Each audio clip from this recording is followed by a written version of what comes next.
GT World Challenge Europe, powered by AWS Endurance Cup, comes to Monza in Italy this weekend for its second round, its first 3-hour blast, and the last chance for teams to run the cars before the crowd strike 24 hours of Spa. Monza is a fabulous circuit, high speed, old school, and the echoes of its long history are to be found everywhere. 59 cars are on the entry list this weekend, 10 different brands, and a slightly different format with 3 mandatory pit stops due to the high-speed nature and therefore the higher fuel consumption of this circuit. High temperatures as well as high speeds this weekend, and that means the race this afternoon is going to be a real challenge for drivers and teams. For sure, we're in for a fascinating race this afternoon. May has already been a busy month for SRO Motorsports, with action in GT World Challenges Australia, America and Asia, as well as Europe. In Australia, action in Sydney under the lights gave wins to Ferrari, and Rennie Gracie was a very popular class winner after a well-deserved victory in her Audi. At Brands Hatch, GT World Challenge Europe Sprint Cup kicked off, with Ferrari and Mercedes-AMG splitting honours.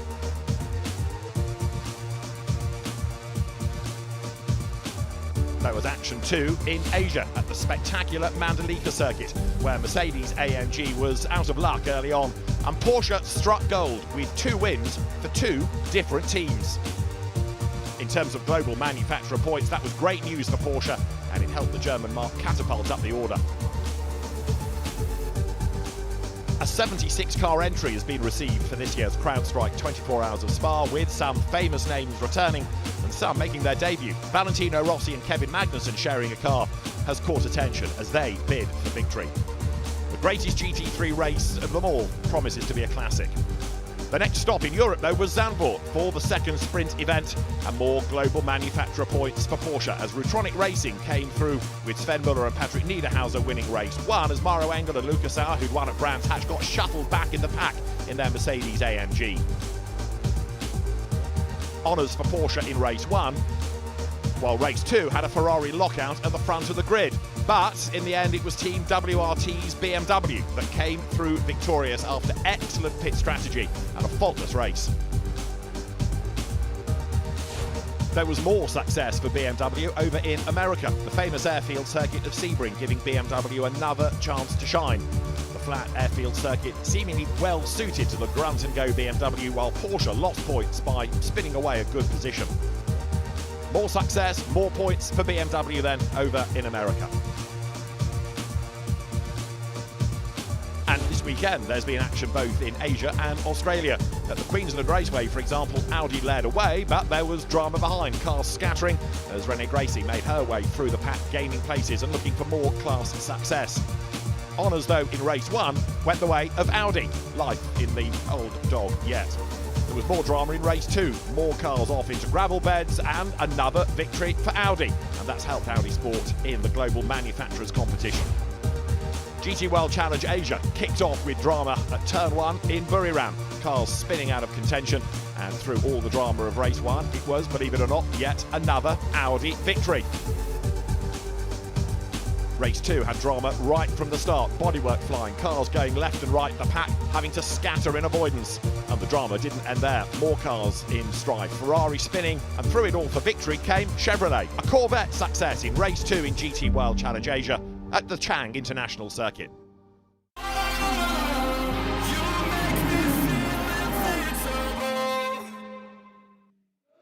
And so if you take all of the different GT World Challenges around the globe together, and the manufacturer points look like this after the racing overnight down under and in Asia. Mercedes-AMG then ahead of BMW M, from Porsche 3rd, Ferrari 4th, and Audi rounding out the top 5.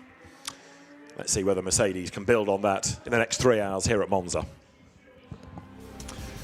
Welcome then to our second Endurance Cup round of GT World Challenge Europe, powered by AWS. It is another monster grid, 59 on the entry list, 58 coming to the circuit because we lost Stadley and Aston Martin yesterday. Antoine Potti had an off coming out of the Variante Ascari, the damage enough to render that car out for the rest of the weekend. But it's going to be a fascinating race because, like last year, there are going to be 3 mandatory pit stops, not 2.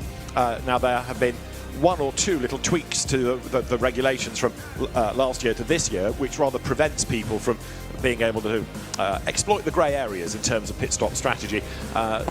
What we have this year is a pit stop that can be used at any time, but you can't do a driver change, and you are allowed to change 2 tyres if you wish. You don't have to, but you can only change 2. You can't put a whole new set on. So much debate as to when you run that pit stop with the no driver change and whether or not you bother with tyres. You do it early, do you put your best driver in at the start, double stint him and let him cope with the older rubber, or do you try and do that towards the end of the race so he does a double stint, but the last stint is going to be on those older tyres? Well, the answer is we don't yet know, but we're going to find out over the course of 3 hours.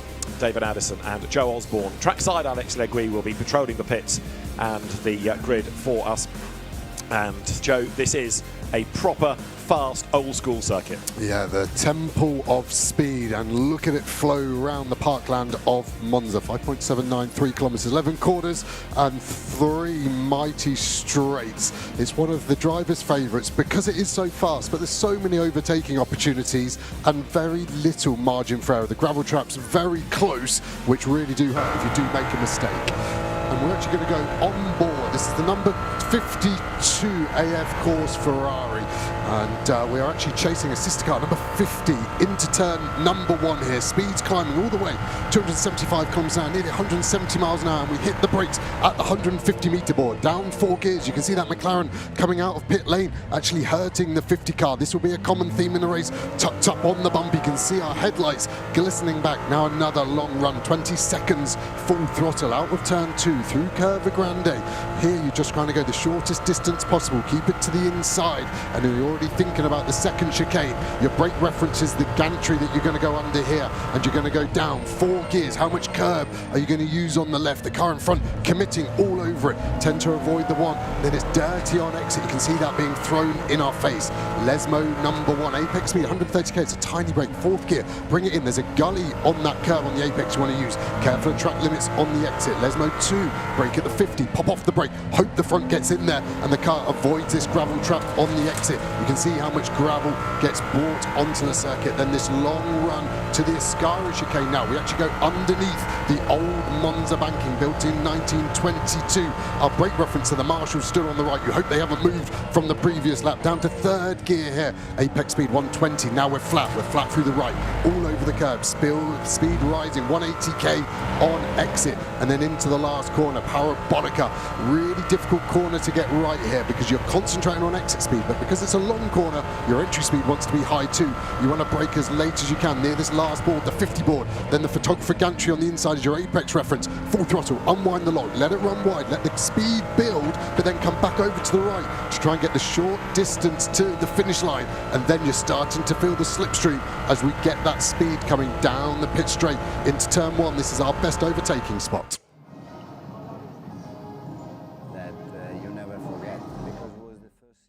Finally, I won something, you know, I won the championship, we won Spa at the same season, and it was something really incredible. 2008 and 9 and 10, we won 4 times the GT1 championship. You know, it was a best mix. Was a German with the Italian one. In terms of team, the car was a really strong car, incredible teammate, many years, but with Michael was a strong connection. In the last 10-12 years, I race always with Lewis Michaels. To win the championship with him is something special. You know, I was lucky. In my life, I race always with a strong team, strong car, and strong teammate. It's the right time to stop. 25 years, everything is start here. And I'm so happy to finish my career here in Monza. Yeah, it's special. So the grid is formed, and one of the drivers on this grid is Andrea Bertolini. It's an emotional weekend for him. Let's go to the grid. Let's join Alex Legui, and she is with Andrea Bertolini. Well, that was Andrea Bertolini, and here we have him on the grid. Andrea, we've just seen some incredibly powerful and very emotional footage of you. And here we are in Monza, your home circuit. Years and years of the most incredible racing that you've done. How are you feeling as you prepare to step into your race car for the final time? It's difficult to explain, you know. We are in Italy. It's last dance, and it's so emotional. I will try really to enjoy every single lap with my car. We will be alone. Yeah, it's difficult to explain, but I was lucky. I work always with incredible person, incredible people with the best car and the best team. Yeah, we achieve a lot of success, but you know, every race is something new. The motivation is so high all the time, and to be here and to know that it will be the last start is not easy, but I will try to enjoy because it's my decision. I have to say thank you to Ferrari, to Maserati, because they give me the opportunity to decide when. And then, you know, in the sport is a good thing. Andrea, it's been a privilege and a pleasure to watch you over the years. It's been a privilege and a pleasure to watch you over the years from everybody. Grazie mille. My pleasure. Ciao ragazzi. Ciao.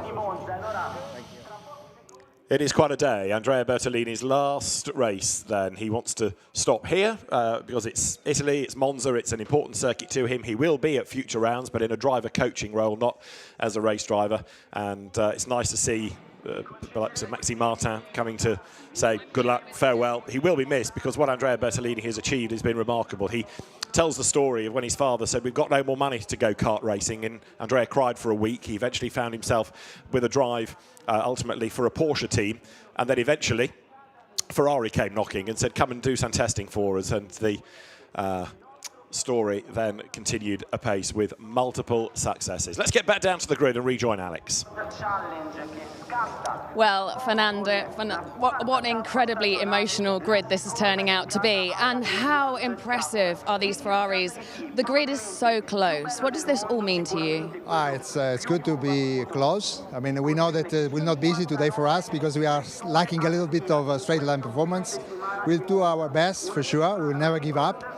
But I hope we will stay close until the end of the race. What does it mean to you that Andrea has chosen this race to be his final? Andrea is a legend for us. It's a kind of institution. I know him when I was in Formula One. He was driving for the MC12. He's a great driver, he's a team player. And I'm sure I will not lack, I will not miss driving because he will continue with us developing the car. But for sure, it's something that I still not believe is his last race. Ferdinando, grazie mille. Thank you very much. Yeah, the car's going to be started by Louis Machiel, so we hope that it survives the rigours of the first lap so that Andrea Bertolini does get into the car. He won't be the start driver, but we look forward to seeing him for one last dance, as it's been termed. There, number 51, Ferrari, winner at Brands Hatch in the opening Sprint Cup race. And that is the car of Alessio Rovera being pushed into place on this huge grid. That is going to start 8th. It's a Mercedes AMG lockout at the front of the grid. We'll get to the front of the grid in due course. We'll have one or two more words from drivers also before we get into the meat of how this race is going to pan out. One car to watch, Aston Martin number 7, and Marco Sorensen is now with Alex. Marco, your car has shown impressive pace this weekend, especially considering how many tricky difficulties your sister car has had. You're here right in the sharp end of the grid. What can you do here at Monza? It's not easy. I mean, the start is always quite tricky here. The first corner is really tight. We've been quite quick. We are happy about our qualifying. It's a really hot race, and race pace is our strength normally, so we try to have a good race. Thank you so much, Marco. So, Matteo Drudi, not Marco Sorensen, giving his thoughts before we go racing. There is the band at the front of the grid. The cars all being pushed into place. The Grassa Racing Team Lamborghini then that's going to start third. The blue and white car on a funny angle, just trying to get between the people. That's going to be started by Mirko Bortolotti. You see one or two of the cars with the blankets over the top to try to reflect some of the sunshine and therefore get the heat out of the car. And as the clock ticks down here, we're getting ready at Monza for the playing of the Italian national anthem, which will complete the build-up before drivers have to get on board and engines fire up. One formation lap and then 3 hours of racing to look forward to.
And a great reception from the many thousands of fans here at Monza as we get set for our 3-hour race around the Temple of Speed.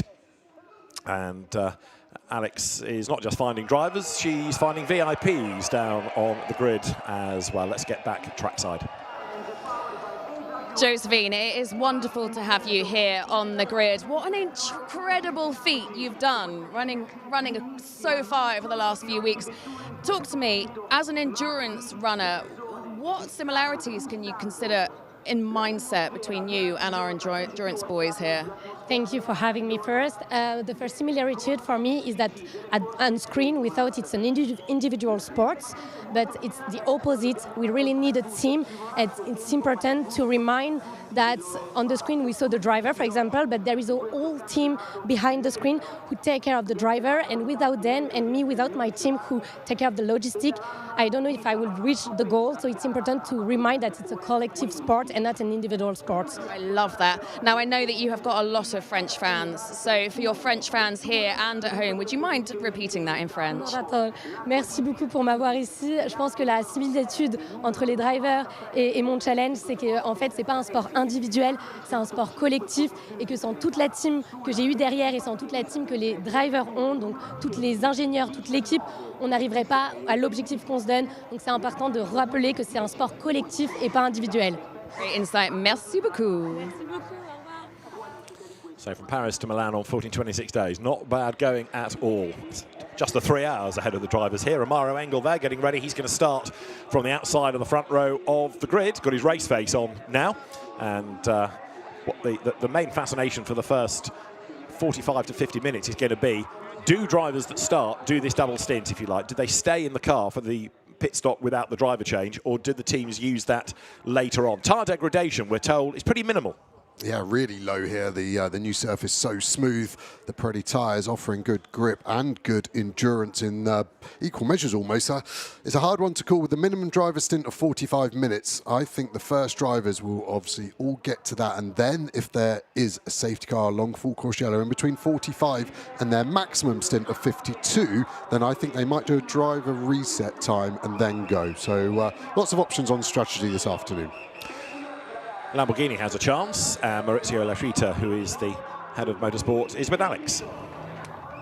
Maurizio, it's a real privilege to have you here on the grid in Monza. We have around 50,000 fans here. Just how special is it with your long-term partnership with SRO? How good is it to be here racing at this level? I'm not sure it can get much better, to be honest. We do indeed have a long-standing relationship with SRO. because arguably and undeniably the success of Stefan's vision is clear. We're very happy also to be back with the Super Trofeo this year on the SRO platform, and we're looking forward to many more years of successful collaboration together, and today we will enjoy the race. Grazie mille. Go and get cool. Grazie. There is keeping cool, number 63 Lamborghini, Mirko Bortolotti, Luca Engschler, Jordan Pepper. Those cars have got better and better as the weekend went on. First practice session yesterday, they just seem to be going deliberately slowly, because we were talking about how slow the lap times were. They weren't pitting, but they weren't doing proper lap times. And then you get a qualifying and the Pro Cup car, boom, inside of the second row. Yeah, and I spoke to Jordan Pepper. He was happy, so it was obviously part of their strategy, but it was an odd one, and they've been rising up as the weekend's gone on. And as we are getting closer to race start, well, let's go back to the grid and Alex. Jules, we know what you can get out of this car on a quali lap, but how tough is it going to be to convert that to pole here at Monza? Yeah, well, we're going to see right now. The track is full of fun. It's very nice to see 59 cars on the grid. It's amazing. We're on the best starting position. It's a long straight ahead before the first corner, always tricky there, so we'll try to go a good start and then see what's going to happen. Good. Best of luck. So Jules Gounod starts from pole position, and again, interesting that they've decided to put the fastest driver in first rather than keeping him to the end should there be a late race safety car. Yeah, they're fortunate, aren't they, that Fabian Schiller in Q3 was less than a tenth of a second off Jules there, so I think they've got two strong. Lucas Stoltz in the same car, the third driver, has been very quick, was 6 tenths off in quali, so I think that was a bit of an issue. We heard him give some feedback, and yeah, I think that car is strong, and it's alongside Mara Lengel too. McLaren has a good chance here as well. McLaren's sporting director is Rob Bell, and let's hear his thoughts before we go racing. Out of the 4 categories, McLaren are doing rather well, aren't they, here in Monza? You've won here before. How tricky a challenge is it? Well, first of all, it's brilliant to be here. It's brilliant to be at the sharp end with our cars. And look, it's about survival. The first hour is just get through that first corner, see where you are. Don't worry about the end of the race quite yet, and you've got to look after your machines here because the surface has got more grip now, the tyres have more grip. So there's a lot of energy to get through, and actually we're going to have to be looking after our cars just to get to the end of this 3 hours in one piece, and let's see if we can attack in the last half hour. Lovely insight. Thank you so much, Rob. And Rob knows of what he speaks because he has been a very successful McLaren racer, winner a few years back of what was then called the Blancpain Endurance Series, and his knowledge of the circuits, about GT racing, has certainly been very useful for McLaren. You can see how busy the grid has been now as everybody, VIPs, team members, officials, have to try and squeeze themselves back through the pit lane. There's one car starting from the pits that looks like it might be number 66 Audi. There it is. That's had an engine change, we understand. Andre Mukovoz will go first, but it did miss the last part of qualifying after a problem. So that car will start from the pit lane.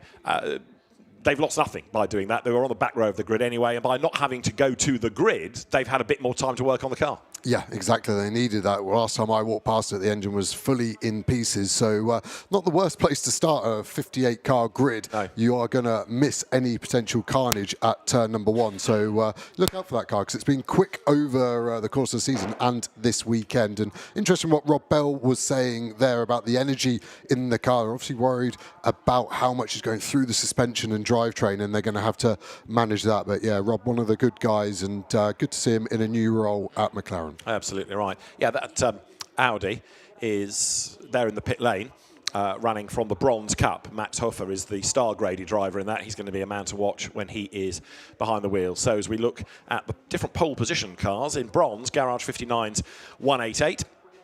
The ComTU Racing number 21 entry is on pole in silver. In gold, it's Garage 59's number 58, McLaren. And in pro, and of course outright, is the Get Speed Mercedes. Jules Gounod, Lucas Stoltz and Fabian Schiller share 17. 58 McLaren is Adam Smalley, Dean McDonald, Louis Pret. 21 is Jamie Day, Kobe Powells and Nicolas Bart. And in bronze, number 188 is Guillaume Oliveira, Miguel Ramos and the quick young Brit Tom Fleming. So those are your 4 class pole position winners. And good grid position, important to try to get out of the pack, if you like, going into that first pinch point of the chicane. We've had support races today already where drama has kicked off at that first corner. I think there's going to be quite a lot of breath held in race control until 58 cars are safely through that chicane, because they're big cars, there's not a lot of space. Some up the escape road, yes, but all it takes is for somebody to turn in and somebody to break a fraction late, and you can get spun around, and then it starts to become bedlam as people try and dodge around. 22 Porsche is a car to watch. That is going to be started by Maurice Schuring. There is 21. That is the car for Kobe Powell's, and the grid is formed. It is good to go. The race will be behind, of course, for the first formation lap, the safety car. Then they'll be released and 3 hours will be underway. So we have a quick stroll past number 81 Mercedes. The car started by Renat Salikov. 6'11" there is Tim Santler, new to the championship. On his outside, Benjamin Ricci for Santalok. So now that the track is just about clear, the drivers are getting ready for the final minute boards to count down. There is that Schumacher CLRT Porsche that is Maurice Schuring to start. Larry ten Voorde, very, very successful Porsche 1-Mate champion, and Ian Schenguven, who also came out of Porsche 1-Mate racing. The Porsches weren't quite there on pure pace in qualifying this morning, but over 3 hours, cars to watch. There's another of them, the Rutronic car that had power steering failure yesterday. Sven Müller at the wheel. Over his shoulder is treble 7, which is Al-Faisal Al-Zubair to start. Very quick driver, but Jens Klingman, one of the co-drivers, a winner of this equivalent race last season. Right, engines fire.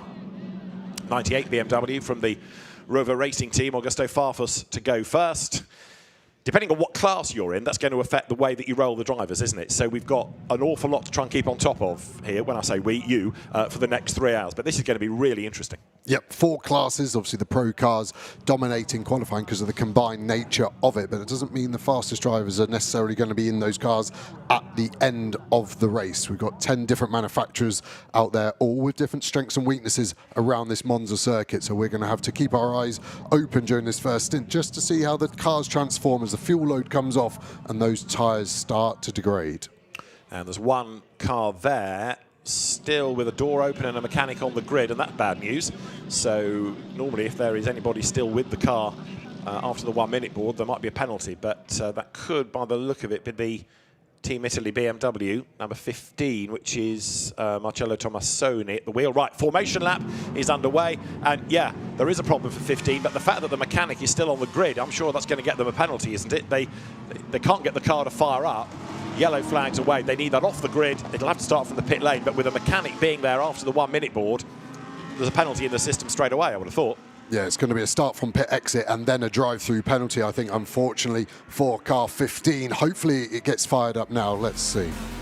Let's look at the grid then, which is a busy one with Jules Goun on Amaro Engel at the very front. Mirko Bortolotti on the second row of the grid with Franck Pereira for company, then Benji Goethe and Dean McDonald on row 3. Row 4, you can see Maxi Goetz, Mercedes, alongside Alessio Rivera's Ferrari. Then you've got James Kells, McLaren, Nicky Tim, Aston Martin. Charles Wirtz, winner at Paul Ricard. That car, number 32, is alongside 33. Thierry Vermeulen starts. The bronze pole, Guillermo Rivera, alongside the silver pole, Kobe Powell. Then Augusto Farfus, Maurice Schuring come next ahead of Arthur Leclerc. Busy day for the family with the Grand Prix on as well. Alex Arca is next from Renat Salikov, then Michele Beretta. Tim Santler, making his championship debut, lines up alongside Benjamin Ricci ahead of Sebastian Ugard and Yannick Mettler. Then Marzio Moretti, who was in the gravel yesterday with a puncture. David Pittard alongside him. Sven Müller a long way back. Al-Faisal Al-Zubair, a man to watch ahead of Ivan Klimenko. And then Rolf Ineiken, who's returned to the championship this year. Alex Malikin is next with Jared Roberski alongside. Next up comes the Thai driver Tanat Safran-Tirakul and Gabriel Rindon on his outside ahead of Alex Buncombe for Team RJM and CSA Racing's Maxime Robin. Romain Larue is next with Gilles Stasbader for company. Loris Kabiru lines up alongside the Mustang of Romain Andriolo and ahead of Antares Alb, and alongside him is Job Ropange, whose brother's also in the race. Thomas Drouet and Darren Lung come next ahead of Nicola Rossi and Baptiste Moulin. He's had a grid drop incidentally to fall down to the 23rd row. Ralph Byrne is next alongside Lorcan Hannafin. Then Louis Machiel's in the car and Andrea Bertolini will take over. Dustin Blattner next ahead of Marcello Tomassoni, then Christian Hook. Christian Vogel is alongside James Allen. Chris Froggatt got a grid drop. James Kellett had a problem in qualifying. Andre Mukovold is going to start from the pit lane, and Gunin Salah Al Hadid rounds out the grid in the Santa Lotran Qatari Audi. Number 15 BMW has been pushed into the pit lane, we understand, so that will go behind the 66 Audi, because that's already there, and that assumes they can get that car started. But you know, you do all this prep, Joe, you get the car through pre-qualifying, practice, qualifying session to get it to the grid, then it won't fire up. Yeah, I can see the mechanics running to an external battery pack. The problem is sat on the grid for a relatively long time. The electrical draw on these cars is so high, I think it's probably just drained its own battery and it hasn't got enough to fire up now. So hopefully they can get that car into the race as you go on board here with Mirko Bortolotti, second row of the grid.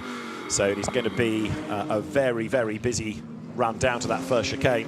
And whoever comes out ahead is going to be in the pound seats for the first stint, no question about it. If you're in the body of the field, you've got to be brave and try and make up places at the same time as trying to avoid contact and not get involved in incidents. So it's going to be tricky, that first few corners. Yeah, the driver's eyes are going to be on stalks. They're trying to predict where the accident's going to be, while also trying to make places up. If you're outside the top 10, while everyone's bunched together, it's your best opportunity to make inroads. And the teams usually choose the drivers for that one reason.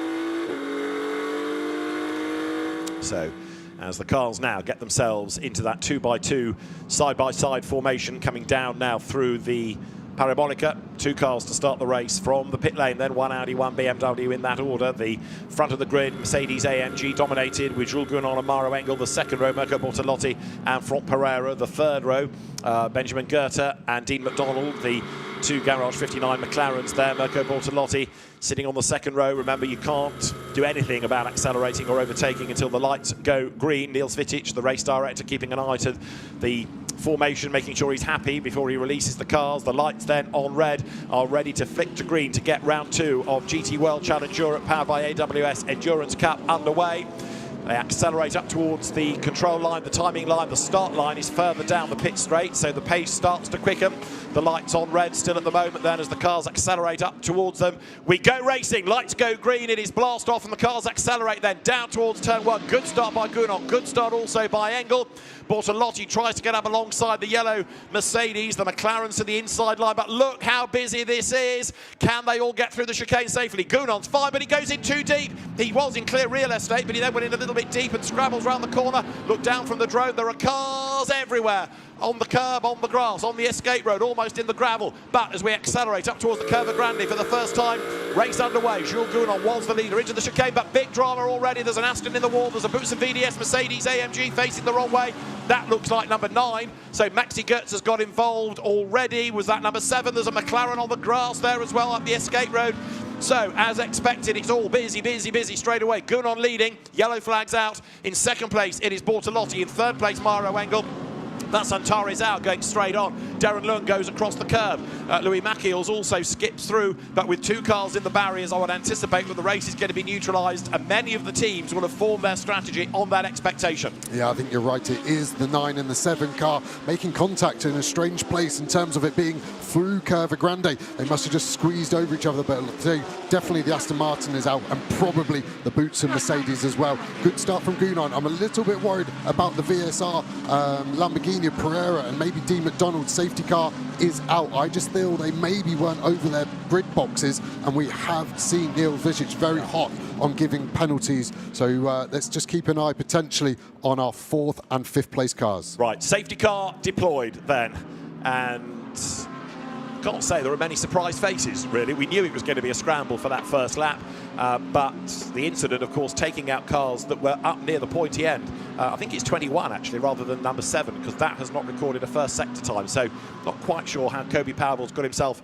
into the mix with number 9, but they're the two that weren't given opening lap sector times, and number 7 is classified in 6th place. So it is the incident between numbers 9 and 21, then, that's triggered this safety car. So Kobe Powell's from the pole position, remember, in silver, off the road. And number 9, Maxi Goetz, off the road as well. Right, time for a deep breath. Jules Gounon leads, Mirko Bortolotti second, Mauro Engel third. Dean McDonald's 4th in the McLaren leading gold. Silver leader is now Alex Arca 12th. Bronze leader is Benjamin Ricci, and he is 15th.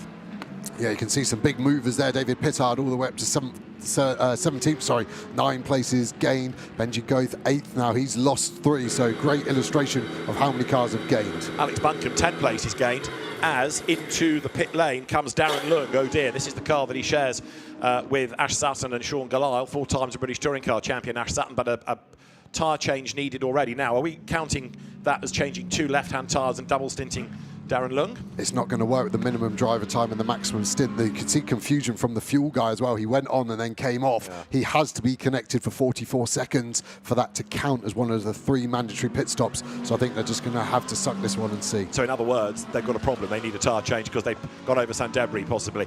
Okay, there then, behind the safety car is 51 Ferrari, 7th Alessio Rivera. Have a look at the start. Augusto Farfus then dives to the inside. Jules Gounon was lucky to get round safely. Keep an eye to Gounon because he does come in very, very deep indeed. But then it was coming out of the chicane, really, where it all got busy with Kobe Pauwels and Maxi Goertz. So across the chicane goes Pauwels. There are others that miss it out altogether. There's Antares out. Look at Maurice Schuring's car, the blue Porsche going across the grass sideways on exit. Bodywork flies as cars rub, but it was heading into the Curva Grande where it all got busy for Goertz and Pauwels. Jules Gounon then deep into the corner, but he did scrabble round. I thought for a moment he was heading into jeopardy there. Yeah, I'd actually argue he's done that almost on purpose to mitigate any chance of being hit from behind. If you outbrake yourself, you shouldn't get hit from behind, and he kept the lead. Look at the cars snaking through the polystyrene boards. Drivers actually practicing that to minimise any time loss if they have to go. Look in the background for the contacts. Hard to see, isn't it? You'd say the Aston has been in the back of the Mercedes, but did the Mercedes creep over the front and turn himself around? Let's go on board with one of the BMWs towards the back of the field. You'll see everyone braking off the brake, trying to work out where they can go. 19 Lamborghini doing well there, trying to regain some of the 10 places lost into the back. Where do we get our damage? At the moment, that shouldn't be enough, but this is where we were getting cars 3-4 wide on the exit. Maybe some contact now. Darren Lung tries to get alongside the Mustang. There's half a gap there. Then he's got to brake because there's debris flying. There are cars off the road to the left, up against the wall. Doesn't look as though he rubbed up against anybody, does it? But certainly something happened on that first lap for Darren Lung to bring him into the pits. He's rejoined, by the way. The drone doesn't know which way to look, but the cars flick through the chicane. It's further up the road where it did look as though Goertz moves across on the Aston and they're bang off into the wall. But it's a rare place to find cars. Yeah, it's a long crash as well. It carries on, shows you the speed and energy on board of the 93 car. Seeing that Porsche, he was tempted to follow. He kind of goes for a half-baked move on that one. Interesting race control. We're going to review all the camera angles they've got to see if anyone gained an unfair advantage. And yeah, you can just see there is nowhere to go whatsoever. And this is how it looks in super slow motion. The cars accelerating down into the chicane. This is the live shot. Jules Gounon making that good start, as you say, just covering off any chance of being attacked from behind. So we're currently behind the safety car. Jules Gounon leads the way. Mirko Bortolotti running in second. Mauro Engel running in third. Then it's McDonald, Herrera, Team, Romero, Goethe. Charles Witt's already up into 9th. And then in 10th place, Maurice Schuring in number 22 Porsche. 93 into the pit lane. Then that is the Ferrari Chris Froggatt's behind the wheel of. Bad news for Andre Mukovel, started in the pit lane and is back in. And James Kellett, who had problems in qualifying in 992 Paradigm BMW, is in as well. So I think this is partly people with mechanical maladies. That's a proper regulation stop, though. Chris Froggatt taking on fuel. And I think Mukovel's has done the same thing. That car does get away. So it looks as though 1 or 2 are rolling the dice and trying to get one of those regulation pit stops done while the safety car is out. Yeah, exactly. It isn't a strategy that should work, and I say shouldn't, because at the moment they're not going to be able to get to the end on not doing any extra pit stops. But if there's plentiful amount of safety cars, they may be able to mitigate the loss. They're already at the back. They're not losing track position, but they're getting rid of some of these pit stops. But I don't expect many people to be stopping before the 38th minute. There's a drive-through penalty, a legacy of an infringement in qualifying for number 5 McLaren. This, as predicted and as promised, is the super slow-mo of the start. You can see how much load goes through the car. You can see how close to the edge of the circuit at the first part of the chicane was Jules Gounon, but therefore making sure that nobody can clatter into the back of him. But keep an eye further back as rear wings go left and right. The car's coming through that chicane. You can see up the curb there goes the Aston Martin number 7. There's a Porsche there on a very odd angle, which is 22. There's already debris, look, on the racetrack as the cars wriggle their way by, and it's possibly that Darren Lung drove over that did for a tyre on his car and brought him into the pit lane. So frantic start, and there, miserable weekend for Boots and VDS. Number 9 Mercedes there missed virtually 2 hours on Saturday when it had a sensor problem and not even half a lap done, not even a sector done. There's a 2-minute stop-and-go penalty also to the Mukavoz Audi, which is a steward's decision, I suspect, for the engine change, given that car had it between qualifying and the race. So they've been allowed to start, but a stop-go of 2 minutes. They could ideally get that done now, couldn't they, while the pace of the race is slower. Number 19 in as well, and that car is Baptiste Moulin. Now, is this just the left-hand tyres? Looks like it, and that, remember, is a regulation stop. One of your 3 mandatory stops, you can change 2 tyres, but no more. You don't have to change 2, but if you're going to change, it's only the 2 on the left-hand side as well, specifically. And the driver has to stay in the car. Yeah. That can't be a driver change one. There is Jules Gounon then. He is the race leader, and let's just eavesdrop for a moment. Let's go on board. Rear brakes are coming quite high now, peaking to 600. Yeah, I see. But the safety car is slow and I'm trying to manage. Copy. I guess the driver always thinks the safety car is slow, doesn't he? Yeah, it always feels pedestrian, but team giving them good info, infrared sensors, so they'll be scanning the face of the brake disc, and the rear is normally more like 450, 500 degrees Celsius. So we see the 19 car leave, staying on the lead lap. Crucially, Jules not too worried about that. That would just be because he's braking, accelerating so hard to try and keep tyre temp, because the safety car, in here, his opinion, is too slow to keep that tyre temperature any other way. So we are behind safety car. This keeps the race running, of course, albeit under controlled conditions. This is Mirko Bortolotti's view. He is in 2nd place, and Mirko, of course, somebody with a great track record with Lamborghini, having been the Endurance Series champion back in 2017. He was DTM champion in 2024. This is the 2-minute stop and go now for number 66 Audi.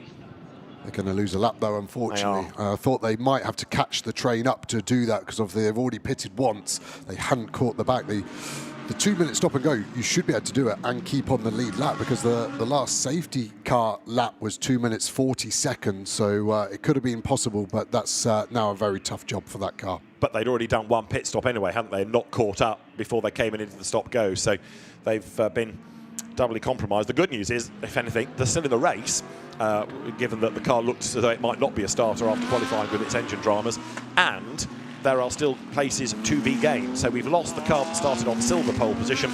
We've lost number 9, Maximilian Gertz. So 56 cars will circulate when we go back racing. We're not there yet, but we will be at the end of this lap. Safety car is due in this time around. So the rolling of the dice in terms of pit stops have largely been from those in bronze. Certainly we've not seen anybody out of the Pro Cup coming in. And as the cars work their way up to the Lesmo Benz, there is Jules Gounon getting ready to go racing. Before he does, let's listen in once more. Why is the rear so high? Can you check brake balance live? 50-39 at the moment. 50-39 at the moment. I do 1 click on the front. Copy that. Interesting, isn't it? You sometimes think that a driver under the safety car just sits there and crawls round, but the brain is working all the time.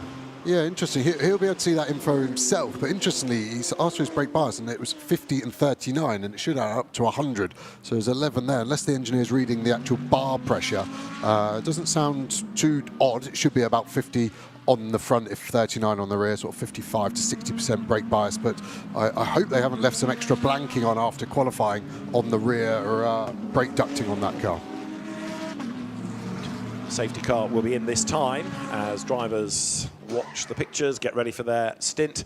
We've just had number 54 Yacht Repange's Silver Cup Porsche rejoining. So yeah, those teams that are rolling the dice are doing it from the classes, if you like, rather than the overall, the pro battle. So trying to keep a note of who the early stoppers are. But that will come back to the game later on. Gounon's gone early into the Parabolica as the safety car peels in. So it's Jules Gounon versus Mirko Bortolotti versus Mauro Engel for the lead. And Gounon is a man on a mission, isn't he? He's been thinking about what he needs to do to the car to make it even more racy on the resumption of the race. And here we go then at the end of lap number 5. Back racing, and Gounon's gone. Look at the gap. This is second place. Gounon has caught Bortolotti sleeping. You can see him getting his hand to get some fresh air. As we went on board with Engel, we're already flat out halfway down to Parabolica. Nicky Thiem looking to the outside now of Frank Pereira. And he's going to have the inside for the second part of the chicane, but Nicky Thiem gets up the curb. From Pereira in the white Lamborghini gets run out wide. The next one in the queue is Alessio Rivera's Ferrari, but he can't quite level. The Aston Martin stays ahead as they come up to the Curva Grande. Behind the wall is Benji Goethe in the McLaren. So Frank Pereira making that Lamborghini as wide as possible, but in so doing drops back from the Gold Cup leading fourth placed McLaren of Dean McDonald up towards the Rogier chicane. Contact there as Rivera got a bit of a clip from Benji Goethe. They've survived it, but it shows just how determined people are to get through the traffic. And look behind them, Charles Weerts in 9th place. You rule out that Team WRT BMW at your peril, because as ever, Charles Weerts is going nicely, and we know how good WRT is in the pits. Yeah, Frank Pereira looked like a bit of a cork in the bottle, but now he's had a couple of clear corners. He's actually catching the back of Dean McDonald, so I think we're going to have almost a 12-car chain for the lead. Bortolotti just edging in on the sector times now to Jules Gounon, everyone tucked up, and it looks like we've got a very fair fight across the top 12 cars. The race start, no further action, so if there was concern about where people were in relation to the grid boxes, don't worry about it. 9th place, Charles Weerts coming out of the chicane then. Baptiste Moulin's done the early fastest lap of the race in catch-up to the opposition, so the race leaders work their way to the Parabolica for the 6th time. On the graphic, you'll see the top 5 in each of the classes. Gounon leading outright, Dean McDonald in gold, Alex Arca in silver, Benjamin Ricci in bronze, and up towards the end of the lap they come. So Mercedes-AMG leads the way. They've been very much the dominant cars over the course of the weekend. They don't have a great track record for winning, that's to say, at Monza, but they've got good speed right now. Gounon is already 11 tenths to the good. Yeah, posted fastest lap of the race. I thought Bortolotti was catching, but sector 3 from Gounon. Nicky Thiem on the headlight flashes. Dean McDonald now getting on to the back of 3rd place overall. As we look at the sister car, Benji Goethe all over the back of Rivera, who's got Charles Weerts. And this is the problem as the driver. You need to be on the front foot, otherwise you get overtaken from behind. Now there is Charles Weerts going nicely. Let's just listen in to the radio at 32 BMW. Be smart. We don't need any damage. Be smart. Let them get in the fight. So Charles Weerts being reminded when to hold and when to fold, really. He doesn't want any damage early on. Let other people have the fight and pick up any damage. This is a 3-hour... Yes, OK, it's a 3-hour sprint, but there is still a long way to go. So Charles Weerts being mindful here of keeping out of trouble. Talking of damage, the 51 Ferrari, I could see some rear damage on that car. That must have been from the contact, as we see a lunge there. That was a very, very low chance move of working out, and that 611 Nordique car has done so well to keep the momentum going backwards, not to get stuck in the gravel. He's going to try, I think, and get all the way back. I thought for a second he actually selected reverse. His speed was so high. Can Tim Santler get out of there? No. Done. Beached. Sven Muller was the aggressor. That's going to get looked at. It's going to be a safety car, isn't it, to get that out of the way. Tim Sandler, yes, tried his best to keep it moving, but it just got a little bit bogged down as the speed came out of the car. So in race control, they have a look and think, what do we do now? Can they get a full course yellow rather than a safety car to do this? There is the Porsche, which has got a little bit of damage done to it in that contact. So Sven Muller is going to end up, I fear, with a penalty. Full course yellow is coming then, a full course yellow within the next 20 seconds. It's on the timing screens, the teams will be aware of it. There's a 20-second count, there's a 10-second count, and then there'll be a full course yellow now called. There, in fact, are the boards already showing full course yellow, and Sven Muller doesn't hit the brakes as early as some. We've gone full course yellow now then, so the cars all slow right down, and this is so hopefully quickly Tim Santler's car can be hoiked out of the way, but he was very unlucky in that. Yes, he was completely innocent, and agrees Sven Muller's going to get a penalty for that. Interestingly, the leaders are actually at the first chicane when the full course yellow came out, so they had to slow down less. So I expect the top 10. So let's have a look. The Porsche flashing its headlights shows intent into Lesmo 1 down the inside, but it's nowhere far enough along the inside for me. It's a too short a break at Lesmo 1 for it to be a proper overtake. I thought Tim Sandler did a mega job to keep it rolling at this point. Then once it stopped, he just gave it too much throttle, and you'll see the rear dig itself a nice little hole, and that is going to have to be a recovery. Trouble is, as he was getting closer to the edge of the road and there were cars coming, he had to stop rolling, didn't he? And that meant that the momentum went, the car got stuck. But very good work by the acrobatic marshals, who are going to plonk that back on the ground. Into the pit lane comes the Eddie Cheever, Chris Froggatt Ferrari. Now that is its second pit stop. Yeah, so they're trying to get rid of these pit stops, and like I said earlier, the only way this strategy is going to work. So that's a driver reset time, actually. So he's trying to make his stint longer. That isn't one of the 3 mandatory pit stops, but his stint now is reset. So he can go for another 52 minutes once that car crosses pit exit. Right, so there is number 611, back up and moving. So he's lost a lap, but he's right in the lead battle. That's the problem. I just thinking how good the marshals have been to get that car out of the gravel, back on track in such quick time. That is fantastic. And the sooner that the incidents are cleared, the quicker we can go back to green flag without the need for a safety car. So we've had one safety car intervention, which is inevitable on lap 1 rather than a full course yellow. That's always the way it's done. But if we can quickly get a green flag coming and go back racing before the tyres lose temperature, then that's a real credit to the Italian marshals over at the Lesmo Benz. Yellow flags are still there, and we await news as to the resumption of the race then, as already we've got a few people on track limit warnings and a very busy first. What have we had? Not quite 20 minutes. Yes, the only thing with that 93 car is pit entry should be closed during a short full course yellow, so you should be able to enter pit lane. That indicates to the drivers on the exit of Parabolica. There's a light panel on their left side. I haven't seen it myself, so I can't call it, but the pit lane I thought should have been closed. I think it has to be notified as to whether it's a short or a long, and if it's not been notified, equally, when the pit lane is closed, that is relayed to the teams as well. I seem to remember from a bulletin this week, and it just said full course yellow, nothing about the pit lane being closed. And there you can see the dynamic Porsche team taking advantage of that as well. They've already had a pit stop to try and get one of those regulation stops out of the way, and Yop Ropange then serving a second stop in that Porsche that runs in the Silver Cup. You can see Tim Sandler there trying to get the gravel out of the bottom of the car. Hope he's not doing any overtaking, because that goes down like a broken lift with race control, doesn't it? And full course yellow. Anyway, he may well pit at the end of this lap. So big shame for that Nordic racing car. Tim Sandler's debut in GT World Challenge Europe Endurance Cup, and it's been a difficult debut for the former single-seater racer. Got to Formula 3 level. So the car's coming out of the Parabolica. Now, if the car's out of the gravel, how much further do we need to run before the full course yellow can be switched for a green? We're ready to go. The drivers will be on short notice, as we've seen McDonald and a few cars box. I think this is his driver reset time that we thought might happen, and this just allows all of these drivers to go longer into the race. Let's see if any of them connect to the fuel or go up in the air to change tyres. I expect most to stop, engine off, engine on, and go. Does look like the VSR car's doing tyres, so with the 63 car. So this is very early on to get to the end of the race without doing an extra pit stop right now. Okay, that Bortolotti taking on fuel. Quite a few have been in to do this, including Thierry Vermeulen, James Kell, David Pittard, Arthur Leclerc. It's quite a long list. So there you've got the race leaders then in a new shuffled order. Jules Gounon leads Mauro Engel. Nicky Tim is up into 3rd place. Benji Goetter's going to be 4th. And then in the background, 5th is going to be Michele Beretta. So the refueling, you've got to be connected for 44 seconds. In comes Sven Müller. There's the number 32 Team WRT BMW. You can see the pit times of some of the cars, the late arrivals into the pits. There's an awful lot of them taking advantage under the full course yellow here. Yeah, a huge amount, almost half the field, plus at the front end of it. Interestingly, the lead 2 didn't. The 2 Mercedes decided against it. The 777 car, they're blocking in the Porsche. So it shows you how busy this pit lane gets here at Monza. That was Al-Faisal Al-Zubar arriving, and because he couldn't go much further with the number 32 in front of him, it blocks 96. Number 66 Audi that started in the pits, that had to serve a stop-go, is under investigation for not doing it in the requisite time. So we saw it come in, but it's not apparently been in for the 2-minute stop-go penalty.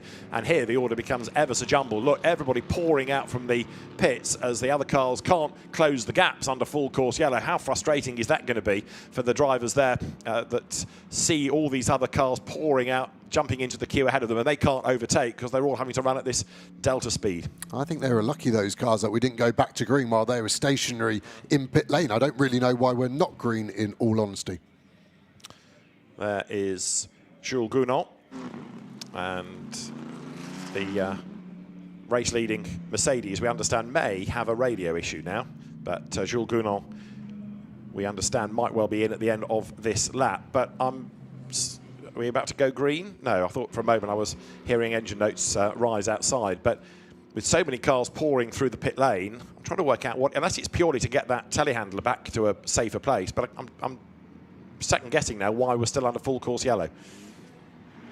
And this is where you've got to roll the dice correctly, because if you're on the circuit and you think, well, there's nothing to recover, you're going to be loath to jump into the pit lane, aren't you? Because you're expecting it to go green any second. Yeah, and you're trying to second guess a lot of data going on. The team will be looking at the GPS track map going, well, there's nothing stopped, so why aren't we back to green? Race control haven't given us an update. Much longer, we might have to go to a full course yellow into safety car procedure, which is what we tend to do to allow the tyres to get back up to temperature better. Yes, it is 51 degrees track temp, so we're not anywhere near cold, but we do always want to make sure the pressures are high before we restart, as we see the leader coming into the last corner. With the hazard lights on, proving that they're at the regulation speed, that the limiter is on for the full course yellow. So as far as we can see, the track is clear, but in race control there's clearly something that is preventing them from wanting the race to go green that needs to be attended to. There's 51 with that little bit of damage sustained earlier on. 32, don't forget that has been in for a pit stop, so it's out of sequence. And number 17, Jules Gounon, race leader, coming into the Parabolica. He's ahead of Mauro Engel then, as you can see. Let's just quickly listen in. Radio check, 1, 2, radio check. Box.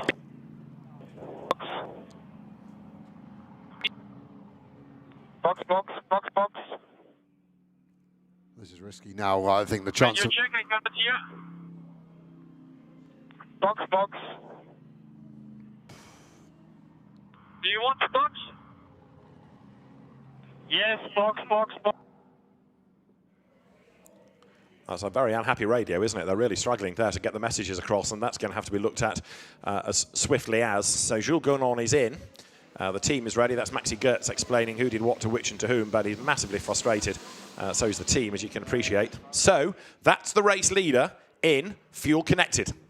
Yeah, so they're just trying to cover off the other strategy. If it does stay yellow, the positive is they've done their stop a lap later, which at full course yellow is nearly 4 minutes. So their stint will go 4 minutes longer, which gets them closer to the end of the race.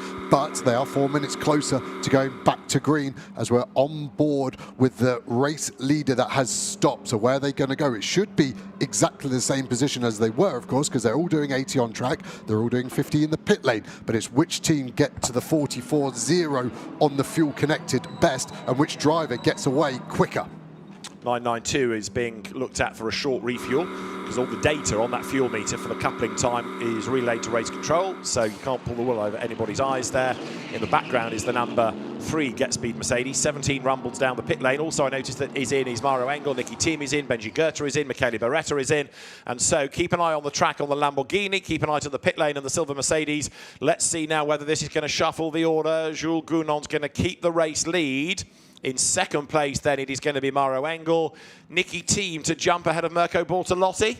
Looks like it, doesn't it? It's definitely going to be marginal. Side by side. Who is in front? Maybe Bortolotti by a car length. Actually, Thiem looks like he's alongside McDonald more. Where are they going to slot in? You can't overtake, and it will be that race to that white line there. Whoever's in front at safety car 1 line is in front, and I think Thiem is conceding it there to go behind McDonald. So the race control team are letting everybody get a stop out of the way under the full course yellow. Seeing that some were able to do it, they decided to try to make it fair for everybody. You're not going to please everybody, admittedly, but that's the decision. And so the cars come up now towards the Curva Grande. We're on lap number 10 right now, with Jules Gounon the race leader, Mauro Engel in second place, Nicky Thiem in third, Benji Goethe fourth, Michele Beretta was fifth across the line. There's still going to be quite a lot of shuffling as the rest come pouring out of the pit lane. Interestingly, I can't see any driver changes that have been done. So this is the fuel stop and tyre change, which was either no tyres or left side only. So the 2 remaining mandatory pit stops are all going to be driver changes. So this is effectively the double stint. So expect these drivers to go all the way to the end of their 52-minute maximum drive time allowance. And there, with damage, looks like one of the Common to you, Astons. Trying to sort that out. Whole new front being fitted onto the car. 35, in fact, it is. That's a Valkenhorst Aston, forgive me. So that's the Romain Leroux, Matteo Villagomez, Oliver Söderström car. Right, full course yellow then. We are still running under, and we have got to lap number 10 with the field running at this delta speed. That was to get Tim Sandler's car out of the gravel bed, and now as they come towards the completion of the lap, Jules Gounon, Mauro Engel, Nicky Tim, Benji Goethe is going to be the front of the pack, but you've got to factor in there also Mirko Bortolotti, and that will update at the next timing point. Quick look further down the order, there number 911. That is the Porsche that Alex Malikin is behind the wheel of. So for the teams, they've been able to quickly crunch the numbers. I bet many of them, of course, had already worked out what we do if there's a full course yellow on this lap, on that lap, a safety car here. They'll have all the bases covered off, won't they? Yeah, their windows will be well defined pre-race weekend, and then they'll just stick to their plan. The engineers try to stay away from any emotion, and what even everyone else is doing, you stick to your plan and you run it regimentally. There's not been a huge amount of winners or losers in that first round of pit stops, even though they were separated by a lap. Surprised the Ferrari, the 51 car, didn't rip that bodywork off or stick it back on. It's right on the cusp of race control thinking about a mechanical warning flag because of that damage potentially flying off.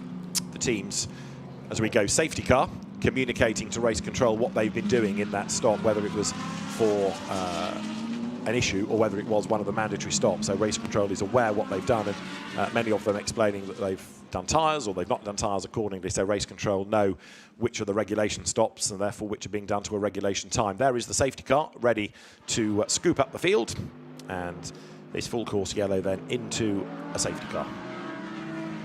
And that means they can go at a faster pace, and the reason that you go safety car is to up the speed, get the tyres back up to temperature, as there's bad timing. The Santalok Audi comes down the pit lane. That is Ivan Klimenko. So he comes to the pit lane, and Klimenko was the notional on-the-road leader. He had also, because of the travails of the first few laps, been into the lead of the Silver Cup, but is going to fall back down the order. And not only is he in as we're getting closer to going green, but the safety car pace is faster than full course yellow, so the cars on track are going quicker than they were a lap ago. Yeah, I think the bigger issue, actually, pit lane will just be closed on exit until the final car has gone past, so he will drop all the way to the back. The only point of interest, again, his stint can go 4 minutes longer into the race compared to everyone else, because he did stop that lap after. But yeah, I think at the moment everyone is good to get to the end of the race on their 2 remaining pit stops. So Ivan Klimenko will drop back, and Gounon, Engel, Bortolotti, McDonald is the race order. Now, just because Ash Sutton's in the race, one feels a British touring car line coming on here, and that is that safety cars breed safety cars. So we bunched them all up. They're all ready to go. They're all on their toes as you look at the Gold Cup leading Dean McDonald McLaren. But it's going to be another frantic start, isn't it? Yeah, we saw a great restart from Gounon earlier on. Is it going to be a similar story? Potentially, safety car in already, so it's going to be a quick restart for there. And yeah, is Engel going to be closer to the back of Gounon than Bortolotti was on the first safety car restart of the race? Yeah, Engel having jumped up into second place on that pit stop. He was 0.4 of a second faster than over a second faster, I should say, than the Bortolotti pit stop. So it was a good pit stop from the Manfilter Mercedes AMG team as the field then bring temperature into tyres again. There is the new silver leading Audi, Alex Arca at the wheel of the Tresor Attempto run car, and the field then now coming up towards the Variante Ascari once again. So that pit stop, remember, if you're keeping the same driver in, as the regulations say you must do for one stop, you can only change 2 tyres, and you can only, if you want to change them, be on the left-hand side. This is the leading Bronze Cup car at the moment, Christian Hook, who is in 19th place, chased by Guillaume Oliveira and then Marcello Tomassoni's BMW that started from the pit lane. So third in bronze already, number 15 BMW. That's made good progress. We're ready to go racing again. Hold your breath when you get to the first chicane as Jules Gounon then prepares to accelerate away. You're looking back here from the Mauro Engel Mercedes. He too is trying to get away from Bortolotti. We're back green then at the end of lap number 11.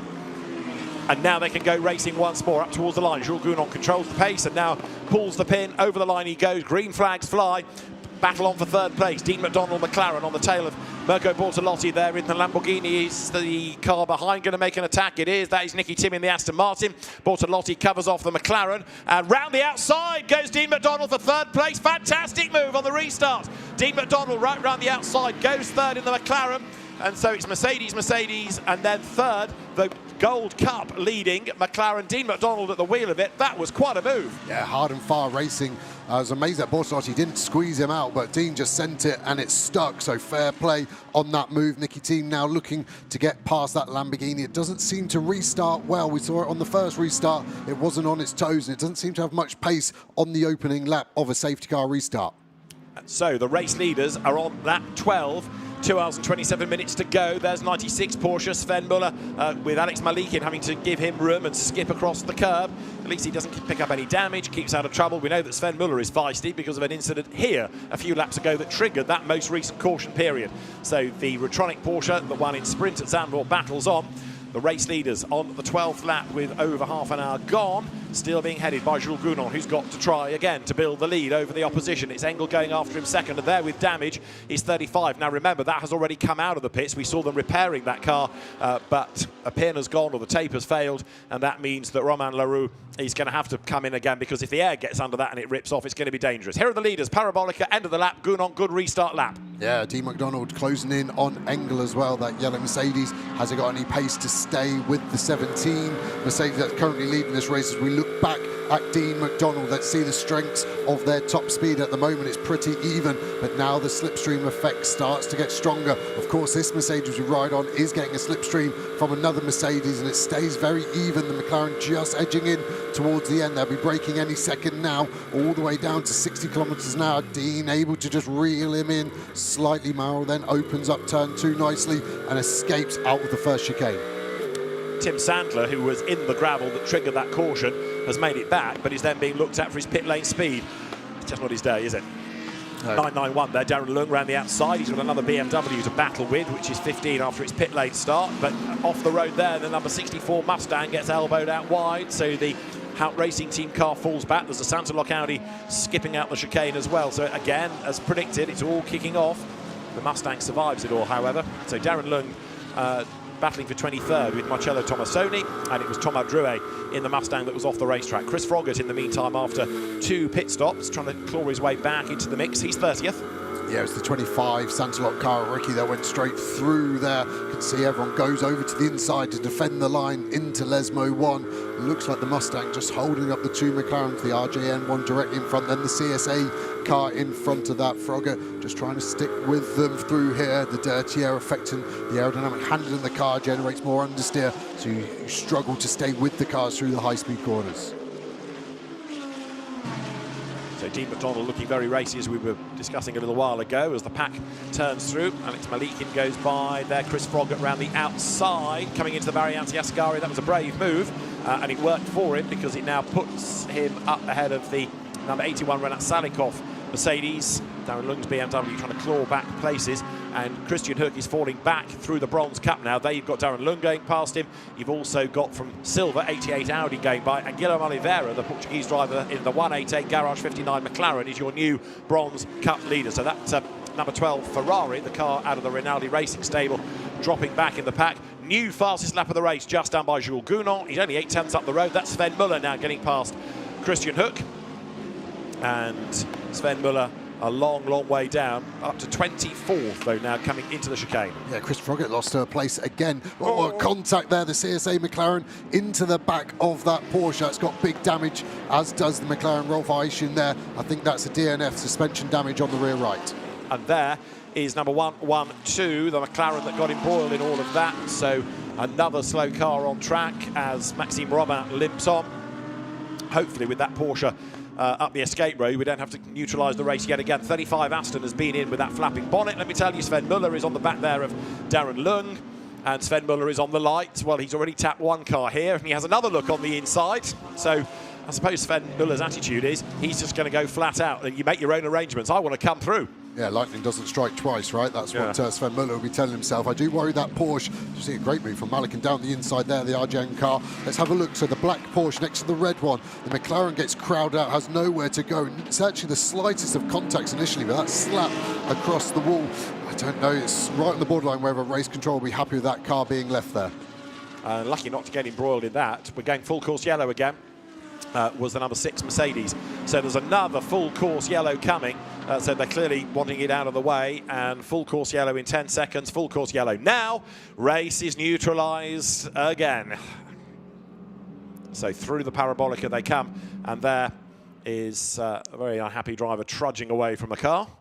Rolf Eichen coming back to GT World Challenge Europe this year, but I'm afraid his Porsche, having clanged the guardrail, you could see the suspension tweaked almost instantly, couldn't you, as it crabbed its way up the escape road. Yeah, a huge amount of damage across the rear end of that Porsche, and he was at no fault at all. Racing incident, of course, it all concertinaed up. It just seemed like that CSA McLaren of Robin just broke too late and then couldn't slow the car down enough to avoid any contact. So we are back under full course yellow as the cars now at a very slow pace come through. The pit lane is now closed. So this could be a short full course yellow, and therefore is a pit lane closure. The incident being noted. Down they come to the chicane. And as you can see, the fastest speed of anybody, Maxime Robin's McLaren, 282 kilometres an hour. That's one that's just been involved in the incident. Romain Andriolo's Mustang, 280 clicks. Faisal Al-Zubair go great guns. The Omani driver, 280 clicks. Talat Sutter and Tirakul, 280. Thomas Drouet, 280 as well. Some big, big numbers there in terms of top speed. Yeah, Robin probably too fast into turn one, and Rolf Eichen can testament that was true as well. Robin wasn't very reliant, you mean? And cars jockeying for position, interestingly under full course yellow, just trying to wind the driver up in front. Maybe their 80 kilometres an hour isn't quite as fast as they would like, so they're just there. Sven Muller still behind Darren Lung, and yeah, that BMW is properly getting in the way as we go back to green flag. Right, so very quick full course yellow just to move that Porsche out of harm's way. We're back racing again, and of course, depending on where you are around the racetrack, you can get back to full noise quicker than others. If you're, for example, here, you're on the loud pedal, but if you're going into the chicane, you can't really get back on the throttle because it's a slow part of the racetrack anyway. So there might be a bit of winning and gaining out of all of that, but we are back racing. And Dean McDonald, I know we got excited about him at Paul Ricard, and he's worth getting excited about because here he is, leading goal, third overall, and he's taking the battle for second to Maro Engel. It really is, and the McLaren's been good on its tyres so far this weekend. All the McLaren teams reporting that, so they'll be happy that these stints are going to turn into relatively long ones now. And yeah, let's see what Maro Engel can do. We saw at Paul Ricard earlier in the year, that car struggled with pace towards the end of the season. Very different conditions, very different circuit, but at the moment it does look like he's unable to stay with that silver Mercedes of Gunon. Some playing the long game, of course. Top speed through the parabolica is topped by Dean McDonald, as you can see, on 175 kilometres an hour. Thierry Vermeulen's Aston Martin, Augusto Farfus BMW, Maurice Schuring Porsche, and then Marzio Moretti Lamborghini behind. Interesting mix of who is where. So Jules Gounon then leads at the end now of lap number 15 with 2 hours and 20 to go. Into the first chicane he comes. Engel is certainly being hunted down by Dean McDonald. Mirko Bortolotti runs fourth. Bit of a gap back to Nicky Team fifth, and Benjamin Goethe sixth. Pereira's white Lamborghini seventh. Alessio Rivera eighth for Ferrari. Charles Weert's ninth BMW, 10th Maurice Schuring Porsche. Good mix of brands, as you see there. Farfus getting up the inside of James Kellett. Now, that 992 BMW, bear in mind, started way back on the grid on the 28th row and is running now in 15th place, about to become 14th. James Kellett then up the inside line, but that is a massive swing in fortunes from the back of the grid to now being in the lead battle pack with clever use of the pit strategy early on. Yeah, the problem is he's 15 minutes longer into his stint than everyone else. Yeah. I think that at the moment is going to be an extra pit stop compared to that Rover Oils BMW in front of him. So pace is amazing, track position is amazing, but I'm not sure long-term strategy is going to favour them just yet. Number 66 Audi is being given a stop-and-go penalty of 2 minutes for failing to serve a stop-and-go penalty of 2 minutes. So the car that started in the pit lane with an engine change copped a penalty as a result of that. Hasn't served it in the requisite time, so it gets another one on top of it to serve to redress the balance. Meanwhile, they're going through shot with Charles Weerts, who was being advised early on to keep out of trouble. Nicky Tim, by the way, has just done an absolute best first sector time, and this Farfus-Kellett battle is a really interesting one. Don't forget that James Kellett, Charles Clark BMW that they share with Pedro Ibrahim was the winning Silver Cup car at Paul Ricard. So we know under normal circumstances it's quick, and fascinating to see the Paradigm red car against the Rover white, and round the outside goes James Kellett. Fantastic move. Really nice, really clean, really efficient move done there. The straight line speed, yes, they're both BMWs, but they're different teams, and of course there's so many setup changes you can do with those cars, and maybe that 992 car is just a bit more trimmed out for straight line performance. Now, the trouble is that 992's short refueling is under investigation. So it's good to watch James Kellett going so nicely. It's good to see him fighting with the big names. It's good to see the car well up the order, but the story might not be ending there. There back in the race is 611, so Tim Santler has rejoined. Of course, the car is way back in 53rd place after losing that lap in the gravel, but they can still rebuild from there. Dean McDonald on the back of Engel. Marco Bortolotti not staying with them. Fastest lap of the race, by the way, now Sven Muller. So well fired up as he tries to get through the traffic. Tough day at the office again for the Rutronic Racing Porsche team. And when there's a bit of clear track ahead of him, Sven Muller is allowed to absolutely fly, isn't he? Yeah, they're doing a lot of work on the car in between qualifying and the race. They had 4 or 5 mechanics underneath it, so I think they potentially are even doing an engine change or gearbox change. They wouldn't tell me exactly what they were doing, but a huge amount of work there, and maybe that was the problem to their pace, and now finally they've unlocked it. But I think it's too little too late, especially with that potential penalty looming. So that is the fastest car on track at the moment, 1:46.801 for Sven Muller. Fastest time in qualifying of 45.000. That shows you in race pace that we're a little bit down on the quali times of this morning in a cooler temperature. But Sven Muller is charging on, as he has to do. We've still got 2.25 hours to go, so by no means is the order sorted. There you've got the top 5 in each of the classes.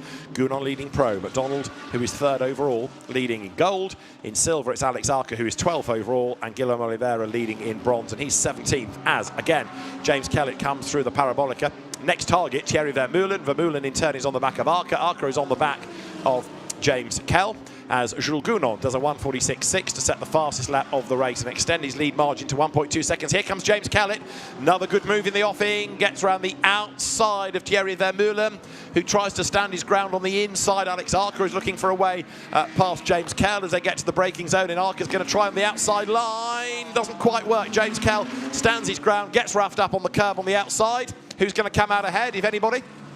They come up towards the Curva Grande, and the answer is Alex Arca has got through. So also has Thierry Vermeulen. So also has James Kellett, and James Kell is the one that's got shuffled back in the pack. Look at Kellett go. He was bump drafting there, trying to use the Audi to help him get past the Aston. He's on the inside now. I think he's going to run Vermeulen up to the inside. He was fair with him. Vermeulen cuts the inside, then boxes him out. All hard and fair racing so far. James Kell eased out wide. He lost drive out of the first chicane, which has ultimately lost him 3 positions. And they're also being caught, look, by Augusto Farfus, 15th place.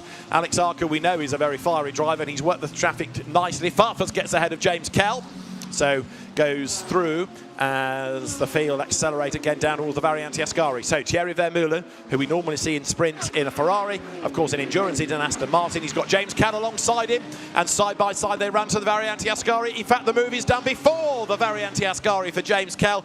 This is turning out to be a mega stint by James. Yeah, they've got a dragster, haven't they, there, that red BMW, the Paradigm car. Straight line performance in bags. James Kell needs to stop the rut. He's now got Arthur Leclerc, factory driver for Ferrari, behind him too, so that won't be an easy task. But you can see all the cars he's lost on that last lap. He needs to steady the ship, otherwise he's going to lose position to this number 50 Ferrari. Absolutely. So James Kell has dropped back. He's going to get a bit cranky if he loses any more places, isn't he, as they come up towards the line. So through goes the McLaren.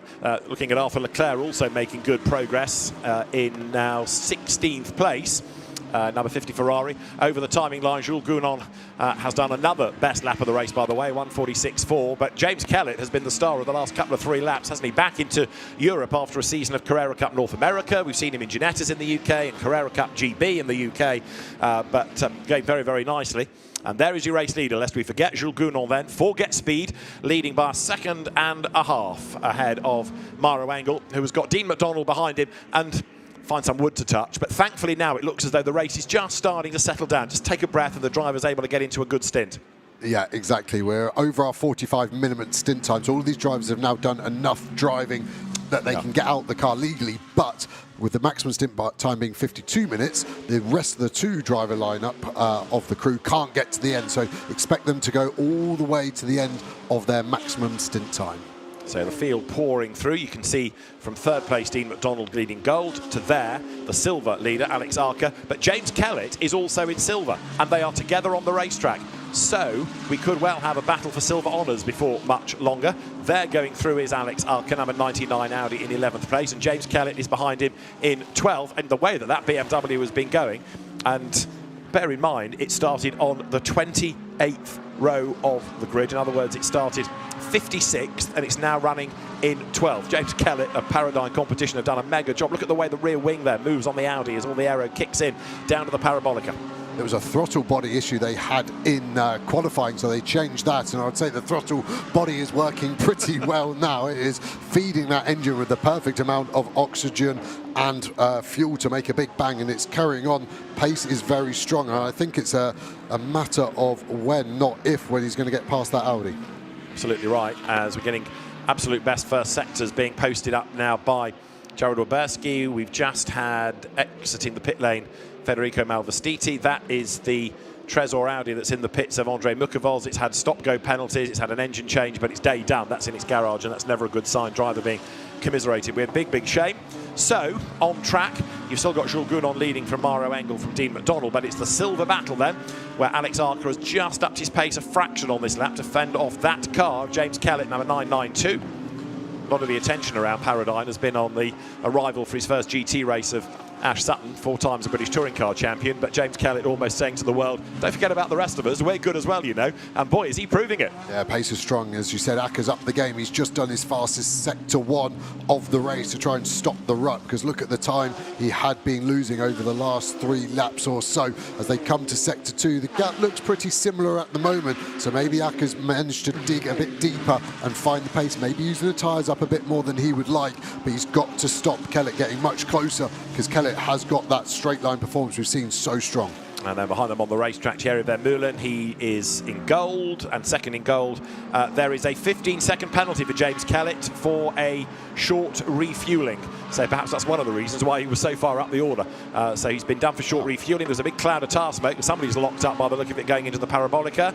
No yellow flag wave, so whoever it was had got away with it. But bad news for James Kellett, and of course that penalty infuriatingly comes after we've gone through a slow period of the race with full course yellows and safety cars. Yeah, it's going to really hurt when they come into their next pit stop to add 15 seconds to it, unless there is a safety car full course yellow during that time. Same is true for number 50 Ferrari of Arthur Leclerc, so AF Corsa in the same situation. And these are top teams, you know.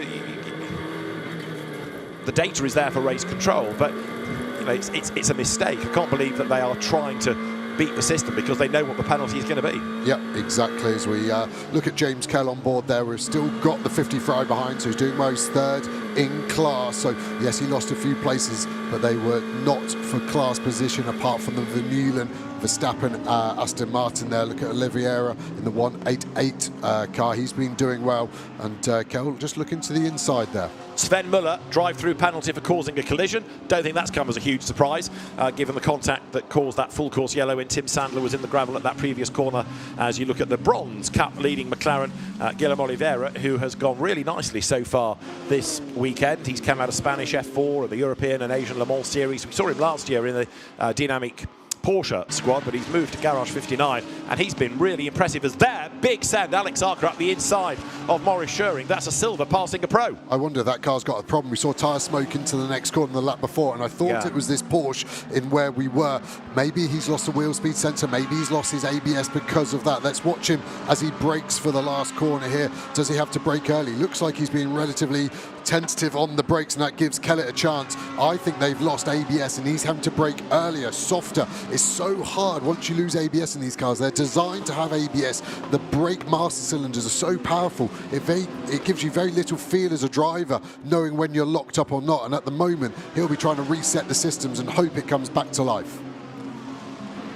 So here they come now down to the chicane. Maurice Scheuring then has dropped 1 place to Alex Arca, and it's doubly good news for Arca all of this, isn't it? Because not only has he been able to gain a place, but he's now got a buffer of another car between himself and his class rival. There's Thierry Vermeulen ahead of Augusto Farfus. Arca into the top 10.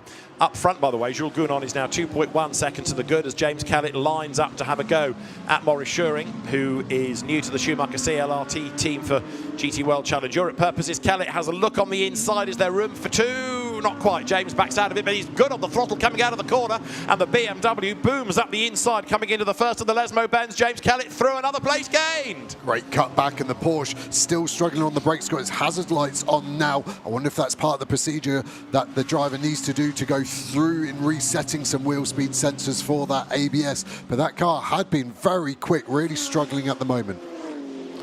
So James Kellett, another place gain, then he's up into 11th, still chasing after Alex Arca's Audi. Penalty to serve, remember. Let's just eavesdrop on their radio. How many laps, more or less, just to have an idea in case of bad radio?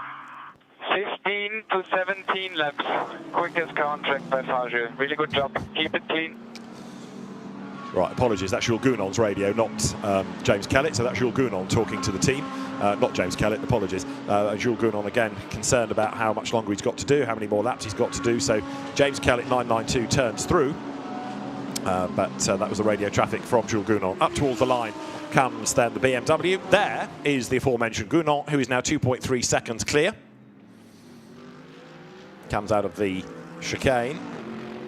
And the Mercedes AMG now is discernibly getting away, isn't it? Mauro Engel falling back a little bit in second place, and then third, Dean McDonald, 0.6 of a second behind. But the McLaren, even though it's been close, has never really been able to make a proper move. No, and it's the problem when you follow the Mercedes, it's the most aero-based car, so the dirty off the back is obviously the worst, and it just makes it very difficult to follow for a long time. You start to overheat your front tyres especially. They obviously are leading the Gold Cup as the graphic shows, but yeah, Engel in this yellow Mercedes struggling, 2.3 seconds behind Gounon in the silver Mercedes in the lead of the race. Gounon not only able to be the fastest man on track, but able to have that presence of mind to speak to the team and go, in case we lose the radio, how many laps will it be till I need to pit? And he'll look at his dash and it will say he's done 22, somewhere between 15 and 16. So he'll have it banked on lap 37. If he's not getting told on the radio, he will need to box the lap after that. James Kellett, absolute best first sector. Sven Muller has served his drive-through penalty. Looking back from Mauro Engel's Mercedes AMG at Dean McDonald in the Gold Cup, leading McLaren. And there into the pit lane comes the Ferrari from the Rinaldi Racing squad. Number 12, Christian Hook, did, after all the safety car and full course yellow periods, lead his class, but then got pushed back in the pack. So he brings that car in. Driver change cycles through, and now they can do not just driver but 4 new tyres as well as a tank of fuel. 44 seconds the refueling hose has to be connected by, and that data goes back to race control, so that's how they know whether you've short fueled it or not, whether you've been coupled for the regulation time or not. You'll see that fuel hose come off. They'll drop the car. There'll be an auto start, so as soon as the car feels the air pressure being released, it will crank the engine, and by the time it hits the floor, the engine's on and the driver can just release and can just get on his merry way. The drivers that stopped on that earlier lap of the first full course yellow pit stop have around 20 minutes remaining of this first stint before they would exceed their maximum stint time. And Paradigm have just confirmed that their earlier stop for Darren Lund was a puncture rather than a regulation stop. There you just got a glimpse of Sven Muller after his drive-through, fighting his way back through the pack. Talking of which, there's a right old pack here that involves number 3 Mercedes, Yannick Mettler, running in 22nd place at the moment. He's got himself up past Thomas Drouet's Ford Mustang, and then I think behind Thomas Drouet is Al Buncombe in Bob Neville's McLaren, the Team RJN car that he shares with Reece Barr and Tommy Foster, new to GT3 racing this season. So great variety amongst the brands. The wheel just skimming the dirt as Thomas Drouet, 23rd, flicks the car into the chicane. So Gounon, Engel, McDonald still the top 3. Yannick Mettler's Get Speed Mercedes AMG goes through. That's in the Silver Cup. And number 19, that car started by Baptiste Moulin. That was another early pitter. Baptiste stayed at the wheel when they did that first regulation stop, therefore the non-driver change permitted stop. He's hauled that car now up into 20th position. So James Kellett still absolutely flying, and 11th place and closing on Alex Arca coming into the Parabolica. Box, confirm. You have to stay in the car for 15 seconds when you stop the car and kill the engine. 15 seconds in the car, I will remind you. Everything is good, box confirmed. Down the pit lane comes the BMW then. This is James Kellett, and this is for his 15-second time penalty, and then they're going to do a driver change. So he can't do anything for 15 seconds. That's the penalty to be served, and at the end of 15 seconds with the engine off and everything like that, then they can get on and do the remainder of the pit stop. So now that car is going to tumble down the order. It's out of sequence anyway, but this 15 seconds is going to hurt now. Yeah, and he had to pit because he was one lap away from going over that maximum stint time. Another car I'd missed, I don't know if you saw, David, sorry, was the 50 Ferrari has also got a 15-second penalty for short fueling. Sorry, so that one is struggling, isn't it, in 15th place at the moment with Leclerc. Yeah, that's we touched on a couple of laps ago. These are good teams. You know, you wouldn't think that Paradigm or certainly AF Corsa would make a mistake, and you wouldn't think they'd try and beat the system because they know what the penalties are. But yeah, number 50, Arthur Leclerc, at the wheel of it, is going to have a long pit stop when he needs to come in. Right, we're almost at the end of the first hour. Quite a lot's happened, hasn't it?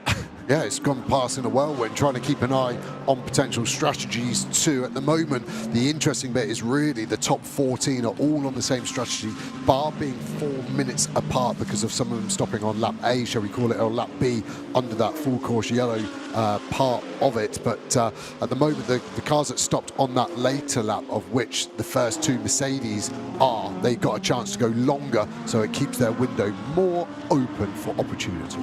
The 76 Barwell Lamborghini trying to make some progress as it goes through. There's number 112 still circulating. Maxime Robin having been involved in that earlier skirmish. So some good battles all the way up and down the order at the moment as they're showing damage. On the front is the McLaren. One runs wide. That was the Qatari Audi, wasn't it? That's in 43rd place now. Al Madhid at the wheel of it. That McLaren won't be handling nice at all. You can see the hole on the inside of it. It's lost half of its dive planes there. The headlight, which is missing, is just creating a huge parachute effect. And actually, Dean McDonald and the other McLaren there from Garage 59 starting to back off a bit. Nicky Team gathering as we see the Ferrari now starting to move on, but still has that damage, doesn't it? And it's a struggle for him to be able to get away from Charles Wirtz. And between the two is James Kellett, who is, or the 992 car James Kellett brought in. That has rejoined out of sequence, drops down the order. It is Charles Clark at the wheel. So there, Charles Clark in 992, and Charles Wirtz not being able to go after the 51 Alessio Rivera Ferrari right now. Big deep breath here, four of them together. Look, 81 Mercedes, the Corvettes in the middle of all of that as well. Renat Salikov versus Lorcan Hanafin. And then behind them, you've got Marzio Moretti, and up they come towards the braking zone. The number 12 Rinaldi Ferrari, I think, is in this battle pack as well. And a good move by Hanafin. Moves through on the inside. That gives him now 29th place overall. That's a Silver Cup car going ahead of a Bronze Cup car. 333 is Marzio Moretti, who comes in turn out of the first of those two, Lesmo Benz, and the big queue of cars fore and aft. There's dust almost everywhere at the moment. Pretty much every corner, there's somebody just running a little bit wide and touching the very dry grass verge. Yeah, entry and exit. The drivers normally don't want to touch anything slippery on the way in because it can really unsettle the balance of the car, but they're trying to maximise the radius of these corners as much as they can, and that's why you can see the grass is getting worn out on these corner entries. We've seen a few drivers go too far in practice and they've lost the car because of it, but that's what you've got to deal with in a race. You've got to maximise every tenth here and there. So, race leader Jules Gounon is on lap 27, and he's now 3 seconds to the good as Lorcan Hanafin here in the Chevrolet Corvette leads the Mercedes AMG of Renat Salikov, and number 12 Ferrari that we saw cycling through a pit stop a little while ago, back on track with Davide Rigon behind the wheel. We're starting to see some purple sectors that lap. Rivera sector 3, Alex Acker sector 2. So because the tyre deg is so low here, the bigger effect is the fuel burning off. 120 litres, just over 100 kilos of fuel. So they're getting towards the end of that now as we see the boots and the only remaining one attack that Ferrari into the first corner. He's going to try and go all the way around the outside, gets the job done. And what you were saying about purple sectors, purple lap time as well, because they've now done 26, but at the end of lap 25, that's when Jules Gounon did the fastest lap of the race. So further proof of the tyre deg being pretty negligible. There you can see battle on track as the Number 6, Tanat Satran-Tirancool, Mercedes AMG, gets past Davide Rigon's Ferrari through the Curva Grande. Brilliant shot that from the drone, isn't it? Not only in terms of showing the cars on the circuit, but you get a real flavour for what goes on around the Monza park. Yeah, beautiful parkland and lots of areas for spectators to enjoy, and somewhere else where there's lots of areas for spectators to enjoy is Spa, the CrowdStrike 24-hour race, our next round of the GT World Challenge Endurance Series, powered by AWS. A huge amount of dust there. What car was that? Was that the Corvette? I think that was running wide. He's got out the gravel trap, but that would have lost momentum. That was Lorcan Hannafin running wide at Lesmo 2, so kicking up the dirt, and more dust hovers in the air. He's got to clean the tyres, and that gives Salikov a chance to pounce, and he does so. Renat Salikov round the outside. Hannafin fights back though. Silver versus bronze. Lorcan Hannafin is not giving up without a fight, but well done Renat Salikov. He was committed to that move, and he's made it stick. The Mercedes AMG back ahead of the Chevrolet, so that is the change for, in quotes only, 29th place, but brilliant racing here. Yeah, I've never seen cars run that long side by side through Ascari. I wondered what the Corvette of Hannafin was going to do, and he did back out of it. He was legitimately along the inside, but I think there would have been contact had he tried to stay to the inside, so wisely he backed out of it. But yeah, he dropped it on the exit of Lesmo 2, and that lost him that position ultimately. Here comes Satran-Tirancool up to have a go at Marzio Moretti then as they come across the timing line. That's for 31st, and Tanat Satran-Tirancool on the outside line, Marzio Moretti on the inside in that blue Franti Lamborghini. They get to the braking area now, and it's the Lamborghini that stays ahead. Satran-Tirancool, who was last year's Endurance Silver champion, don't forget, and a very successful racer, not only in GT cars, but he had a spell in Formula 3 style machinery, Euro Formula Open a few years back. He slots back in behind, but Satran-Tirancool now is under attack from another Silver Cup car, the Mercedes AMG of Loris Cabiru, and 1-1-2. Maxime Robin is being given a drive-through for causing that collision down at the first chicane a few laps back. Stewards have had a look and made their decision. Yeah, not surprised with that one. Maybe even I thought it might be a little bit heavier than that, because it completely wiped the Porsche out, didn't it, and ended their race. But yeah, there will be no argument, I don't think, from Robin there. There going through is Tanat Satran-Tirancool's 32nd placed Mercedes AMG, but it's where he is in silver that counts, and right now he is 9th, keeping the surviving Boots and VDS Mercedes of Loris Cabiru at bay. They make that run under the old Monza banking, and that goes across the top of the circuit. So Jules Gournot continuing to lead the way with about another 8 laps, we are being told, in the system for him. But the brains trust on the pit wall, assuming they've got that radio contact still, will be able to change the plan accordingly. We are seeing a 10-second penalty for Alex Malikin for leaving the track and gaining an advantage. Now, we saw that happen. The team, I think, were trying to get Alex Malikin to give back the place, but the decision has been called for, and a penalty is heading his way. Yeah, another one I agree with. He was just getting past that slow Audi, wasn't he, at the time that he and Sven Müller was getting held up at the second chicane. But yeah, the penalty outweighs what he gained, and that's why the team were advising him to give the position back. Thierry Vermeulen just going through shot 12 with Augusto Farfus behind. The Charles Clark BMW, which we were looking at in the hands of James Kellett early on, and sort of yo-yoed a bit. He's now 49th. After its 3rd pit stop, and apart from cars with problems, that is the one with the most number of stops to its name thus far. There in 16th place is the Bronze Cup leading Guilherme Oliveira, and 2nd in bronze right now is the 81 Mercedes of Renat Salikov that we were looking at a little while back, with 3rd in the category Chris Froggett's Ziggo Sport Tempesta Ferrari. All 4 classes here very competitive, aren't they? The silver class, the biggest class in its first time in the history, 17 cars, and then the gold and the pro class both having 16, and then the bronze cup as well into 15 cars. So really strong across the board here, and big wiggle there for Vermaelen, who's trying to put the power down. The car was saying no, goes to the inside to defend. The cars can't cross that solid line with all 4 tyres, so although it is tarmac, they won't be able to use that as an overtake. Farfus tucked up behind, he'll go to the outside. Can he get the move done round the outside? We've seen it done already today, but it's very difficult to do. And Farfus knows what to do in a long distance race. I thought he was going to back out of that, but no, he does stick his nose up the inside, and he runs Vermeulen wide to the curb, but he's got a good exit. Well done, Augusto Farfus. So it wasn't for settling, was he? He forces the issue and he goes by. So Augusto Farfus, with all of his experience being put to good use, that was a very, very good committed move, and it's worked for him. So Farfus now up into 12th. Everyone's being very nice and polite. Back in my day, people would have been run out of road left, right and centre. But yeah, I guess we still got 1 hour, 54 minutes remaining, so people being kind. But historically, we see drivers roll off the brake as they go through the first part of the chicane to run them up to the exit, as we see the 19 car in pit lane yet again. Yeah, that made an early stop, didn't it, to get one of those reg stops out of the way. And we're getting green sectors again from the leading cars as they get towards the dregs of the fuel, towards the end of the current stint. Baptiste Moulin brought this car in early on. They've got Dante Rapinge, who had a spin in it yesterday, and Ivan Eklicik as the other driver. So that's your race leader, that's Jules Gounon, coming then up now round the Parabolica. He is 41 minutes into this stint, and 50 is the maximum, 45 is the minimum. And there is the lead car then that comes over the timing line once more to put now 30 laps in the book here at Monza. What's the pace of Maro? He caught up slightly in the last 2 laps.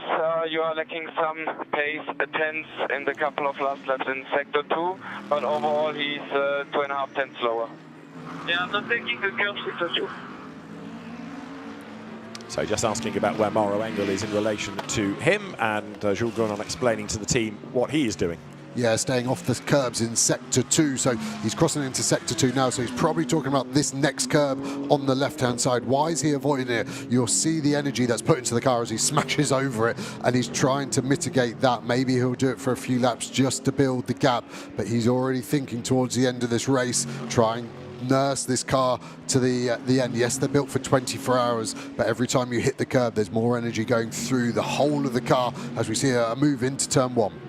42 BMW, the Century Motorsport car, trying not to connect with Alex Buncombe in 23, the RJN McLaren, as they accelerate. They're now at the other side of the chicane. Alex Buncombe staying ahead of Jared Weberski, but then Weberski gets the power down better and comes through the Curva Grande ahead. So the BMW relented at the chicane.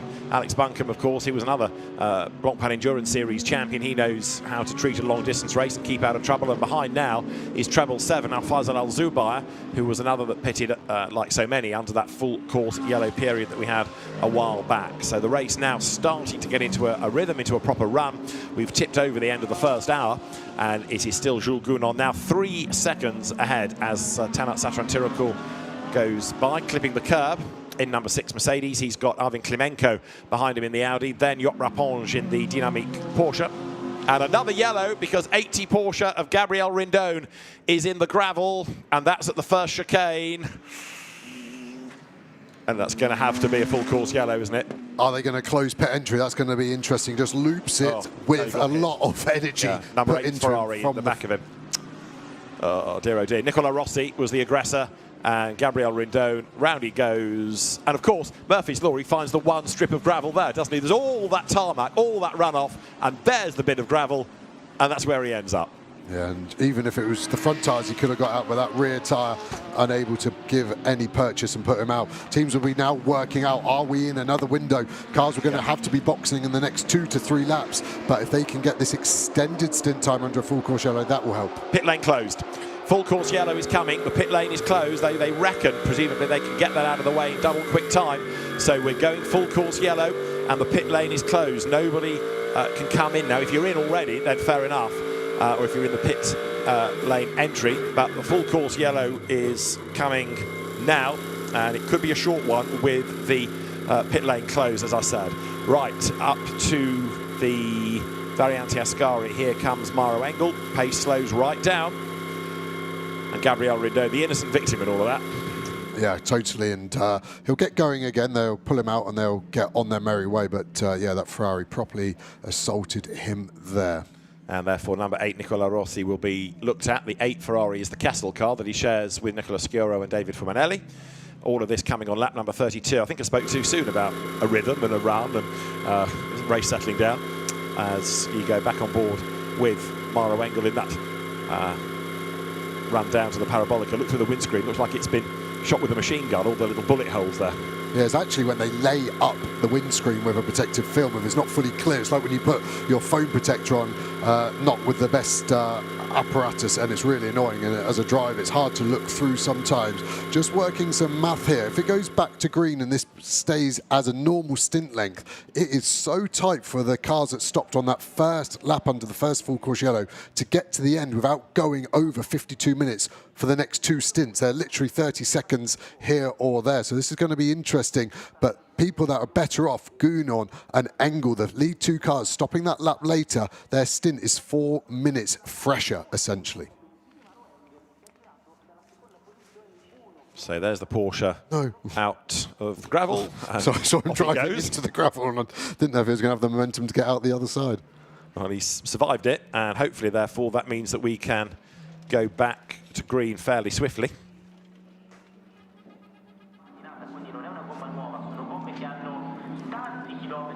So the full course yellow continues, but the green flag is on effectively short notice. There's a countdown, obviously, to slow the cars for safety reasons, but the resumption of the race can be without a count, and therefore everybody's got to be on the toes ready. And we've gone green because you can hear the engine notes rise again and you can see the cars blast away. So we're back in business. Yes, we are, and cars are going to have to think about getting into the pits at the end of this lap. The pit lane is going to be very busy over the next 3 laps as all the cars cycle into a new driver. Every car will do a driver change, 4 tyres and 44 seconds of fuel.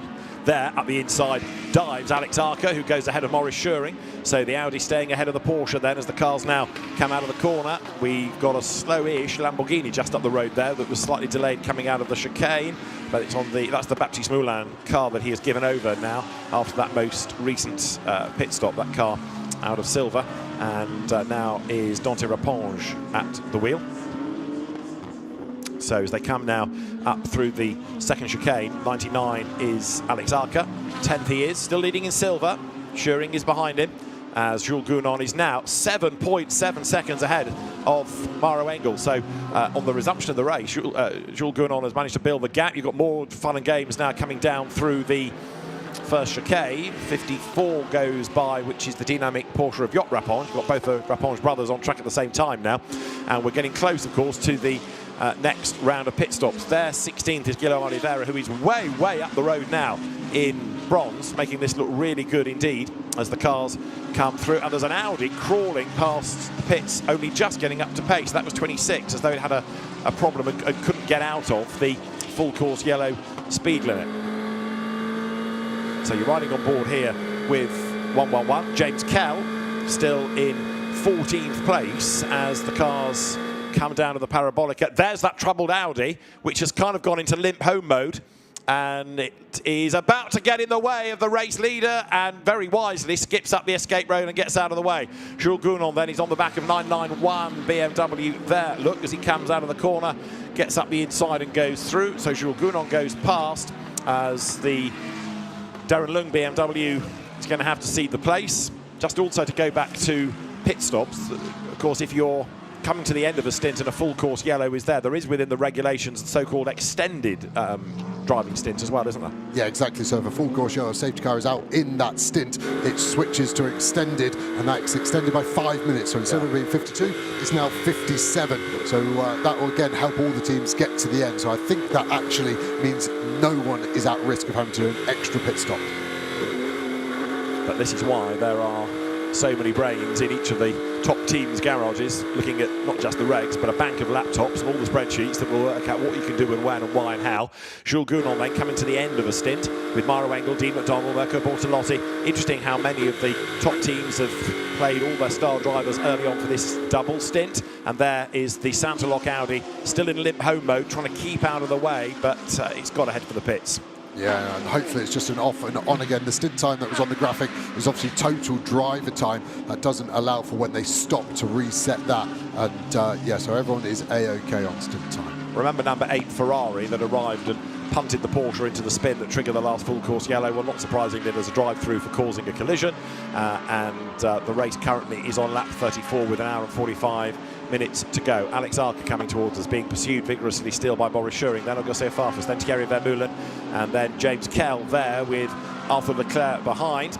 The best of the Ferraris is 8th. That Ferrari into the pit lane Chris Froggatt has brought in, and that is its 3rd pit stop. They tried to get early pit stops done under full course yellow, but now it's time to give the car over to either the returning Jonathan Hui, who comes back into the championship this weekend, or Eddie Cheever. Yeah, exactly. And one of those pit stops was just a driver reset, so it still has one mandatory one to do after this, as we see the Tresor Attempto Audi team get to work on a full service. So that is the silver leader, number 99 Alex Arca's car.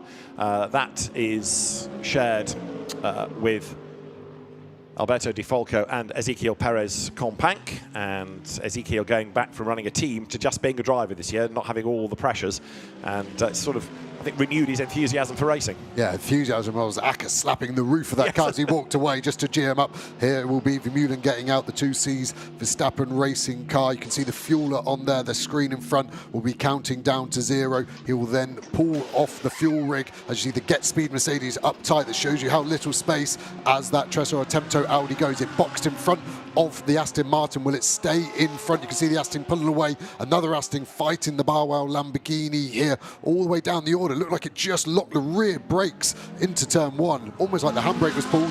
That Tresor Attempto Audi still in front of the Verstappen Aston Martin. Okay, and that Aston Martin now rejoins with Chris Lulham at the wheel of it, and it is Ezequiel Perez Companc that we saw getting into the Audi. Maxime Robin, having been done for causing an incident, is now being looked at for pit lane speed. Gounon has done another lap. There is behind the 112 McLaren, which we were just mentioning. Amaro Engel's got himself a bit marred in traffic on this lap, hasn't he? Yeah, he really has, and that shows you sometimes you make your own luck, because Gounon not getting involved in this battle, which is hemorrhaging time for Maro Engel right now. Yeah, that's one of the Paradigm BMWs, isn't it? Just up the road that he wants to get past. So Maro Engel, again, wants to get through rapidly, but he doesn't want to put himself in jeopardy. You've got the returned Lion Speed GP Porsche just up the road. So as they come out of the chicane, I think it's 991, isn't it, that is just ahead. Maro Engel is on the lights there. Dean McDonald, who was the Gold Cup leader, is in from 3rd place. So that allows Nicky Team's Aston into the top 3. And Dean McDonald, for the moment, he is in the pits. The car is there, but it's going to be a driver change, tyres and fuel.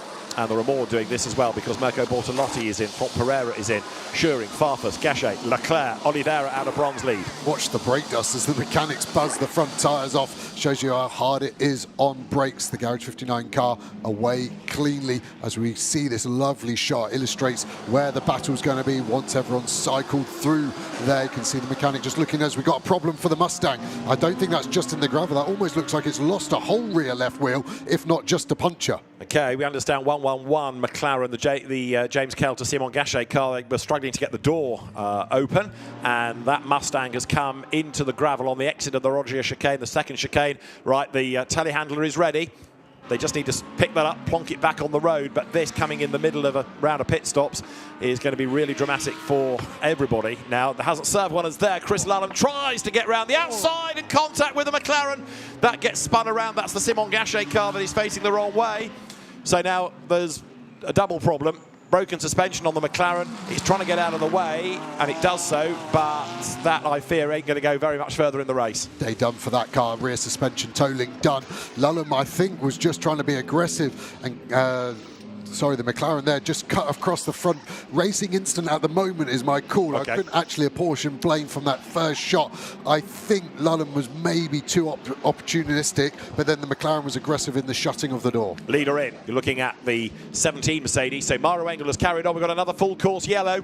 Is that going to win it or lose it for 17? Full course yellow as number 17 is in the pit lane, and Engel will lead from Nicky Tim. We go full course yellow again. Massive win. All those cars that stopped the lap before all pitted under full speed, whereas these cars now are getting held up. Engel went for another lap. Well, he'll be able to get into pit lane before the full course yellow is ended. Luckily, pit lane has stayed open for them, but this is going to really transform the race. If Engel can get in under full course yellow and get the full pit stop done, he will be the biggest winner out of this. Right, so there is 17 that rejoins Fabian Schiller at the wheel, so they're going to keep Lukas Stoltz for the end. And the fact that the pit lane has stayed open suggests that this is going to go through to a longer safety car period, doesn't it? I think the pit lane had to stay open because so many cars were needed to come in. It was a puncher. The Mustang's done really well to get out of that gravel trap. I assume it must have had some outside assistance, either Marshall or telehandler, and he's limping that back. It'd be interesting to see if the HRT team are happy for him to drive all the way back. Thomas Drury, that's going to cause so much damage. Look at the gravel still pouring out, but potentially causing a lot of issues. But equally, race control aren't going to throw a green flag while you've got a car going this slowly, because that's just dangerous. They're not going to take that risk, obviously. So they'll want that out of harm's way, and that therefore, because it's such a slow lap now, because he's got probably 2/3 of the lap to get back to the pit lane, this is going to be a little bit more of a yellow period. Now let's try and piece it all together. Mustang up the inside, went for a gap through the escape road chicane, and then as he slaloms back on track, is there contact? Not there. And here, coming out of the chicane, it all gets wrong, it all heads into the gravel, bang.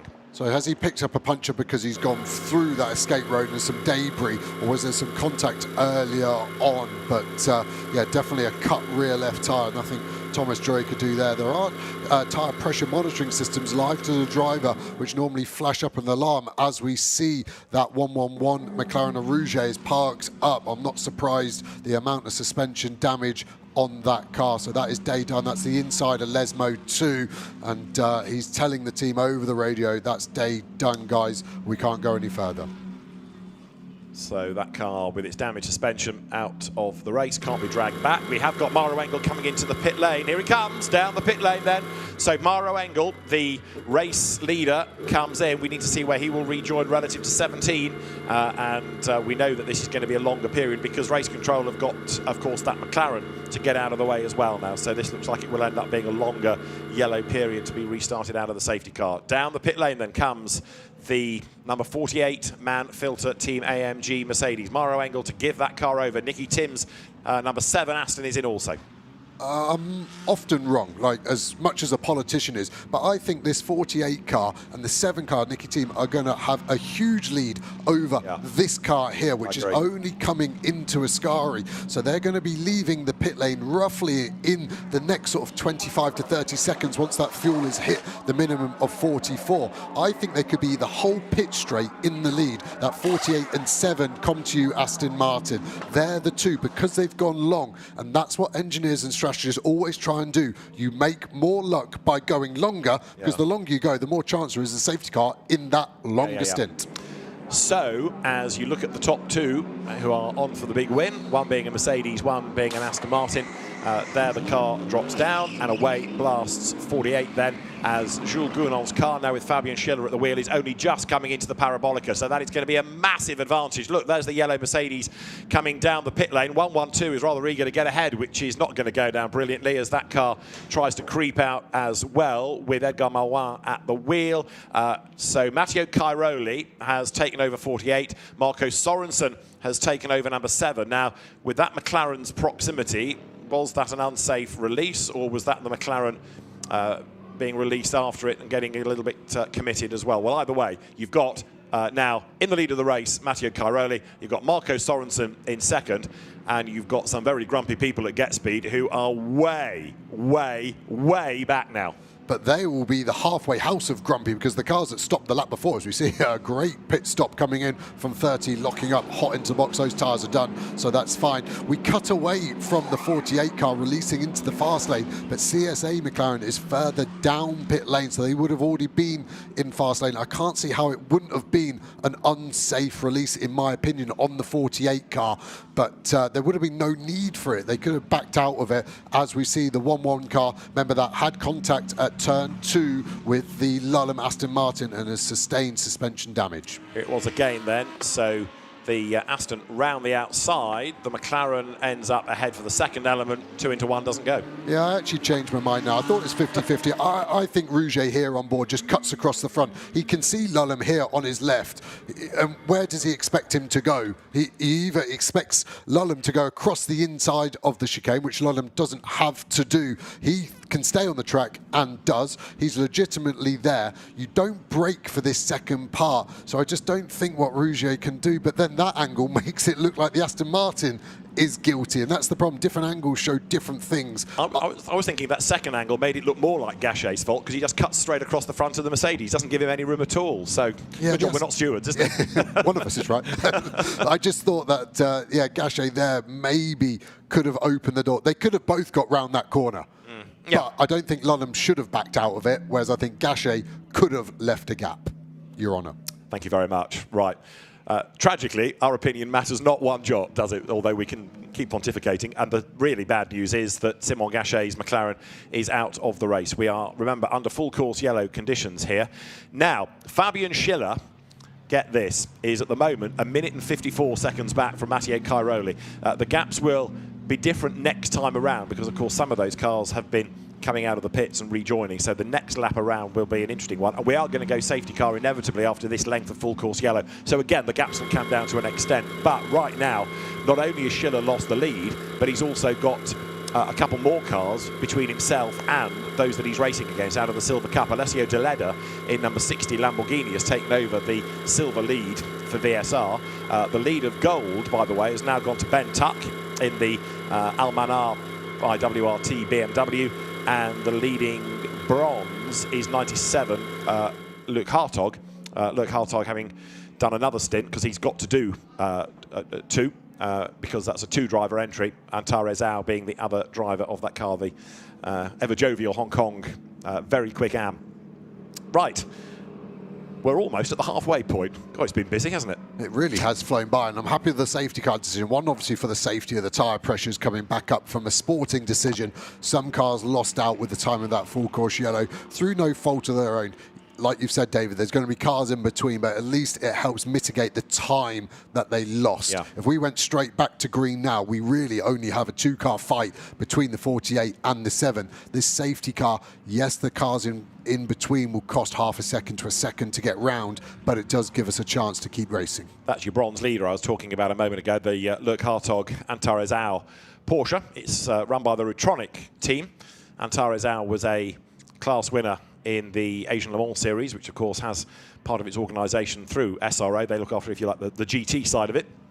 And by being a class champion, a Le Mans entry beckons. So he's got Le Mans and he's got Spa. Other GT factory drivers have got Le Mans and Spa and the Nürburgring 24 Hours as well, which is part of the Intercontinental GT Challenge. June is a month of endurance, 3 24-hour races back-to-back. There are going to be some very tired souls at the end of it.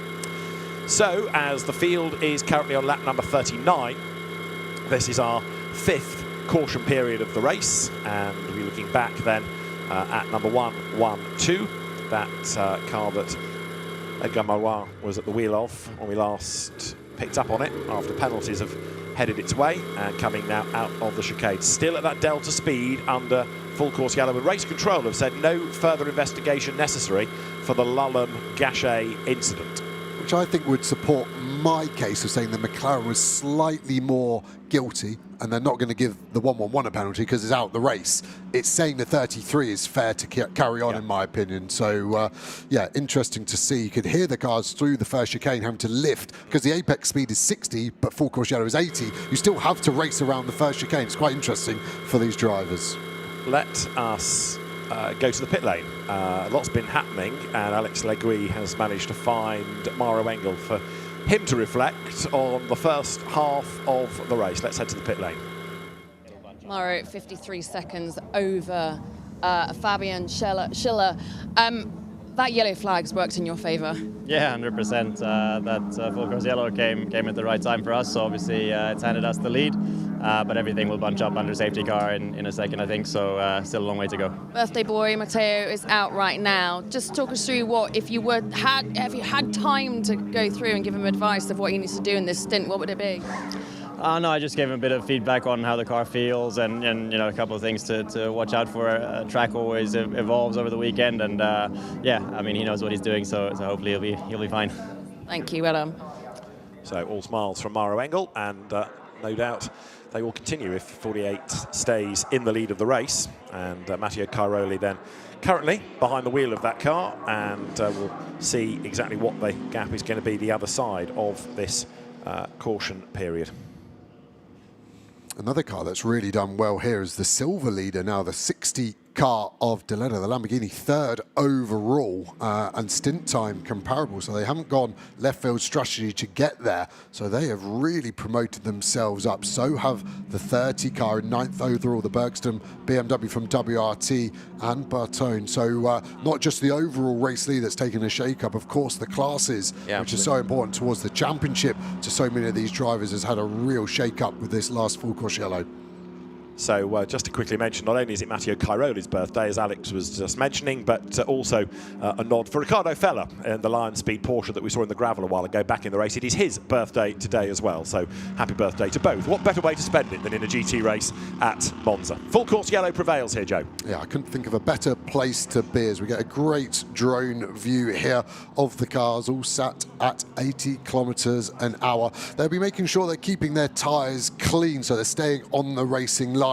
You'll start to see the dust, the detritus, almost the swarf given off by these cars, and the tyre rubber, of course. If you run wide there and you get some pickup, once you do go back to green, you've got to either work that off or live with the vibration you've created yourself, and it is hard work. The vibration goes all the way through the car, into your eyeballs, into your forearms, and it is there until you change tyres. Well, this has been one of the other big wins in this recent round of pit stops, and the timing of full course yellows. Alessio Deleda up into the lead of Silva, and 7 minutes into this stint. So they've certainly bounced the ball correctly in that last pit window, and into the lead of Silva out of almost P nowhere has come number 60 Lamborghini. Second in the class now is the blue BMW of Gustav Bergstrom, the WRT car, and third, number 3, the red Anthony Bartone Get Speed Mercedes. But Silver got a completely different look than it did a little while ago. Same in gold, where Ben Tutt's BMW leads Louis Prett's McLaren. That's the car that Dean McDonald brought in the lead. And then third in gold is Chris Lulham. Bronze, Luc Hartog ahead of Guillermo Oliveira, and then Jeff Machiels is now in third in the class. Wouldn't it be nice if bronze could be won by 52 Ferrari, with Andrea Bertolini taking a race win in his farewell performance? That would be quite a story. Yeah, that would be a homage to someone that's done so much in their career, obviously. Some of the stats I've seen about it, my favourite one is he's done 572 watts. What do you think? 572. To say races in his career is too obvious. Just quickly to say we go safety car. He has done 572 laps of Fiorano. Nowhere, actually relatively close geographically, 572 Formula One shakedowns for Ferrari. So that is a great career. He started working there when he was 19 years old as well. So yeah, one of the greats, and every time I ever raced against him, one of those very hard and fair drivers. I don't think you'd find a bad word against him from any of the drivers in the paddocks. No, very true. Safety car conditions now are employed. Yeah, it was as a Porsche driver that Andrea Bertolini then got the phone call to go and test a Ferrari, and the rest, as they say, is history. He'd got a drive for a Porsche team. Right, let's quickly go to the pit lane. Alex has been investigating the success of this number 60 Lambo. Michele, you are very much leading the class. Talk us through that stint. That was brilliant. Yeah, it was a good stint.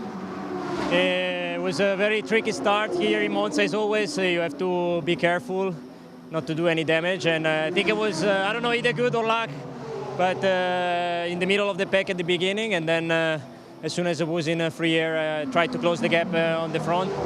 And then we also get a bit of luck in the last pit with the full course yellow, but it was a nice pace, let's say. Yes. Congratulations, good start. And another car that's had a big win on the pit stops is Treble 7, the BMW that Ben Tuck has taken over now from Alfazal Al-Zubar, with the winner of last year's race here, Jens Klingman, to go in at the end. So the car's now coming down through the Variante Ascari. That's your race leader then, Matteo Cairoli, with this automotive version of a birthday cake. The race lead, Marco Sorensen, runs second, and the gap first to fourth now, because up into fourth place now is 17 Fabian Schiller. That is 53.7 seconds, but gaps are still closing as the field is bunched up behind the safety car, which is coming down to Parabolica, and its lights are still on, so there's going to be certainly one more lap. I think part of this is to try and scoop up the field into one long line, but look at the vigorous weaving that's been going on. Yeah, we've been under full course yellow for so long. The tyre pressure's probably all the way down 1.5 bar maybe, and they'll want to be 1.8, 1.85 maybe around here at Monza. The higher pressure offers better braking stability usually for these cars. Just looking at some of the big losers down there, so to speak. The Engsler Lamborghini GRT Grasser that started on the second row and was running inside the top 4 all the way down in 14th. Now the 58 McLaren is down in 15th as well, and the 163 VSR Lamborghini on the second row alongside the other Lamborghini also really lost out. There's your new Gold Cup leader, Ben Tuck, at the wheel of the car, and Ben working his way then up towards the timing line. Came out of British Club Racing, but in a very short space of time has certainly established himself as a very, very good GT racer. Looked after by Oliver Gavin, and from Mazdas to Caterhams to GT cars. Has done a lot of racing in Germany, but certainly has been a really impressive GT racer and a real asset to that Jens Klingmann, Al-Fazal Al-Zubair, Almanar by WRT squad. Second in gold, Louis Pret taking over from Dean McDonald. So Garage 59 aren't out of the hunt. Chris Lulham's Red Bull-backed Aston is third in gold. So again, there's still a lot to look for in the remaining hour and 23 minutes. A little bit of debris there on the outside of the road as you look at the BMW go through. What else is happening lower down in the classes? We've had some more driver changes. Sean Galisle has got into 991. We have the safety car in this time. Safety car will be in at the end of this lap. Going to be interesting, isn't it, to see what Fabian Schiller can do. Now that the safety car has scooped everybody up, although there's traffic, in terms of time, Fabian Schiller is 12 seconds behind Cairoli. But the gap's going to grow again, isn't it, because he won't get past all of those back markers by the first chicane. There is Schiller. Look how many cars he's got to get past. So Cairoli is still going to be able to extend this margin. Yeah, the cars in between as well, those McLaren and the VDS car there, they will want to try and get past to unlap themselves as well. So they're not going to make this easy for the Aston Martin. They're going to be elbows out. You tend to, as a driver, once you can't get the lap back for the first couple, then you might concede. There is Schiller, who had been in the 17 car. It looked so dominant, hadn't he? He would have thought this is going to be a nice, easy stint. Jules Gounon has led from the start all the way to the pit stop, but that unfortunate nature of the full course yellow had really hurt them. So we have touched on Treble 7, the Gold Cup leader. Just before we go back to green, let's hear from Jens Klingmann. He's yet to get in the car, but he must be really optimistic about their chances. Let's join Alex. Whew, Jens. You guys are quietly climbing the order, and we saw you win from P29. Talk us through your stint. Well, I didn't drive yet. Oh, sorry, no, I mean, there were cars. Exactly, yeah. I will be in the last. It's always about strategy. We saw that last year, and it's our motto is never give up. We saw that last year as well. So now we cycle to the front, so hopefully we can stay there, stay clean, because now we're in the position we want to be. And now it's only the defending part, and that will be down to me, especially in the last hour of the race. So let's see how it goes. Let's see. Thank you. Safety car in, and the green flag flies. Good restart by Cairoli, who has got all of this traffic between him and Marco Sorensen in second place then, up towards the line. Fabian Schiller can't overtake until he gets to that timing line of the green flag. Now he can get on with it. Watch for Sorensen to dive out of the draft. He's got to try and clear those back markers. Behind him is the Rutronic Porsche that wants to unlap itself, so there's an awful lot kicking off. Cars 3, 4 abreast in the background. Sorensen into the chicane. He's actually lost track position to the Porsche rather than gain it through the traffic, and he might get mud coming out the other side as well. Look, number 6 Mercedes does come up and challenge Colin Carasani, trying to get through the traffic there, looking down from the drone. That's Fabian Schiller, who is on a mission. He's got to try and pick him off as quickly as he can. Amazed that Sorensen couldn't hold off Picarella there, who is now on the move. We did see that car fast. Looks like he's going to lose another place to a Mercedes there. That Aston Martin not firing its tyres up to get that car back up to pace so far. Everybody all in a long line, so hopefully we can get through the next lap or two without too much drama. We don't want another interruption because the pattern of the race really hasn't evolved too much. There is 32. That is the Team WRT BMW Ugo de Wilde now behind the wheel of it. It was being looked at a little while ago for its pit lane speed. We've not heard anything more about that, but de Wilde in 6th place. Again, you rule out that car at your peril as the field accelerate again. Now down towards the Variante Ascari. Under the bridge, just up that slight rise the other side. Picarello then, the Belgian driver, in number 96 in 35th place. He's off the lead lap, so trying to get himself back towards Cairoli and then unlap himself. Fabian Schiller goes through. but you can see the gap already opening up through the traffic has come Picariello. He's got nothing to lose out of all of this. He desperately wants to try to get himself into the lead lap once again, but that had a drive-through earlier on. Don't forget that is why it's fallen down. There's another drive-through coming for the Santalok Qatari Audi for speeding in the pit lane. As up the inside there, look to try to get third place goes Fabian Schiller. He's alongside Alessio De Leder as they come across the line. Now we'll see who's got the heavier right foot. Fabian Schiller on the inside line, Alessio De Leder on the outside. This is for third place, and Fabian Schiller almost pushing his foot through the floorboards, has the Mercedes absolutely flat out. Look how busy it is up the road. The last of the late breakers into the chicane is Fabian Schiller. He goes third. Yeah, so close to hitting the back of the Audi there, both using the side draft of each other. Now what can Schiller do about the 25 Audi? Not there for position, but needs to dispatch him quickly. Still looks like Sorensen struggling. Now 4.9 seconds behind our race leader with cars in between. So Matteo Cairoli trying to extend the advantage as Schiller is working his way through the back markers, but he's got to, on the one hand, get through as rapidly as possible, but without putting himself in jeopardy. Marco Sorensen then, he's very nearly 5 seconds back. Fabian Schiller up into third place, will be on the back of the Aston before long. So there, Ugo de Wilde working his way through the traffic. He's chasing after Marvin Kirchhofer, who is just there going under the timing graphic. And so you've got Cairoli from Sorensen 5 seconds apart. Third is Schiller. Fourth is De Leder's white Lamborghini. He's going to get done by Kirchhofer in a moment, and then Ugo de Wilde is next up behind him. So the top 6 here is having a real sort out. You can see Marvin Kirchhofer going for the inside line. Look as they come up towards the Variante Ascari. There he is, through on the inside, goes fourth. So Marvin Kirchhofer moving himself ahead of Alessio De Leder. That is a Pro Cup car going ahead of a Silver Cup lead car. Yeah, Schiller will now be looking in his mirror. The team will be telling him that Kirchhofer has got pace. He's still trying to get rid of this Audi that's outside of the top 40, but is fighting like his life depends on it at the moment. And again, there was that contact there between the BMW. Definitely was close as you see the field pan out. BMW 32, the Team WRT entry, 5-second time penalty for speeding in the pit lane. Ugo de Wilde at the wheel of it. Yeah, that's going to really hurt them after making good progress with good pace as well. They're going to be out of the running. So for me now, we've got 4 cars in this race. Cairoli in the 48 yellow man filter for Mercedes, Sorensen in the Comptu Aston Martin, Schiller in that dominant stint 1 car, 17 from Getspeed, then Kirchhofer in the Garage 59 McLaren. But they can serve that 5 seconds on the next pit stop. And you never know what else might brew later on in the race in terms of caution periods. So number 32, not necessarily out of the game yet. And Ugo de Wilde has shown good pace in the car that won the first Endurance Cup round at Paul Ricard. As there, look, 97 Porsche, look, Hartog round the outside of the Aston of Chris Lullen, with relatively little real-world experience, of course, the esports star, but he loses out. Porsche specialist, look, Hartog, the Dutch driver, through on the inside line, and that wriggles him then 1 further place up the order. 19th overall, that is Jesse Krohn, who is in 18th place in the BMW, and he's getting involved in the traffic as well. That was nice and forceful, wasn't it? It was like the Audi was trying to push him to the inside. He was like, no, thank you, I've got a bigger car than you, actually, so I'm just going to move you back over to the racing line, if that's okay with you. Good, thank you, goodbye. Bronze led by Luke Hartog. Second in bronze is still being shown as Guillaume Oliveira, who has therefore done, it feels like, the bulk of the race, and 52 Jeff Mackiels in behind him. I think that must be a driver ID issue, because he would have gone way over his drive time, and then the other 2 wouldn't be able to do their minimum of 45. So for them, I hope it is just an ID issue.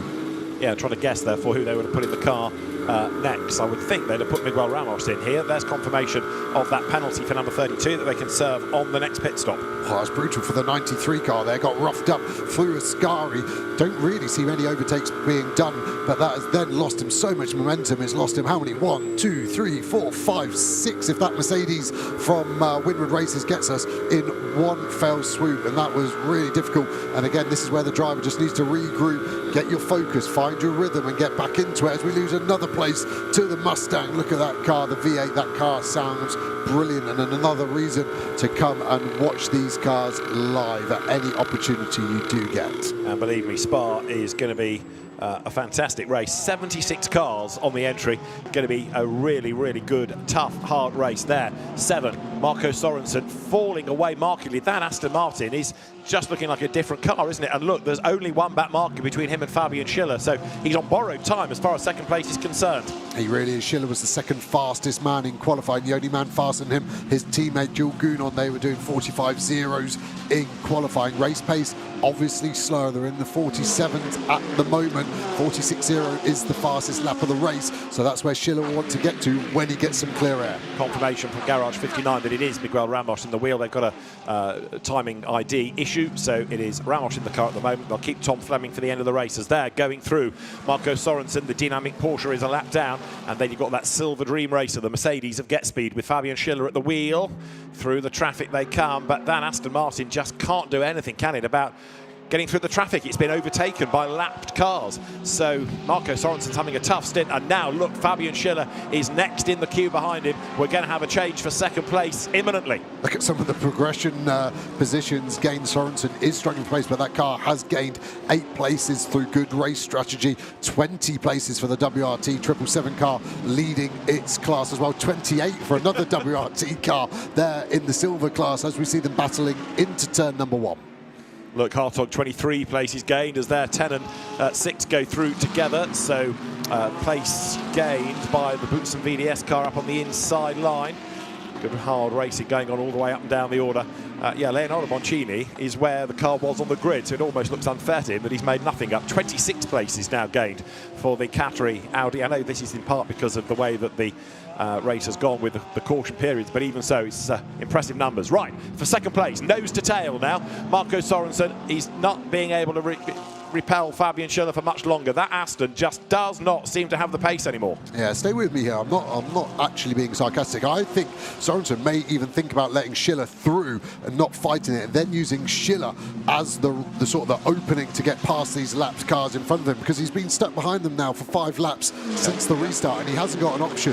Schiller's got so much pace. It's going to happen. I would let Schiller go, try and stick with him, and then when he gets past the cars, you follow him and fight him later on in the stint or later on in the race when they swap to Stoltz and Drudy respectively. Okay, let's see whether that's the plan, to use the silver Mercedes almost like the battering ram to get through the traffic. Sorensen's on the lights. He wants to get through, seemingly. Fabian Schiller up behind him. We'll start to see in a moment whether or not there's much defence put up by the Aston Martin then. But also, you've got to be mindful that the 4th place McLaren is almost up with them as well now. Marvin Kirchhofer, Hugo de Wilde, by the way, is up into 5th, so he's got that Damocletian penalty on the next pit stop. But the BMW is showing decent pace and chipping its way forward as across the timing line again goes Matteo Cairoli, way out in front now, being chased by the lapped Alessio Picariello Porsche. Here's your fight for second place. There's traffic up the road there, busy battling as well. Look there, as way towards the grass goes Colin Carasani. Gets fended off just by the Boots and VDS car, and side by side for second. Here comes Schiller up the inside of the second part of the chicane. The Aston gets the drive off the corner, but Schiller standing his ground on the outside line as we look down from the drone. Together they run on lap 47 into the Curva Grande. Round the outside comes Schiller. That's the inside line for the first part of the next chicane, but Sorensen's got the tighter line. Here comes Kirchhofer behind them to try to go 3 wide and gets a face full of Fabian Schiller. Schiller goes through, does he on the brakes? Late. Yes, goes second. The Mercedes is through, and Marco Sorensen is still having to defend because Kirchhofer is all over him like a cheap suit. Yeah, I thought Kirchhofer had it there, then Schiller finally looked in his mirror and closed the door on him. Great move by Schiller, and he's already gapped away from Sorensen because Sorensen had so much to deal with in that second chicane, wasn't able to tuck in behind like I thought he would want to, and now Schiller can make his getaway, but he has to. Cairoli, race leader in that yellow man filter Mercedes, is now over 10 seconds ahead of this battle. Talking about tucking in, Ben Tuck, he's up to 7th overall now, still leading gold, but he's just got past the Brands Hatch Sprint Cup winning Ferrari of Vincent Abril. So Ben Tuck underlining why he's so highly regarded. As there you see the Alessio Picariello Porsche, 33rd, but off the lead lap. Big frustration for him. Here's Marvin Kirchhofer having a look to get past the Aston, and then he pulls back in and then has another think about it. But no, not into the Parabolica. If he wants to make the move at the chicane, it starts now, doesn't it? Yeah, the car doesn't look great for Sorensen, squirming under brakes from the rear axle. I hope its tyre pressure is still coming up, but this much into green flag running, it can't be that, I don't think so. That is the balance he's got to do at the moment. So down they come then towards the chicane and into the braking zone. There you can see the McLaren looking one way, looking the other as they drop down into the chicane. To the outside line goes Kirchhofer, and as they come into the chicane, it's still the Aston ahead. Sorensen can't really progress through the traffic. Here they come, and accelerating then now into the Curva Grande. So Sorensen's Aston losing pace, and Marvin Kirchhofer now starts to make this plan yet again to try to get past. Let's have a look. This is the pace judge of the last laps. You can see where the Aston is in relation to the rest of the class. He's been losing time. Partly it's down to the traffic, but he's been caught and passed. Look at the way that Schiller has gone, for example. Caught up to that car, having got through traffic, past the Aston, pulled away from the Aston. Yeah, and that car's fastest lap of the race is only 2/10 off the Mercedes in front of it, so it shouldn't be losing this much time, and that's why I'm wondering, is it just a tyre set? They haven't got the pressures quite right. This is the replay of Fabian Schiller diving to the outside of the Aston. Then the inside of the second part of the chicane, the Aston Martin half a car's length ahead as they came off the corner. Keep an eye on the far left of the picture. Marvin Kirchhofer is about to break into shot. Here is Schiller round the outside, trying to get ahead. They're dead set level, and look, Kirchhofer getting the toe, getting closer, goes to the inside, and Schiller sees him coming, so he's getting past the Aston and blocking the McLaren. Really good awareness. Yeah, he really had to do that as well, because Kirchhofer easily had the speed to make it 3 wide and would have claimed the inside for turn number 4, and he could have got both of them, so Schiller had to react and did it hard but fair. In the meantime, the race leader, Matteo Cairoli, has gone across the line. 48 laps in the book, an hour and 50 done, just under an hour and 10 to go. The blue light flashing to warn people that there are lots of cars around, and be careful in your mirrors. It's Cairoli to Schiller, 12.3 seconds. Last time around, Cairoli quicker, Schiller through the traffic. Look in the background, Marco Sorensen still trapped there behind number 6, which is Colin Carasani, last year's Silver Cup champion. Interesting, though, that despite the fact that the Aston hasn't got the pace that it wants, Kirchhofer hasn't found a way past him.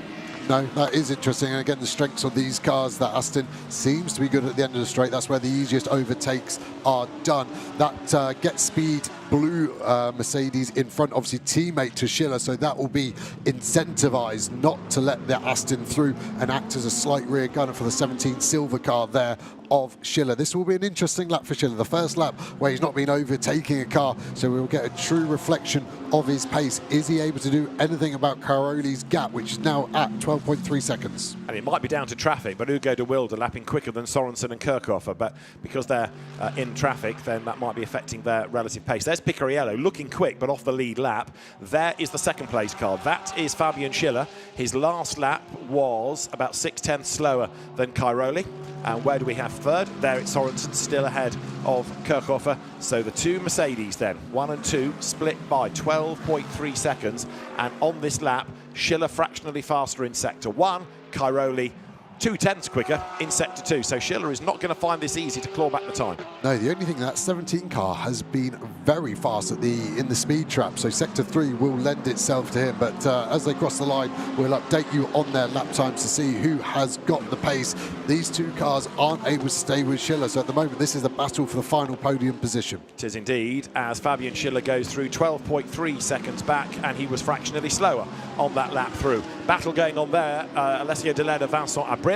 There the BMW, the blue car, is second in silver. That's Gustav Bergström going through the WRT entry. So second in silver behind Alessio De Leda's Lamborghini, which goes through shot there. So Bergström actually, after his successes in Carrera Cup Scandinavia in the past, is getting a little bit closer, and De Leda is certainly being caught. So Gustav Bergström chipping away, but he's now got himself trapped behind the Corvette. De Leda's last lap was a 48.1, Bergström was a 47.8.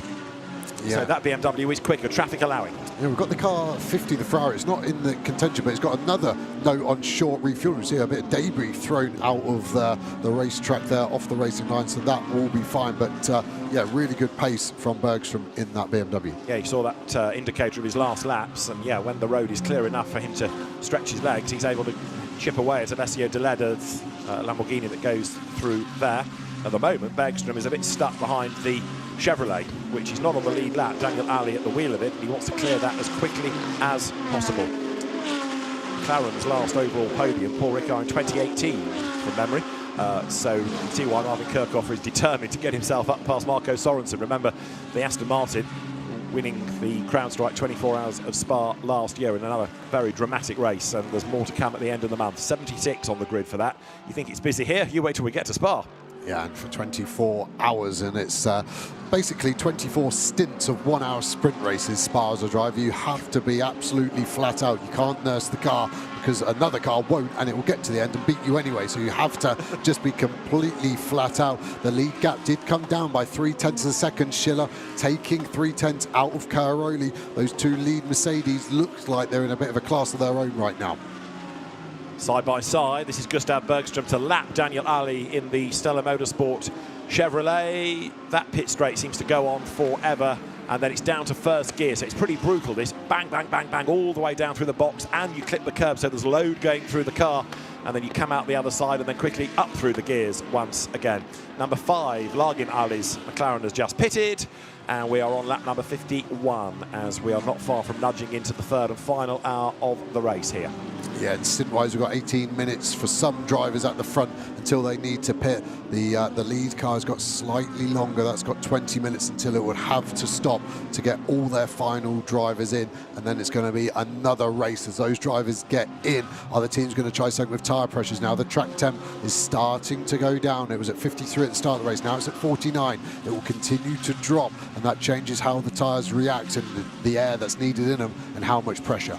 Number 42 BMW there, the red and white car just going through shot. 12th overall, Will Moore at the wheel of it. He had a couple of offs yesterday, but he's inherited the car from Jared Waberski, who did a good opening stint. Will Moore, who we've seen in GT4 in the past, the lead driver, going well and trying to keep that car in the hunt before he gives it over to Max Janssen, who we've seen be really fast in sprint as well as endurance this year. So still a busy racetrack as this never-ending stream of cars, it feels like, comes through the Variante Ascari. The leader has gone by. Matteo Cairoli, 51 laps in the book now, with in second place Fabian Schiller. So the last lap just done by Cairoli, a 46.8 and a 46.2 by Schiller. So a bit of time gained there, 0.6 or so pulled back as you look at number 3. That was going nicely in the hands of Yannick Mettler earlier on. It's 11th at the moment with Anthony Bartone at the wheel as Colin Carasani there tries to get past Aurelien Panis. That are two silver Mercedes squabbling amongst themselves. Yeah, they're all caught up behind that McLaren with all the damage on the front of it from that incident at turn 1 with Aishin, wasn't it, in the Porsche. Yeah. It's amazing how it's continued to keep the pace going. I thought it would drop away with the aerodynamic drag it's got and lack of front dive planes. It would be struggling on its front tyre, but it seems to just keep going and going. But it has got a lot of cars caught up behind him. Every way you look, there's either something on the track or in a gravel bed. Debris in the background there. One of the Porsches suddenly dives out of the draft and has a look at the inside. Couldn't quite wriggle by. That's Will Moore we were talking about a moment ago in 12th place, coming up now through the chicane. And a car off the road. It's 1-1-2. And back on track, brings a whole lawn full of grass. That's going to send the temperatures off the scale. Yeah, he's either going to have to box this lap or the next lap. All that grass in the radiator, so that's the water radiator and also the brake ducting. The team would have seen that. They'll be telling him, you might as well come in now and we can wipe that. But there'll be a lot of relief cars that were tucked up behind him, and that's going to really transform that battle pack that were stuck and stagnated behind him. Jan Mardenborough has just brought the number 64 Mustang in to retire, disappointingly, as Will Moore goes out of the chicane. So 1-1-2 is bound for the pit lane. Will Moore is on the back of Anthony Bartone for 11th place. So you've got Mercedes AMG just ahead there as the cars come down again towards Parabolica. Marco Sorensen, Marvin Kirchhoff are still in that order for third overall. For third in silver, there's the Bartone and Moore battle. It's Get Speed ahead of Century Motorsport. Century, the British team, run by Nathan Freak, no mean racer himself, although he doesn't do as much racing anymore, very busy with GT and Porsche Carrera Cup programmes. There's finally side by side, Kirchhoff goes through on the inside, gets past Sorensen. That's been in the post for a few laps. Finally, it's delivered. Yeah, it's been a tough stint for Sorensen. I'm just starting to think, are they going to box him early? In 10 minutes, they could get that car in and put Drudy in, who could then go to the end on his stint. He could do another 20 minutes if he wanted, but I think if there's a problem with that tyre set, or Sorensen just can't get the lap time out of it, they might box early and try and get Cairoli in to see if they can change their luck. The last lap, the best lap of the race, set by Fabian Schiller. So on lap 52, Fabian Schiller getting the gap to the leader down to 10.9 seconds and has set the fastest lap of the race. Take that, Jules Gounod. There he is. So Fabian Schiller on a mission. Fastest lap is a 1:45.943, 52 laps in, and Fabian Schiller, who was only 86 thousandths shy of Jules in the qualifying session this morning, is now faster as the temperatures cool a little bit, and he comes into the Variante Ascari, and he's doing purple sectors on this lap as well. He again is really charging. Now he is going to be pitting before Cairoli because he's further into a stint, don't forget. Yeah, he's got 6 more laps to go of his stint, and they're going to be qualifying laps. He's going to give it everything he's got. That's the beauty of Monza. Low on tyre deg, 52 minutes. These cars could do up to 67 minutes on their fuel, so the tyre is really being underutilised, and he's able to push so hard, and he's really extracting the lap time out of it. That Porsche not for position, Piccarello, but I don't think he's going to get in the way in the next 6 laps. No. So what can he get that gap down? Now it's back down to 10.1. Remember, it was 12.3 2 laps ago when we got the graphic, so it's falling quickly. Just done another fastest lap of the race, so that's 2 new best laps back-to-back, a 1:45.6 now, as Will Moore gets ahead, does he not, for 11th of Anthony Bartone? He does. The BMW gets ahead of the red Mercedes AMG as they come over the line. Well done, Will Moore, up to 11th spot, good racing. Comes now down towards the chicane, and there's another big battle as Vincent Abril there is in the mix as well. So there, big send. Jesse Krohn up the inside, 3 into 1, might not go. And Anthony Bartone gets rattled out while the BMW is sent sideways. So the biter bit there. Jesse Krohn made a move, and he in the end got roughed up. And look, he's going to be shuffled back in the pack. There's a McLaren on the grass. They're 4 wide up to the Curva Grande. Do not adjust your sets. You can get them 3 abreast going through the Curva Grande, but Jesse Krohn has got smoke coming off the car as bodywork fouls a tyre. Yeah, I was amazed the contact was as late as it was. I thought it was going to be at turn 1, not on the exit. The headlights falling off Jesse Krohn. It's completely disassembling itself. Jesse Krohn pulled the pin out of the grenade, but unfortunately the grenade's stuck in his pocket, and it went off in on himself, and it's not worked out for him. So Jesse Krohn's BMW looks like it should have been at Mildenhall last week for Bangor World Series. It's falling apart around him, but it still goes. It's still pretty rapid, but he's going to have to either bring that car into the pit, or the scrutineers will want it in, because if bits of it are falling off on the racetrack, that's a no-no. Yeah, we've got Luca Enchler here on board. We've got a Lamborghini in between us and Krohn, not for position, but we can see that bodywork at a jaunty angle on the rear left of Krohn. We know the front's damaged as well. It's going to start to hurt him pace-wise as even if he is allowed to stay out there. So, Jesse Krohn, front and rear damage. Charles Clark, by the way, 992. Remember how well James Kellett went in that car earlier on? He's doing purple sectors right now. That's going to have to pit. Look, that's a massive chunk of bodywork that he's going to fall off before long. Round the outside, look, goes 163, Sandy Mitchell, and the pace of the car is falling off. So into the pit lane, he's coming Jesse Krohn. The Finnish driver certainly got roughed up, and that's really compromised their hopes for the remainder of the race. So I'm afraid that the Rover Racing BMW drops off the possible winners list as a yellow flag is out in the first sector. One would guess it's going to be down at the first chicane because that's the normal pinch point. There's bodywork lying on the ground coming out of the out of the Curva Grande, so that is probably now the reason, rather than a car off at the chicane. There you've got 59 Marvin Kirchhofer, who is through in 3rd position. Right, yellow flags in the first sector. Now, that could be a full course yellow, couldn't it? So somebody can sprint out, move the bodywork, and we go back to green. Let's see what happens. Yeah, if it is, it needs to be fast, not to disrupt the next pit window, basically. The cars will be able to pit in the next 5 laps. Full course yellow in 10 seconds. So we now need to see whether the pit lane is going to be closed. If it is, we know it's a short full course yellow. Full course yellow call. This is our 6th interruption. Full course yellow, but we've not been told of the pit lane closing. So, full course yellow. This our 6th caution period of the race.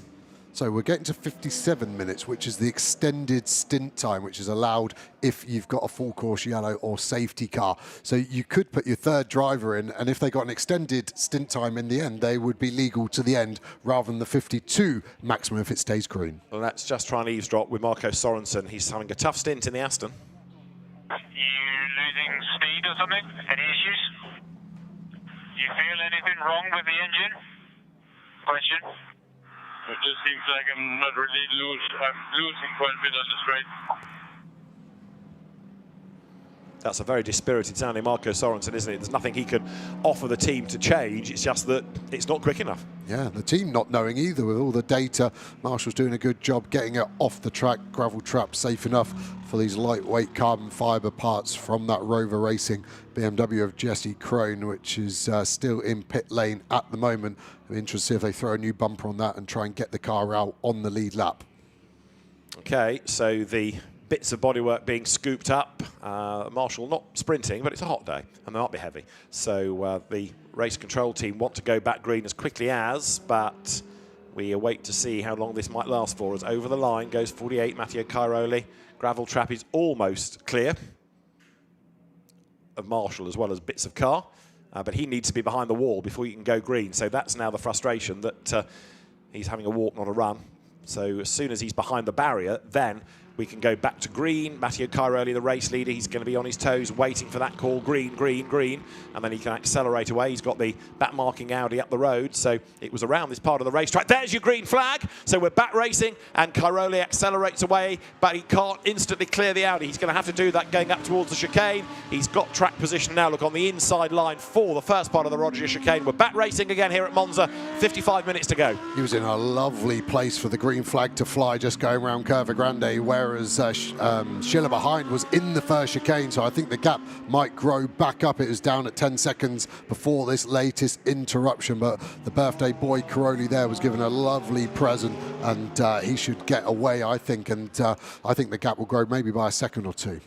So there is Fabian Schiller. The gap just grows for the time being because of the way that the full course yellow has been deployed and where the cars were. As they're bouncing out wide is Aurelian Panis rather in number 10, back onto the circuit, and he's going to lose the place to Colin Kerasani. He's going to hemorrhage places. In fact, he slots back into the queue now, but a lot of ground loss as you look at 32, Ugo de Wilde. Now, de Wilde has dropped back behind treble 7. There's Marco Sorensen. Now look behind him. Ben Tuck in the white BMW leading gold, 5th overall. Ben Tuck having a fantastic drive here. He's right on the back of the Aston, and he's about to make a move for the position. You heard Marco Sorensen saying not quick enough in a straight line. That BMW is looking to make a move. Does it dart to the inside line into the chicane? The answer to that is no. Ben Tuck up the curve. Bit of correction needed, but he's going great guns. He really is. He's probably had the best in bar Schiller, I'd say. The movement he's done, and that car still has BMW factory driver Jan Klingman to put in for the remaining part of this race. But I think he's got the pace on Sorensen. They may only do another couple of laps of this stint,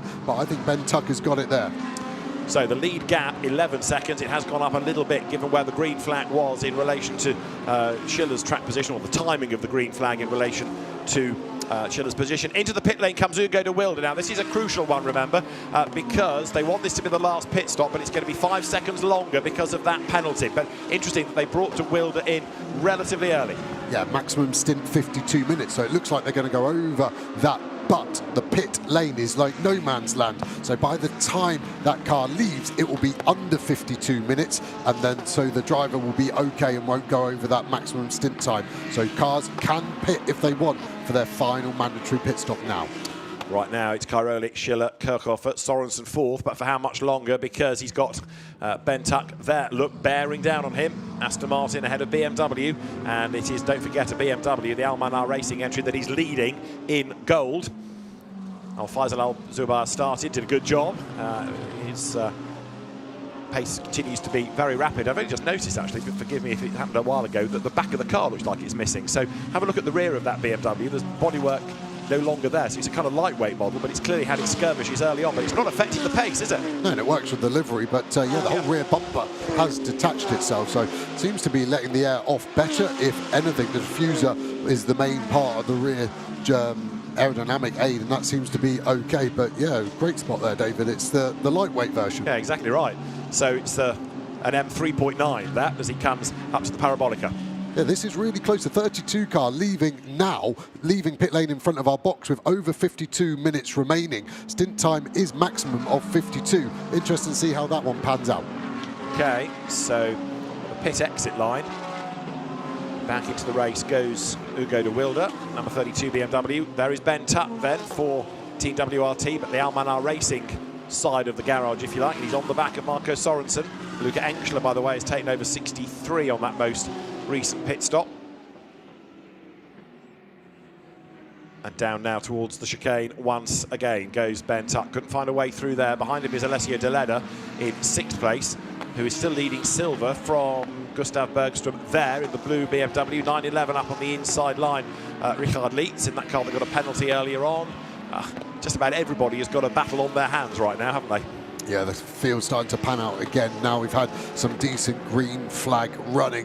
Who are we going to see box next? I would be tempted to get Sorensen in the team. Obviously not sure what the issue is, though. And Ugo de Wilde is again being looked at for speeding in the pit lane. So they've just had to serve a 5-second penalty for speeding, and they're being investigated once more as though the mechanism isn't set properly. There, 93, the Ziggo Tempesta Ferrari getting into a big old battle going through the Roger chicane with Antares Al's Porsche, and also the Lion speed car of Patrick Kolb that is in that battle pack as well. In silver up to third now, Ezequiel Perez Companc, and he's got Charles Clark behind him. There they are, 11th and 12th. Companc in the Audi, Clark in that BMW that James Kellett was a hero with earlier on.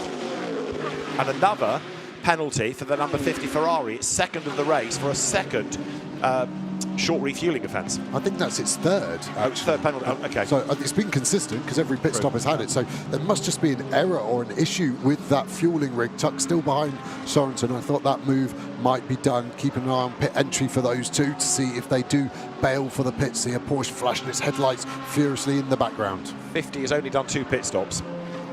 Okay. So I think we had a investigation, but that's the final decision has now been confirmed. So yeah, 2 pit stops, 2 offences, as their 992 is heading for the pit lane. So that's Charles Clark. Good stint by Charles, former Porsche racer in the UK. Yep. Yeah, Sorensen and Kirchhofer in, so that we're getting our final drivers in those cars. Be interesting to see what their paces are. Loke versus Drudy getting aboard there. Sorensen getting out. That's been a tough day in the office for the normally rapid Dane.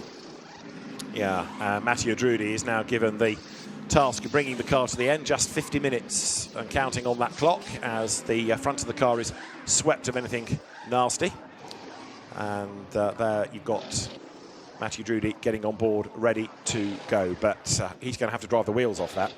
Yeah, he's going to have to really just Hail Mary every single lap to see what he can do. I thought they were on for a win at one point. Look at the damage on the front of that Ferrari in the background. The rear bumper stoved in, the splitter up as well. Vincent Abril, the latest driver in that car. I think Pierre Guidi is going to finish the race there. As Comtu dropped the car is released. Nice clean pit stop there as we see the Porsche flying round Lesmo 2 up to 6th place now. Hartog, the only driver in this race. It's effectively 2 drivers. All the crews are 3 drivers, apart from this car. So he is acting on double duty today. Absolutely so. Matteo Cairoli, the race leader, is in. His birthday cake awaits. As you see 97 go through then. That is Luke Hartog. As Joe was just explaining, he's got double duty. It's only him and Antares Al in the car. In comes Cairoli, then he arrives at the Manfilter team. Schiller in 2, so it's a race in pit lane, but there is 10 seconds between them, so it should stay the same. Absolutely right. There is the Get Speed car, Fabian Schiller to give way to Lukas Stoltz. Cairoli will give way to Lucas Auer. Tyres onto the car, fuel going in, 44 seconds worth as the regulation refueling time. Even if you don't need it, you've still got to be connected for 44 seconds. And with also Ben Tuck and Christian Cronjes in, Luke Hartog is going to inherit the race lead now, but he owes us a pit stop, so he's on borrowed time, so to speak. But they're going to be well placed now for the bronze battle for the last stint when Antares Al takes the car over. Fueling done, car drops down. Fueling nearly done, car not ready to drop down. Away from the Winwood Racing pit box goes Lucas Auer, rumbles down the pit lane and is back on track. Now you see the car speed up as he gets to the pit exit line, and so now all, in quotes, Auer has to do is just bring it home. Yeah, Stoltz has actually jumped that Rutronic Porsche, not for position, but remember, Piccarello had actually got in front, so that's right, one less car that Stoltz has got to get past to get the lead. These 2 Mercedes have been dominant. Remember, Mercedes have never won here at Monza in 12 previous attempts, an astonishing fact, but at the moment it looks like it's going to be one of those 2 cars. Can you just remind me why Jordan Pepper's car that was on the second row of the grid is in 36th place now? They, I think, have lost out really badly, haven't they, on the assorted full course yellows and timing of pit stops. There in treble 7 is now Jens Klingmann, who slots into the traffic, and that is Lukas Scholz with the problem. There's a bit of smoke from the left front corner, and the wheel is coming off the car. The wheel is not connected, so that's the smoke as the wheel is grinding against the bodywork. Lukas Scholz is limping round, and equally the team is going to be in hot water because that will be deemed an unsafe release if the car's been allowed to go without the wheel attached. And there is pandemonium now in the Get Speed pit box. Lukas Scholz, Lukas are getting away from him all the time up front, but for Lukas Scholz, Fabian Schiller and Jules Gounod, that is the race over. Gutting to see the mechanics who put so much hard work, so many hours in. Cars approaching fast behind. Stoltz trying to stay out of the way. He's trying to nurse that car back. I think the next time he potentially turns left, that wheel could pop off. Yeah, the Mercedes has a retaining wheel nut in the wheel, so normally it's one of the better cars doing a good job there. Stoltz getting out of the way. The mechanic normally just whacks the wheel gun on to the nut that's already captive on that wheel, but it's not gone on, and that is brutal. I feel so sorry for all the mechanics there. It could be a problem with the wheel gun. It might not be finger trouble, as the team would call it, but yeah, I am distraught for that team. So there are some very disappointed people there. You can see the wheel, because it's not on properly, grinding against the bodywork, and as the mechanics know what's gone wrong, let us see if we can just listen in to Lukas Scholz. Okay, the tire is still on the car, as we can see in TV. Try to make it slowly back to the pits. It's really dangerous, huh? Really dangerous. Okay, copy then. Stop the car in the next runoff area. So they're going to stop, they're going to park it. It's too dangerous, so the car is going to be out of the race. That's not a place to park, coming out of the first of the Lesmo Benz, but he is there finding a parking space. So Lukas Scholz gets across the road, but that is the race done. And it's a stranded car by the side of the road. Now, if he's really savvy about this, he'll try and hook reverse, and he does. Well done, Lukas Scholz, to get the car behind the barrier. So we've got a yellow flag, but if he parks behind the barrier, we won't need a race interruption. And that is the mark of a pro driver. Massive disappointment, but still with the presence of mind to try and get the car out of the way, if it can move with the wheel now being dragged along the ground. Go on, Luca, he does such a grand job, and he's almost in a safe place, but you can see why he didn't want to drive it back. His biggest motivation would be because he's employed by Mercedes. The person that was going to hurt the most was this car. Another team, but another Mercedes, and that is why I think he did it. I totally agree with him. It was dangerous to even try and get back. The team are thinking, we can recover this. You can't. You've lost too much time, and that was totally the correct decision. He did so well to get to the inside of the exit at Lesmo 2 to get behind that barrier. Did really well, yes. Through goes Lucas Auer then, who now, for Matteo Cairoli's birthday, has almost had this lead gift wrapped, hasn't he? Because the car is so far up the road. Now in second place is going to be the 59 McLaren, Joseph Loke at the wheel of it, the Macclesfield driver. Here, in the meantime, is Luke Hartog, who has stayed in. Antara Zhao did his work earlier on in the race. So Luke Hartog is leading in bronze, and he is 54 minutes into a stint. Yeah, so he has not yet pitted. We'll see whether he's allowed to do another one or whether Antara Zhao brings it home. Either way, the car has run wonderfully for Rutronic Racing. In contrast to 96, Patrick Niederhauser down in 29th place right now. Blimey, this is the race that keeps on giving, or in the case of some, taking away. It's been full of surprises and full of drama. Yeah, I expect this car to box this lap so he doesn't go over his extended stint time allowance for this one, as we see a battle coming into turn number 1. And in the midst of all of that is the number 32 BMW, which is 7th. Kelvin van der Linde back behind the wheel.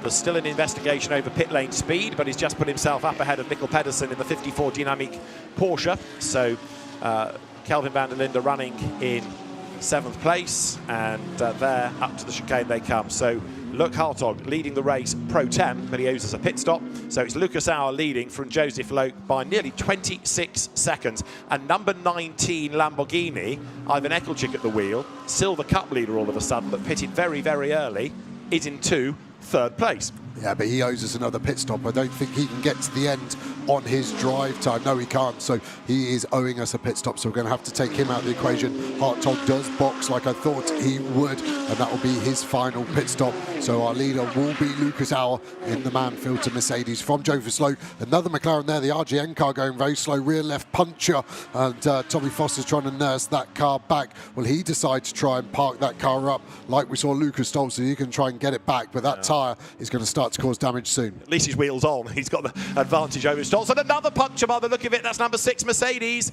So that car limps on. That's Aaron Walker at the wheel of it, the British driver. He's coming slowly out of harm's way through the Lesmo bends. Another Get Speed car. Yeah, different it is, side. I'm not saying it's the same issue, of course, but Get Speed, the wheels have come off the wagon for them in the last 5 laps, haven't they? In every sense, absolutely.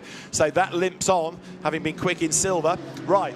Up front, into the pit lane, look, Hartog. So now Lucas Auer leads, Joseph Loke second, 26 seconds back. Mathieu Drudy is third, and Drudy's last lap was not as quick as Loke. And then you've got Jens Klingman behind in 4th place. Then Ivan Ekelchik, behind him is Kelvin van der Linde, who you're looking at there in the Team WRT BMW, coming up out of the chicane. So with, what have we got left? 41 minutes and counting. A race full of drama, and you get the feeling that we ain't done yet. Lucas Auer can sort of drive to a pace now and just bring the car home. But Garage 59 are going to be saying to Joseph Loke, just keep on pushing. You never know what might happen. Yeah, exactly. And we've seen a lot of drama, so you wouldn't count it out yet. Just looking at class battles, 8th overall, Francetti in that Lamborghini. I think that's going to inherit the lead when Ekelchik has to pit. But that group is so close and still getting out of the way well, the RGN car. But that silver battle is going to be really close. The top 3, which I think will be the podium, all covered by less than a second at the moment. Tommy Foster dragged Bob Neville's McLaren back round of the pit lane. Another hugely busy racetrack, including there the number 30 BMW, Etienne Shelley at the wheel. That's dropped back out of the silver battle on the last round of pit stops. That will gain back, if you like, when Ivan Ekelchik pits. There is the Mercedes. Oh, very nearly being collected by 911. So the Porsche just of Thomas Preining dived out in time. That was very close indeed. The blue BMW, Etienne Shelley, goes wide and kicks up the gravel. So the blue Mercedes, Aaron Walker, trying desperately to keep out of the way. But that graphically illustrates the speed differential, doesn't it? As now for 9th place up the inside there goes Max Janssen, trying to get himself ahead of Alessandro Frasinetti. This is for on the road second in silver. That's going to translate to the lead of silver very shortly once Ekelchik from the class lead pits. The reactions of Preining there. It was lucky that car didn't have an extra Miller toe out on the front, because that would have connected with Walker, who should be off the racing line going that slow. Maybe he couldn't get off the line because there were so many cars, but that was great reactions from the Porsche to stop a potential plane crash into Ascari. Absolutely right. That number 19 Lamborghini, I'm having second thoughts about it as another pit stop, because it's only 17 minutes, 17 minutes into a stint. So need to keep an eye on that. For the moment, it leads the class, but then you've got this battle pack going on behind. Frasinetti, Jensen, and Etienne Shelley behind. 39 minutes are on the clock. Up towards the chicane then goes Max Janssen, really rapid on home soil at Zandvoort, but he's taking that Century BMW to the battle here. He's somebody that's driving the same car all year, but splitting teams, isn't he? One team, the Paradigm squad in sprint, and the Century car in endurance. And here, the walking wounded, Tommy Foster's McLaren and the Mercedes of Aaron Walker. The McLaren can go quicker with the flat than the Mercedes can. That's well shredded on the front of the Mercedes. Look at that. Yes, kicking up a lot of gravel there as it dives through the pound signs, the euros, the dollars flying off that car as it does that. But yeah, it's like a night out after a big puncher up, isn't it? Which one's going to win? Yeah, but on the plus side, he's brought back a garden because he's got grass and he's got gravel for the rockery. So you know, they can make Get Speed look pretty now. Yeah, they've got a lot of cars to make look pretty, haven't they, right now? Aaron Walker creeps round the tyre off the rim, and now, of course, he's on the run to the pit lane, but it's a very fast part of the racetrack. So, on track, Lucas Auer leads by 25.4 seconds from Joseph Loke in second place, and then Mathieu Drudy in third, who is still not really lapping much quicker. And if anything, Drudy there is being caught by Jens Klingman's BMW. Let's listen in to Treble 7. Okay, so in 4 we are currently P1 in class and P4 overall, so Drudy in front is P3. If you have the pace, you can go for it, but no risk, no respect. So, information given to Jens Klingman about the progress of Treble 7. And number 32 is being given another 5-second penalty for speeding in the pit lane. This is the Kelvin van der Linde car. So, Ben Tuck, Al-Faisal Al-Zubar having done their work aboard Treble 7. Great race. You're standing here calmly watching on ahead of the chaos where you sit, P4 overall and first in class. As we can see, anything can happen, but it's looking pretty strong right now. Yeah, I mean, one thing you can expect from this team is that you're going to have a good strategy, or maybe a bit of luck, but there's always some good strategy as well. And the biggest strategy we had this weekend was having Jens Klingmann in the car, because he always has a good Monza. So we knew we were going to be up there somehow, some way, as long as we've got Jens in the car, just like last year. It is such a demanding circuit, isn't it? Just how tricky is it to keep yourself out of drama here? Really tricky, because it's long straights, lots of slipstream, lots of braking zones. Everyone wants to dive bomb. It is crazy, but you know what? That stint was probably one of the most fun stints I've had in my life. That was good fun. Very nicely driven as well. Well done, Ben.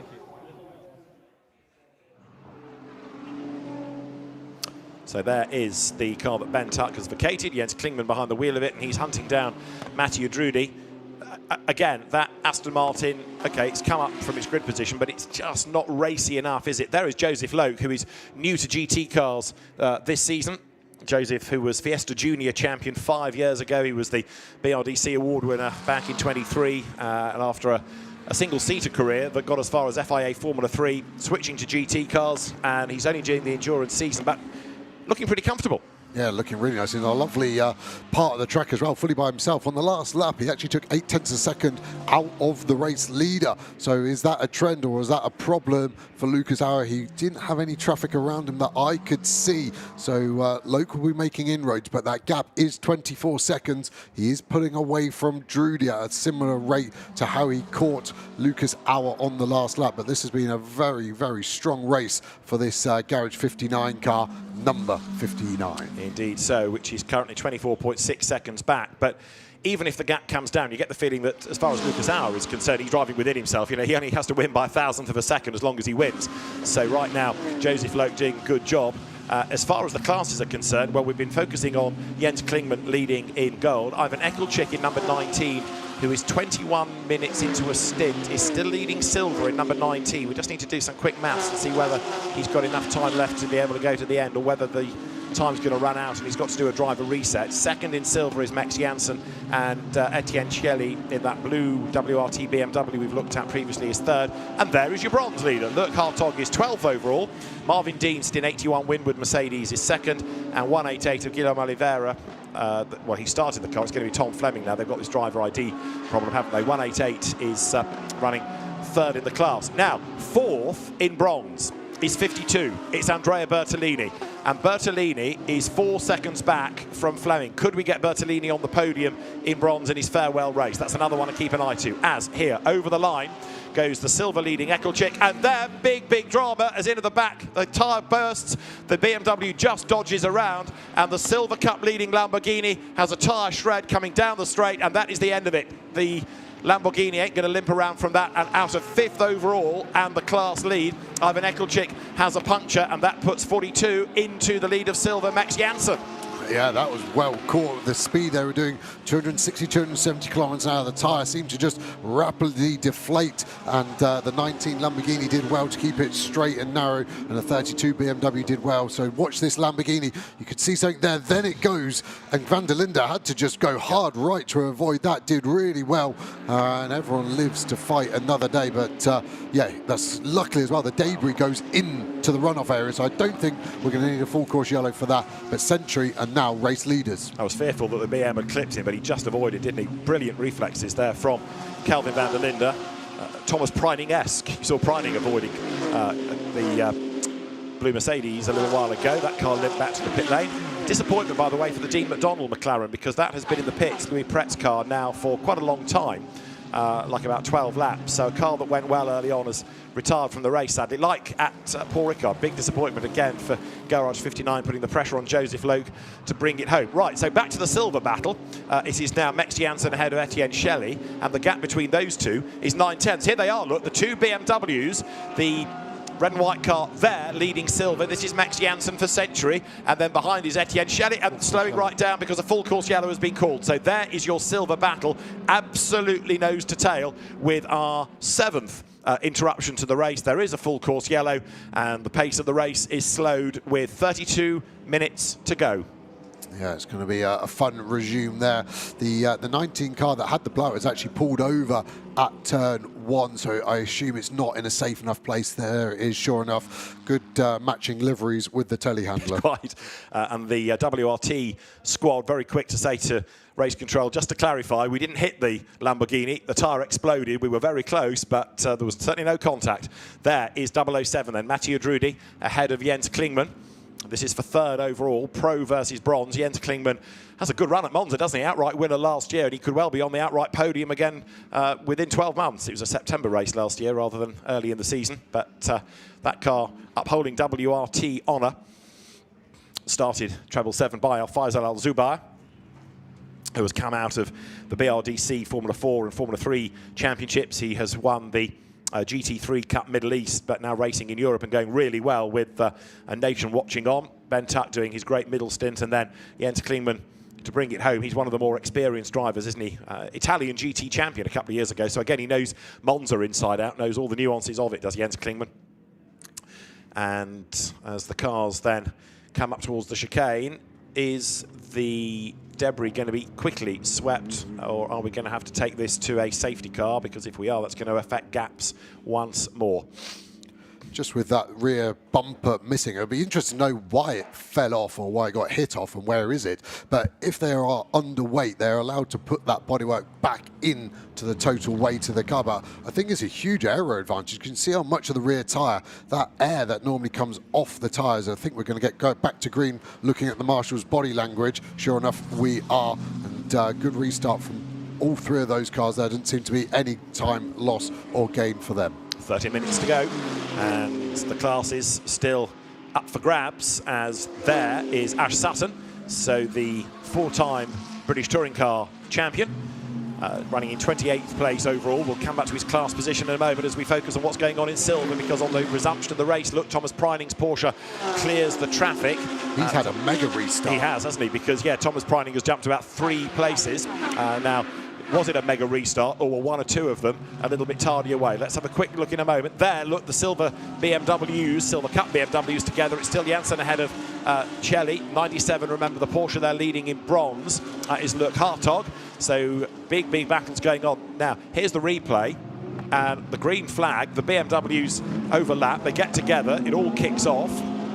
And that is why all of a sudden the Porsche of Preining, amongst others, is able to dive bomb and get by. So now we've had the change. Etienne Shelley for WRT is ahead of Janssen for Century, and Luke Hartog for Rutronic in the Bronze Cup leading Porsche. Is trying to get in on the act as well. They're getting a bit crowded here, look, as they come across the line.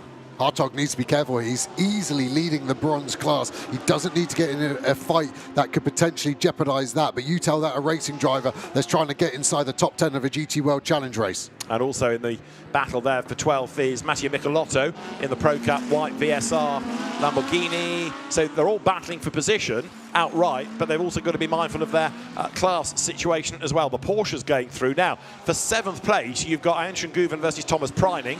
Look, Hartog is about to lose out. Look, round the outside of him goes Michelotto. That's for 11th overall. They're in different classes. Pro for the Lamborghini, bronze for the Porsche, and then rather cheekily, Alessandro Frasinetti tries to nip up the inside as well in the VSR Lambo, but did lead silver in the middle third of the race, but has now been shuffled back in the queue. Lap 69, 28 minutes to go. Yeah, he was in front of those two BMWs at the start of this stint as well, so hasn't quite got the pace in the Lamborghini with that change in the last half of the race as the fuel load comes off. We've seen the lap times fall away, haven't we, as the fuel load gets lighter, the tyres staying with us, and potentially some different lap times from these cars. So heading up to the Variante Ascari, there goes Aenshin Guven, Thomas Preining behind him, then the new Silver Cup leader Etienne Shelley ahead of Max Janssen. There's your bronze leader Luke Hartog. So it illustrates just how quick drivers can be. I know Luke Hartog isn't a bronze, but you think about some of the silvers and the golds and how well they are doing outright. It is impressive indeed. So with lap number 70 just being started by Lucas Auer, 19.9 seconds now he is ahead of Joseph. He's come down, but I wouldn't be concerned if I were Lucas Auer, because I'm pretty sure he's driving within himself. And having seen a few punctures of late, probably looking after the rubber. Yeah, it's 19, but it was 24, so he's lost Yeah. 5 seconds. If you told someone you've just lost a 5-second lead or gap, you would be worried. It's lucky that it was so large. Again, let's just keep an eye on, is that a trend, or is that just the nature of the full course yellow where they were positioned when it came out and went back in? One car that has very quietly gone on with the job of gaining places is 34, the Valkenhorst Aston, that's now 6th overall. Enrique Chavez at the wheel a bit. It's the car that David Pittard started, Christian Cronjes then took over. Now Enrique Chavez at the wheel, and that has chipped away and is up into 6th place. And bearing in mind that Kelvin van der Linde ahead has got a 5-second penalty for speeding in the pit lane, life might get even better. That's an Aston that's looking pretty promising, whereas the number 7 from Comtu is struggling. Yeah, still doesn't have much pace at all. It's better under Drudy. He's doing the same lap times as race leader Lucas Auer, but he lost 3/10 to the McLaren of Joseph Loke, on the lap before. So, again, the car's transform as the track temp continues to drop. It just changes how these cars balance and feel. It does indeed. There is Thomas Preining, who is on the tail of Ayhan Guven for 7th place, but now Guven, the Turkish driver, starting to edge away once more. Both of them have made their names in Carrera Cup racing. Thomas Preining, Carrera Cup Germany champion back in 18, but go back 2 years, he was the DTM champion. So Thomas Preining is another man with a really good CV, joining Richard Lietz and Alex Malikin in that car that, from the pure racing stable, again, has just quietly got on with the job. Yeah, okay, it had a penalty early on, didn't it, for gaining an advantage when Malikin was off the circuit, and Malikin didn't give the place back. But, you know, it's chipped away, got up the order, as confirmation comes now that the Get Speed Mercedes of Carol Bash, Yannick Mettler, Anthony Bartone is being given a penalty for short refueling. This is rapidly becoming a day to forget for Get Speed. All 3 cars affected in the last stint. Yeah. One wheel not on, one puncture. Now another penalty for a pit stop procedural issue. As you see, Chavez getting past the back marker, getting away from those Porsches slightly. Max Janssen looking to the inside. That battle, I think, is going to rage all the way to the end between those 2 BMWs. As there over the timing line goes Harry King in the Verstappen.com Aston Martin. Harry King is at the moment a very distant 2nd in gold. That's no reflection on him, far from it, very quick driver. He has also got, tucked up behind him, you can see, in 88, the Tresor Attempto Audi in the hands of Ricardo Kazanaga. So that's the fight on for 2nd in the Gold Cup, although the Gold Cup leading Jens Klingmann is way, way, way up the road. We're into the last 25 minutes of what has been, yes, a much interrupted, but very lively race. Lots of action has gone on, and Lucas Auer 19.3 seconds to the good over Joseph Loke, with Drudy 3rd. Now Jens Klingmann behind is a bit stuck. I think if he had clear road, Klingmann would be able to up his pace, but there's not a lot he can do to get past Drudy. You're on board here with Harry King. Yeah, this Aston Martin twin-turbo V8 just purring along through Lesmo 2. Plenty of curb use there. You can see the dust that's being kicked up in front as we blast along here. Obviously, Harry King, you really put in a Porsche, don't you? But he's jumped in this Aston Martin and been very quick. And the 2C teams that run it have done a great job there. Used to Mercedes, so they've had to get on top of it too. And we see that car in our Sprint Series running as a Ferrari under the Verstappen mark, and they're doing very well to jump between the 2 cars, Lolland and Vermeulen, in that sense. Yeah, Harry King's last front engine experience probably going all the way back to Ginetta days, but yeah, Carrera Cup GB, then Germany, then Benelux, then Super Cup, Asian Le Mans in the winter in LMP2 machinery, and proving that he can drive things other than Porsches. He was the Porsche GB Junior for a couple of seasons and was Carrera Cup GB champion. Really exciting driver to watch as well, Harry King. Good little character, and it's great to see him on an international platform like this. Through he goes then, still with Kazanaga behind him, and behind Kazanaga is the McLaren that is now Tom Fleming at the wheel. Fleming, remember, is also in bronze and tries to get up the inside there at the second part of the chicane. Tom Fleming switching from Ferrari to McLaren this year, switching from the inside to the outside, and now looking for the outside line all the way around the Curva Grande. The McLaren's got good drive out of the chicane. It's the longer run through the corner, but it'll be the inside line for the first part of the Roger chicane. Tom Fleming then versus Ricardo Kazanaga, absolutely side by side up to the braking area. Look, Harry King suddenly escaped. Who's the last of the late breakers? Kazanaga is the answer, because the Audi goes through and secures the place. Fair play on the outside. I thought his day was written against the McLaren, but he sent it around the outside. Nice, clean racing. I was expecting one of them to go straight through the chicane, which is so lucrative, but really good driving from both. So Ricardo Kazanaga then goes through in the Tresor Audi. Casaniga, who's come from single-seater racing into Italian GT, and now stepping into GT World Challenge Europe. There, number 81, running in 16th place. Marvin Deeds, the front of that car looking a bit battle-scarred. And 21st is where you find Andrea Bertolini, who is not quite on the podium. If anything, he's dropping away from Tom Fleming. So, in his farewell performance, the FIA GT champion, FIA GT1 world champion, multiple Spa 24 Hours winner, class champion in World Challenge Europe and its predecessor, the Blancpain Endurance Series, Andrea Bertolini. He was the Italian Superstars champion, their sort of DTM-style championship in the Maserati many years ago as well. He has been an absolute legend, an absolute stalwart of SRO paddocks. It would be great to have him on the podium, but if nothing else, a hat tip to one of GT racing's star drivers of the last 2 decades. And the good guy as well to add to that. But what a place to round out your career at Monza as an Italian driver in a Ferrari with AF course, the sun setting on his career, but also this day. And I'm sure he will be pretty emotional underneath that helmet in 21 minutes time. Yeah, that last lap of the circuit. You heard pre-race suggestions that can't really believe it's his last. It might be that Andrea is tempted into the odd historic drive. He'd be an asset, certainly.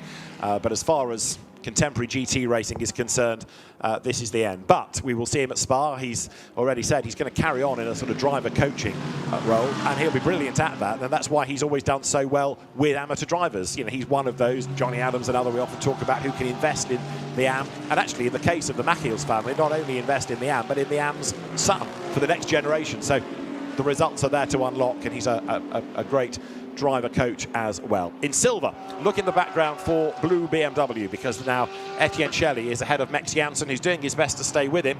And then the third car in the queue, there's your leader, second, third behind, is Alessandro Frasinetti in the Lamborghini. So silver is very much still up for grabs with 20 minutes to go. Yeah, the other thing that's up for grabs is Chavez's 6th position. Guven and Preining catching him there at the top of the shot. He's not been able to respond with any pace. Those Porsches almost working together to catch this Aston Martin in shot. I think this could be a battle that doesn't end in the order they currently are sat in. Joseph Loke still closing on the outright leader. The gap's down to 16.5 seconds, so he's chipping away. I still think Lucas Auer is safe and can turn up the wick if he needs to. But here, very definitely under threat. 4th, as you say. Enrique Chavez, then it's Heinz Guven, then it's Thomas Preining behind. So Aston Martin, Porsche. The Aston is the Valkenhorst car. Then you've got the Schumacher CLRT Porsche, and then the Pure Racing number 911 right up behind. They're still using so much curbs, and I've said about the energy going through it. But as a driver, it's going through your body. I don't know if you ever had any enemies at school. I'm sure you did, David, but it feels like when you sit down on your chair, but someone's wiped it behind you and you go straight to the floor, and you're doing that every single lap and your spine's just compressing. I think I would have been 6'3" if I hadn't done so much GT driving, because every hit just seems to go through your back all the way into your skull. But these cars riding it well, especially these Porsches, all over the back of Chavez now. Joseph Loke hanging on to that 2nd place. Just thinking back to Paul Ricard, he never got a drive, did he? That car had retired before Joseph Loke got into it. So this really is the first proper race stint we've ever seen out of Joseph, and he's just done a personal best sector on his previous lap. So this is becoming ever more impressive the more you sort of factor in how little time he's ever spent racing a McLaren. Yeah, really good. Preining now saying to Guven, right, we've worked as a team. If you don't get this move done, I'm coming past you, and I will do it myself. But yeah, clever by Garage59 as well with Loke to give him this end stint. First GT World race. You don't want to be in the first or middle stint. So they've given him this end stint. He's basically just been by himself, able just to pound the laps in. Whereas Mathieu Drudy 3rd is fending off Jens Klingmann. Enrique Chavez 6th behind Kelvin van der Linde, has got the 2 Porsches behind. Now, number 10 Mercedes is not on the lead lap. That's number 30, leading silver. But you can see how close Max Janssen is. Don't forget, Janssen was leading a few laps back, but he's got every chance of taking the Silver Cup lead away from Etienne Shelley once again. Etienne Shelley moving up from GT4 to GT3 this season, and he has adapted very effectively indeed, hasn't he? 2 years ago, Etienne Shelley, French GT4 champion, switching from the GT4 Toyota Supra to a GT3 BMW, and that car going very nicely after a tough start to the season in both endurance and sprint. Yeah, they seem as a group as well to be catching that Chavez 2 Porsche group in front as well. So 17 minutes remaining. Chavez could start to get a very full picture in both rear view mirrors. Absolutely right, as they're bouncing over the curb and towards the gravel. The Lion Speed Porsche of the other birthday boy, Ricardo Fella. That car delayed early on, remember, when it was in the gravel. Number 15 BMW just going through shot after its pit lane start. That has hauled itself up the order as well. So 33rd now for Felice Gelmini, Clio Cup Italy champion. And there is Ricardo Fella trying to wriggle his way up past the Audi on track just ahead.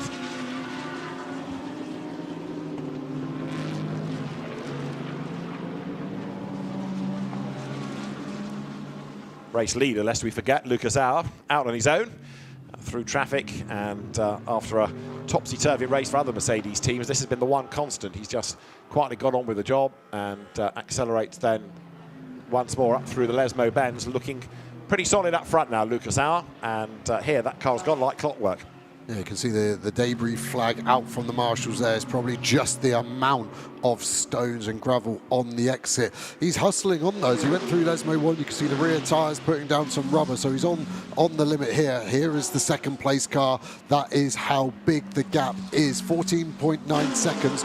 Joseph Loke has just done the fastest lap of the race for that car. So it's getting quicker. He took 0.8 of a second out of Lucas Auer in front. But that gap with the time remaining, unfortunately, I think the best he's going to get it to is 6, possibly 5 seconds. Yeah. And yeah, it's just not going to be a long enough race for this 59 car.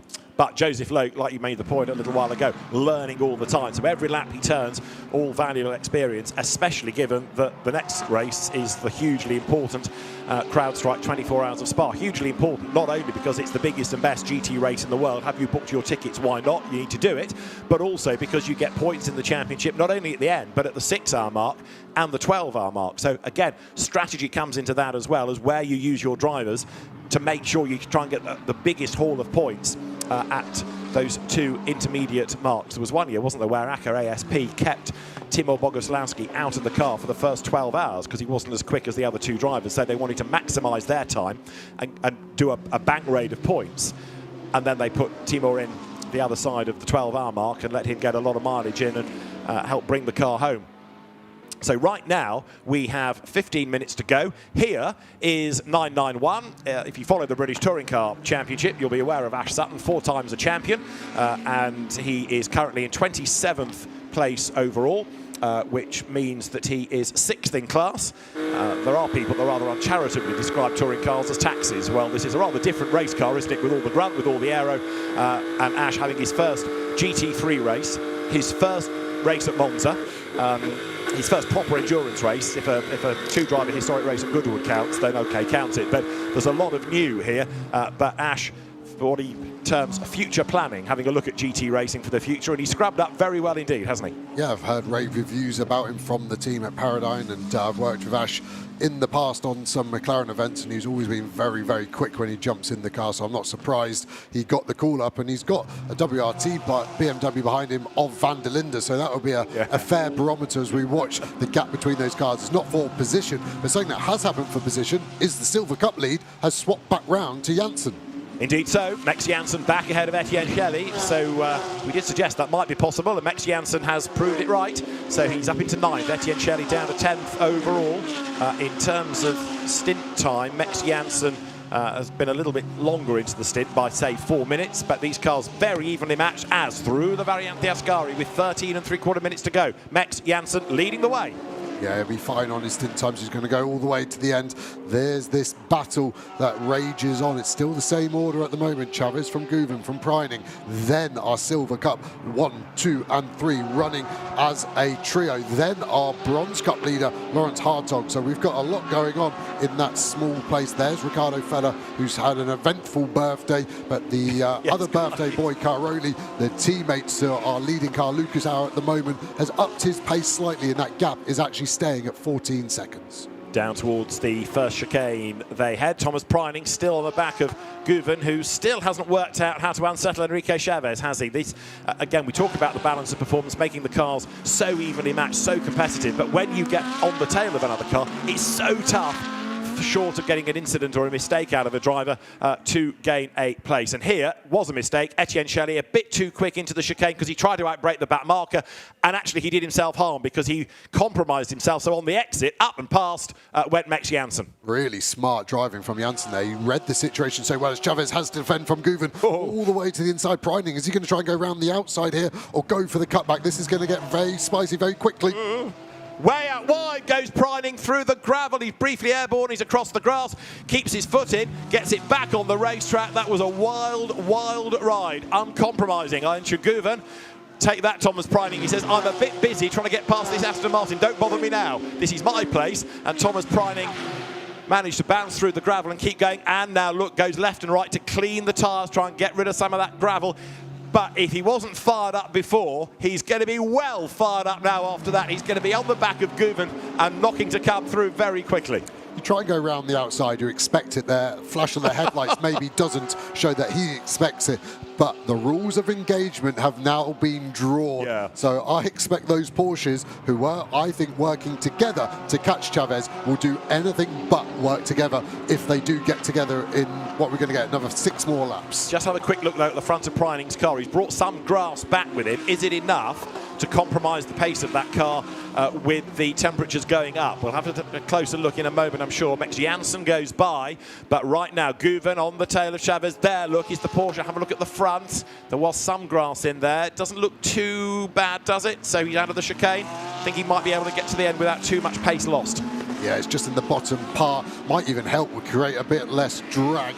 That splitter, luckily, in the Porsche. Look at him going round the outside. That big kick up off the gravel. Then he has to go through our polystyrene AWS boards and gets back on the racing line. A good Joker lap. Only he probably lost him 1.2, 1.3 seconds. He did well, and I think he will try to get his revenge.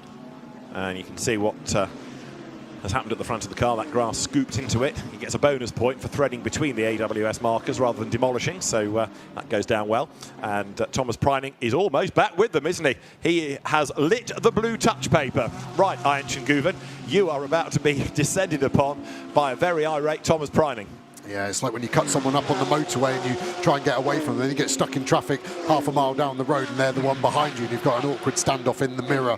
That is what Ayhan Guven is going to have for the remaining 10 minutes of this race. Max Janssen, quick. He won't be bothered about overall position because he is leading the silver class, but he won't want to get held up and potentially give that 30 WRT BMW a chance to get the class lead back. And that's the third car in silver that you're looking at there, which is the Alessandro Fratinetti Lamborghini. Right, here comes Aston Martin versus Porsche. Enrique Chavez thinking, right, you two, get yourselves together. That takes some of the pressure off me. A little bit further back there, you can see Alberto Di Folco in the Audi. He runs in 14th and he's 4th in silver, so he wants to try to clear Fratinetti. What are the BMWs up to for the class lead? Etienne Shelley dropping back a little bit now from Max Janssen. Through goes Ricardo Feller. It's good to have Ricardo on the grid. It's a real shame that he's not in a Pro Cup car, because from being the Sprint Cup champion 2 years ago, he stuck with Audi last year. And there, contact! Guven to the inside of Chavez. Here comes Preining. He wants the inside line off the corner. Guven is delayed. Preining up the inside, coming out of the corner. That's the outside line for the Curva Grande. So Guven is badly compromised, and Max Janssen is almost with him. Here comes Thomas Preining, right round the outside. He's got past 1. Can he get past 2? Side by side. This is for 6th place in the race. Thomas Preining has the line for the next corner. Who is the last of the late breakers? Preining on the inside. On the outside is Chavez. That's the inside for part 2. He gets run wide. Here comes Guven back up the inside, and Preining is back in the gravel. He's back on the racetrack. He's back behind Max Janssen. And Enrique Chavez has managed to fend them all off. It doesn't matter which Porsche. He's managed to stay ahead. He's still there in 6th place, as now Max Janssen in the Silver Cup leading BMW is in the mix as well. Enrique Chavez in the world's widest Aston Martin is still somehow ahead of a massive queue of cars. How's he done that? That is incredible defensive driving from Chavez. He's got no pace compared to those Porsches. Went round the outside of Preining, who was then then on the outside, Preining too fair in hindsight because he gave Chavez the space. Chavez didn't repay the favour, and Preining has been roughed up twice in as many laps and has now dropped all the way behind Max Jansen as well. And now it looks like it's advantage Chavez because he doesn't seem to be able to be beaten around this Monza circuit. No, absolutely. If ever you get into a pub brawl, ring Enrique Chavez to be on your side. Into the Parabolica he comes. This has also split up the silver battle, hasn't it? Because look, Jansen has got ahead of Preining as we saw. That means he's got a cushion over the second silver cup car, the blue BMW that comes through now in the hands of Etienne Shelley. But look, Shelley has got good pace, good drive off the Parabolica. He's looking for a toe to get past Preining, whose Porsche must be feeling the effects of all of its rally crossing. Down they come, heading to the chicane. Etienne Shelley to the inside line, but he's not near enough. Here comes Preining, late on the brakes. They all concertina into the corner. Nobody able to commit to a move, but they've managed to close up, and Preining coming out of the chicane has stayed, look, right on the tail of Max Jansen. He's on a mission again. Yeah, I think Chavez's best form of attack is defence, bizarrely. He's blocking people up in the corner, slowing them down, and then they're all tripping over each other, which lets him escape for another couple of corners. Guven is fired up. Preining is so frustrated. The smarter drivers appreciate what class cars are in, so he will be asking the question of Jansen, are you really going to defend for me? Are you going to lose your silver win for just 8th overall? That's not important to you. Preining will be knocking on the door for the rest of this lap, I think. So great racing going on, and Enrique Chavez then hanging on to that 6th place. He's 48 seconds back from the leader. Let's listen to his team radio. Come on, Enrique. 8 minutes. 8 minutes. I don't have any power, man.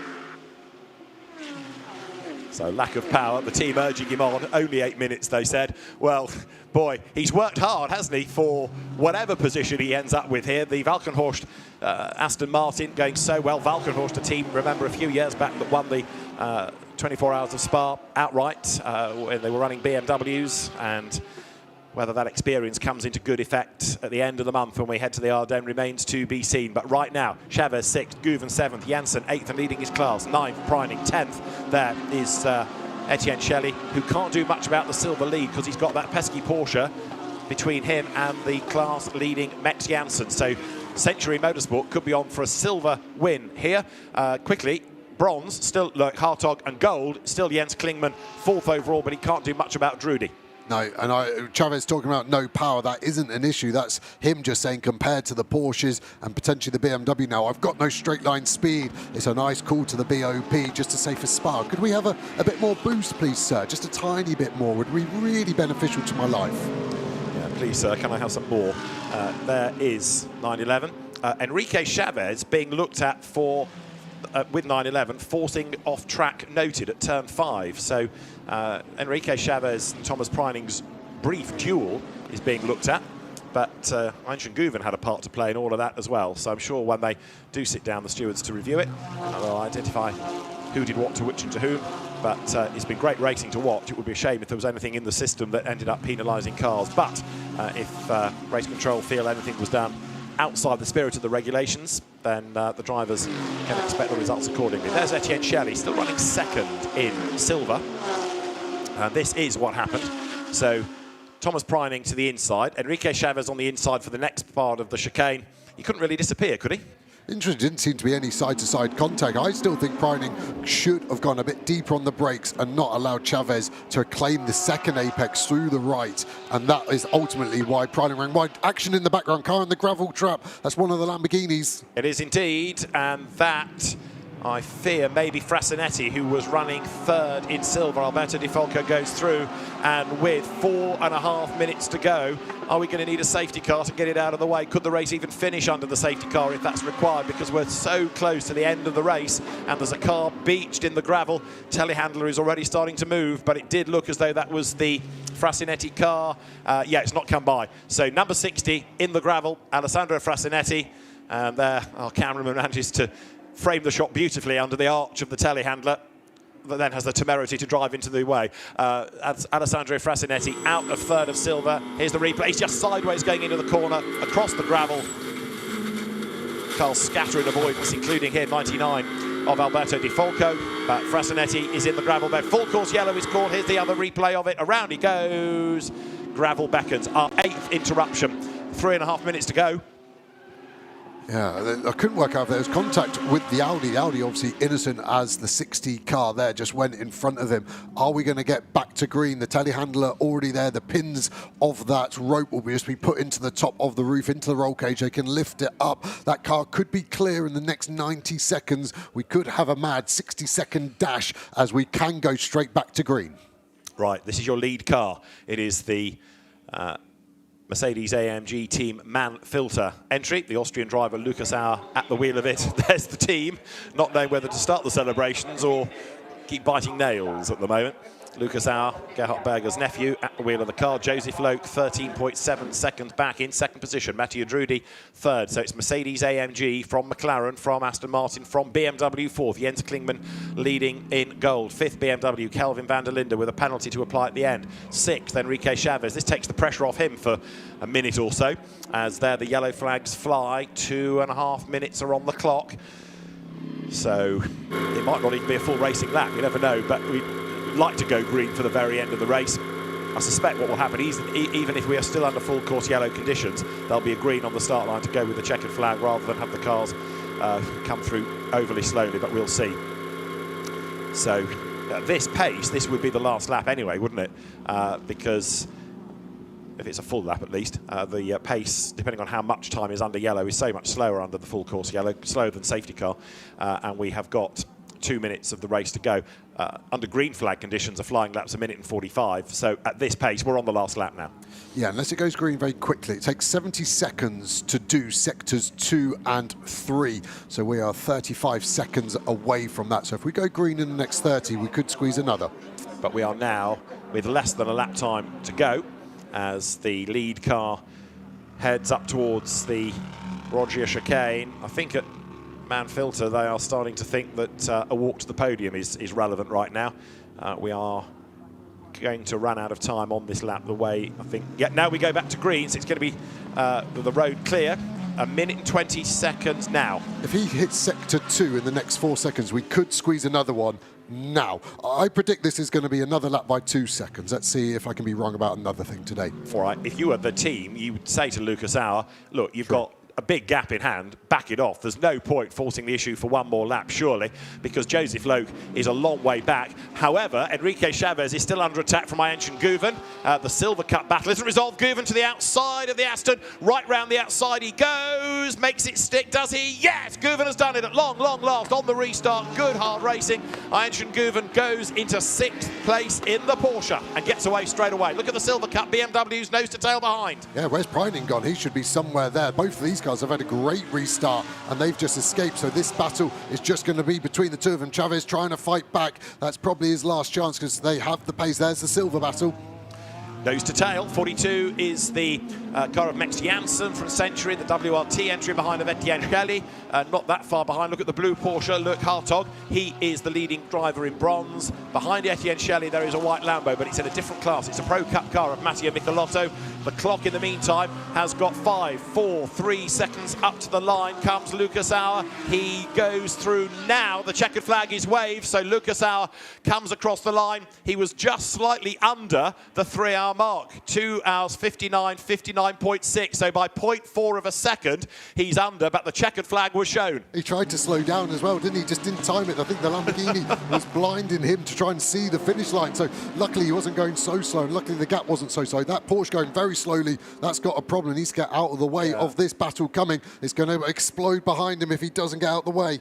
That is the Herbath car, Ralph Bones' car. Robert ran out at the wheel of it. Right, so we've got the leader across the line. Lucas Auer has won the race. We've got the Gold Cup winner across the line, Jens Klingmann for the Almanar WRT squad. Now the silver battle comes up to the line and it's going to go to Century. Max Janssen brings the car home then.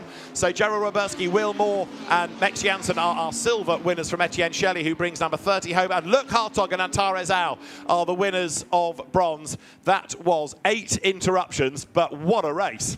Yeah, just looking at a couple of stint times there. They've gone over the 52 minutes, Van der Linde and Guven, so potentially a panic there. Some cars still thinking they're racing here. It's hard to call because the race time is under 3 hours, but the checkered flag has been shown to be given. So it is race over, and these are our positions. Yeah, if the checkered flag is shown, the race is over, even if it's early. If the checkered flag is not shown, but you've hit the time, then the race is deemed to have finished up the clock. But Luca Sauer, Matteo Cairoli, Amaro Engel, and the Brains Trust at Mercedes-AMG Team Manfilter have got all the numbers right. There are your winners. As down towards the Parabolica comes Luca Sauer. For the sake of 0.4 of a second, it was just fractionally shorter than planned, but hey, it was quite a race. Yes, I know it had lots of interruptions and there was quite a bit of damage to some cars, but plenty of drama and always lots to talk about. What a race, eh? Yeah, we still got 42 cars to the finish, didn't we? And 20 cars on the lead lap. So some intense battles all the way down. This was the last chance for teams to see where they are ahead of Spa as well. And well done to Century Motorsport. Great drive there, especially by Will Moore in that middle stint. I thought his pace was very strong, and that cemented a really good overall 8th position as well for that silver car. So the drivers then on their in-lap, getting some pickup to help with the weight and the ride height of the cars. Mercedes-AMG winning Pro, BMW winning in the Gold Cup, BMW winning in the Silver Cup, and Porsche winning in Bronze. Good spread of manufacturers, and a win for Al-Faisal Al-Zubar, Ben Tuck and Jens Klingmann in the Gold Cup. Let's join in the conversation. Okay, mate, it was a checkered flag. It was a checkered flag, sorry. It was Pete Messi from race control. Well, fucking P1, mate. Fucking P1. Yes, boys. It's great. Thank you very much. Good job. Who would have thought? And once again, honestly, teamwork makes the dream work. It is like this in this team. So thanks for pushing. We are fucking winners! This is a deal. So, the king of Monza. Great drive by Jens Klingmann. Outright winner last year, class winner this year, and 11th win for Mercedes-AMG in endurance, but a first Monza victory. And Luca Sauer bringing the car home. A job very well done. 16 seconds, the winning margin.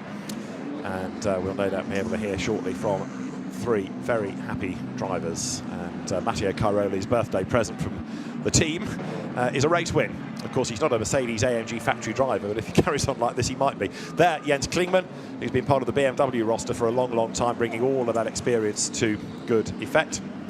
And the Treble 7 team just querying whether the race was actually over, but yes, it was. Checkered flag is shown, so all good. And Jens Klingmann for Almanar Racing is able to point at the team name. It's operated by WRT. He says well done to Luca Sauer, and Jens Klingmann scoring victory. And Mercedes getting their first ever Monza win that we said about. That's their 11th win in endurance as well. So they're now ahead of Audi in total amount of wins as well. So Mercedes still going strong with that AMG GT3. And I suspect it ain't the last win of the season as well. Jens Klingmann then, helmet off, hands device off, balaclava off, radio earpieces out. Up the pit lane strides Matteo Cairoli. And Antares Al there in the blue and white pink overalls with the cap on, winner of bronze. Hopefully we'll hear from Antares, because he is a wonderful character.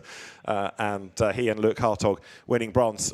Luke Hartog's earned a beer, hasn't he, after a pretty Herculean task in that car, doing double duty. Yeah, over 2 hours of the 3-hour race he's done, and clambers out the car. It's a bit weary. Yeah, I think he needs some water. He looks a bit dazed. I think he's looking for some shade and somewhere to sit down. Probably also needs to stretch, because he's a tall guy and you do sort of get folded into the car, don't you? Look how sweaty he is. You can see the discoloration in the suit in places. That dark blue is sweat and the light blue was its original colour. But yeah, a hot day here today, 30 degrees air temp, and yeah, some of these drivers have been working pretty hard.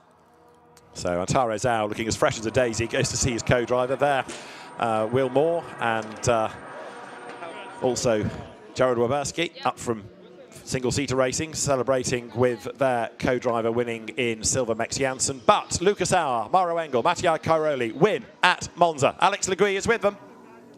Lucas, Matteo, Mauro, my goodness me, what a win. What a well-deserved win that was. Lucas, let's start with you. Those last few stints, you really kept it clean. It was an incredible drive. Yeah, it was actually quite tough, because the track was very dirty. A lot of things were happening, so it was very easy to actually pick up a puncture or anything. But the guys did amazing. Winward, Mercedes-AMG, what a fantastic weekend for us. So big congratulations, thank you. Big congratulations indeed, and happy birthday. What a way to celebrate, huh? I cannot be happier, to be honest, at the moment. It's my home race, so So it's the best gift, I would say, of the entire day. So we were competitive since the beginning of the weekend. So we keep it clean throughout the race, and this is actually the end, so we deserve it. Yeah, you certainly did keep it clean. And Mario, do you think that turning point was that yellow flag and your stint? Yeah, for sure, and you know, definitely feel heartfelt condolences to Get Speed because you know they obviously did a great race, and then tough to see them go out like that. But for us, yeah, big thank you to Windward, to Mercedes AMG, to Luigi and Matteo. They drove fantastically. I've been trying to win this GT World Challenge race here for many years. It never quite worked out. Many podiums, and to do it on Matteo's birthday, couldn't be better, couldn't be happier. Yep, and you've made history as well, putting Mercedes on the top step. Boys, you've got Spa coming up at the end of the month. Talk me through how you're feeling ahead of that. You must feel pretty confident. Yeah, just repeat and do the same than here. No, I'm joking. No, but Spa is the biggest one of the year, and but with those teammates, with Windward, I feel more than ready and prepared. Yeah, same, Mario. I mean, I haven't won that one either yet, so the aim is clear. About time you do then, boys. Congratulations, great win. Guys, can we take it? Fantastic result for then the leaping Mercedes AMG, Mario Engel, Matteo Caroli, Lucas Auer, and they go there with confidence for the CrowdStrike 24 Hours of Spa, the last weekend of June. Although if you want to go the week earlier, you'll find British GT and the French GT Championship as well, and then over the 24-hour weekend you've got GT4, GT2, McLaren, Lamborghini, just epic stuff. Let's go and hear from our class winners next. Back to Alex. Boys, congratulations. Max, talk us through that. My goodness me, that was a tricky stint, right? Yeah, this was the most, what's the right word? To keep it simple, difficult stint I've ever done, I think, in my life. So it was so super heavy. Yeah, my legs are shaking, so I'm glad we could bring home a P1 for the team. I think the car was mega. It has been all weekend. We didn't really get the result in qualifying. I think we wanted. So I'd say this mega revenge, and really looking forward to Spa after this now. Yeah, I bet you are. Do you think you can repeat the same, boys? Yeah, I think, honestly, to sum it up, Max summed it up pretty well. What an amazing result. We've been quick all weekend. Qualifying was a little bit difficult for us, but we said at the start of the race, you just got to keep it clean, good pit stops. Everyone had clean stints, and that's what we did. And I just can't thank my teammates enough, and the team. The team have done an amazing job the whole weekend. I just can't thank everyone enough. Much needed points, and doing it somewhere like Monza must put you in, must give you a certain degree of confidence in the car, in the trio, in the season, right? Yeah, I think we've got a really good setup on the car at the moment. Like the boys say, we were flying all weekend. We didn't get the result we wanted in qualifying, but we brought it home in P1. These two absolutely mega stints. They've done the team proud. They've done us all proud. So super happy. I think all three of you have done that. Well done, boys. So job well done. Jared Obeski there in the middle. If you have a long memory, you might remember his dad racing in Formula Renault in the early to mid 1990s, and this was how they got that class lead, just to remind you. Etienne Shelley clearing the traffic but late on the brakes, then he ran wide, had to stand on the brakes, drop it down through the gears, momentum lost, and the road just opened up for Max Janssen, who was storming past. Let's go to the Gold Cup winners next, the Almanar by WRT squad. Well, my goodness me. Right, Ben, let's start with you, Alfaza, because that stint was brilliant. What a way to start. Yeah, I mean, we had a bit of contact in lap 1, so I was a bit worried we had an issue with the car, but no, after that, the car felt fine. We just had to make sure we close the gaps and count on that full course, and WRT do the rest with strategy. So, yeah, the guys did an amazing job, the team, as always, with strategy. So, yeah, just over the moon. And to be 4th overall is amazing. You were pretty cool, calm and collected when we had a chat earlier, Ben, and it does seem like strategy played into your favour, and Jen certainly took it home, didn't he, for you boys? Yeah, exactly. I mean, to be honest, we had the easy job. I came out of the pits in P1 already, and so it was just no mistakes and full steam ahead. So, yeah, we're really happy with this one. 4th overall, as well as winners of gold. I mean, that gives you an awful lot of confidence, particularly going into Spa at the end of the year. Yeah, obviously Spa is the highlight. I think for now, even in the sprint, we were scoring good podiums every weekend. But I'm not tired to say that really teamwork makes the dream work, because when we started this race, we didn't feel like in the best spot, but everyone is just executing so well, and all of a sudden we are P1. I got the car in P1, I was just driving home. So it sounds like it's a bit flat, but really in this case, it's really teamwork makes the dream work. So yeah, looking forward to the next races with those guys. To be the master of Monza as well, Jens. Congratulations, boys, well done. So delight for the Gold Cup winning team. the R&R Racing by WRT car, and they've yet to nominate the fourth driver for Spa. We know those three are on the entry list, but TBA for the fourth slot. There's probably quite a lot of competition for it right now, because that's certainly proved that it's going to be a competitive car, and the Gold Cup victory to BMW. Right, we're not done yet with our class winners. Let's go to bronze. First thing Loic says is let him do the talking. No, because that was a great stint, Loic. Yeah, I'm missing really a third driver in this scenario. It was really with the train of cars, very hot in the car. But we got it home, perfect strategy. This guy did amazing. I'm happy. Just how tough was it in these conditions to do a double? Well, if I want to look good on camera, I say not so tough. But I think you can see it looks like I had a seizure, so I'm okay. Well, thank goodness you didn't. And Tara, a great job from you as well. Well done. No, thank you. First time here at Monza, first season GT World Europe. It's funny, I've been to your hallmark race, Spa 24, 4 or 5 times, but really first time full season. Had a great team, great co-driver. It's regrettable that the two of us have to do this race by ourselves, but it kind of works out. Well, you boys are certainly a very good pairing. Congratulations, well done, and go and enjoy your podium. Thank you. And then Loic Hartog can go and enjoy a beer and a rest, because he certainly earns it. But that Porsche running like clockwork and finishing ahead of 96, the Pro Cup car. I know that had a drive-through, but 96 didn't qualify so well, whereas 97 has just had a really good, impressive run. And let's have a quick look in a moment at the results of what has turned out to be a really dramatic race here in Italy.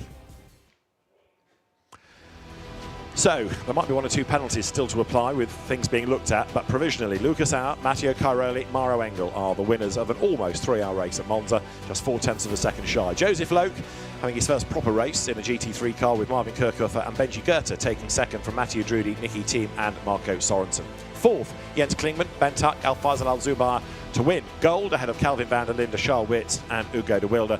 Their penalties still kept them though ahead of Eintje Guven, Maurice Schuring and Larry Ten Voorde. Go to 8th, you find the Silver Cup winners, Jared Waberski, Will Moore and Max Janssen. Go to 11th and you find the bronze winners, Loic Hartog and Antares Au. There are your 4 class winning combinations within the top 11 overall out of the 58 starters, and that goes to show, doesn't it, just how jumbled a race it has been. It's not like some of the classes are on page 2 or a long way down the order. They're all up there being competitive. Lots of hard luck stories, as is perhaps inevitable.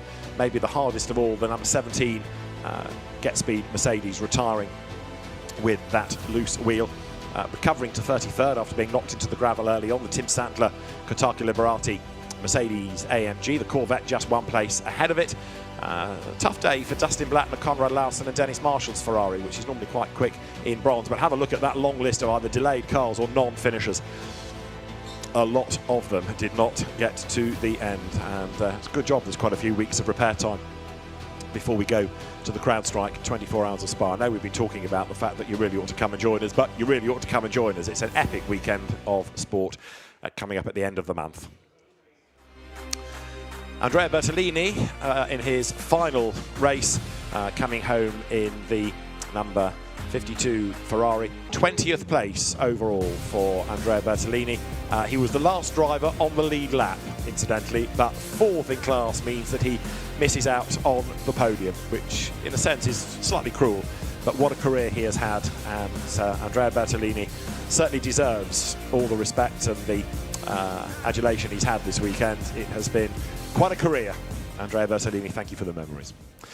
So then, the drivers are amassing at the podium, of which they will be, of course, the 4. They'll be the overall. They will be the gold, silver, and bronze as well. And 3rd overall, Niki Thiem, along with Matthieu Drudi and Marco Sorensen. That is a podium well earned, in as much as in a car that clearly didn't have quite as much pace as they wanted, they managed to just battle home. Yeah, good strategy from the ComTU team. I think Niki Thiem had strong pace at times as well. And here's the Garage 59 crew, Joseph Loic, enjoying his GT debut, you could say, after he didn't get in the car at Ricard. Yeah, thinking this is a lot more fun than being at the back or in the middle of FIA Formula 3 and really struggling. So a job well done for Joseph Loic, with co-drivers in that car being Benji Goethe and Marvin Kirchhofer. It is a win for the Winwood Racing Team operating as Mercedes AMG Team Man Filter, so Winwood is on the podium to be represented, and then the winning drivers will step forward. Maro Engel, Lucas Auer, birthday boy Matteo Cairoli step forward onto the Monza podium, and celebrations will start. Matteo Cairoli's big birthday present is a win in only his second outing in a Mercedes AMG GT World Challenge Europe Endurance Cup. The Mercedes drivers in the canary yellow overalls then heading onto the top step of the podium to celebrate a first Monza win in GT World Challenge Europe and its equivalents for Mercedes AMG, and that is a very popular result.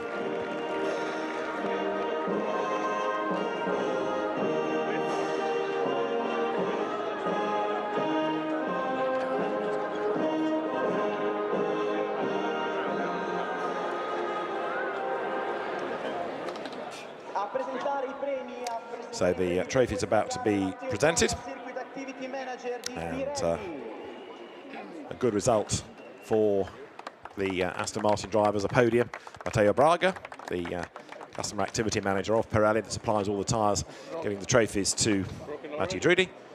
I think he's fearful his trophy's damaged or something. Marco Sorensen is there. Nicky Tim gets his trophy. Well, they want to go 2 better for Spa and try and do back-to-back wins. It was quite a race last year.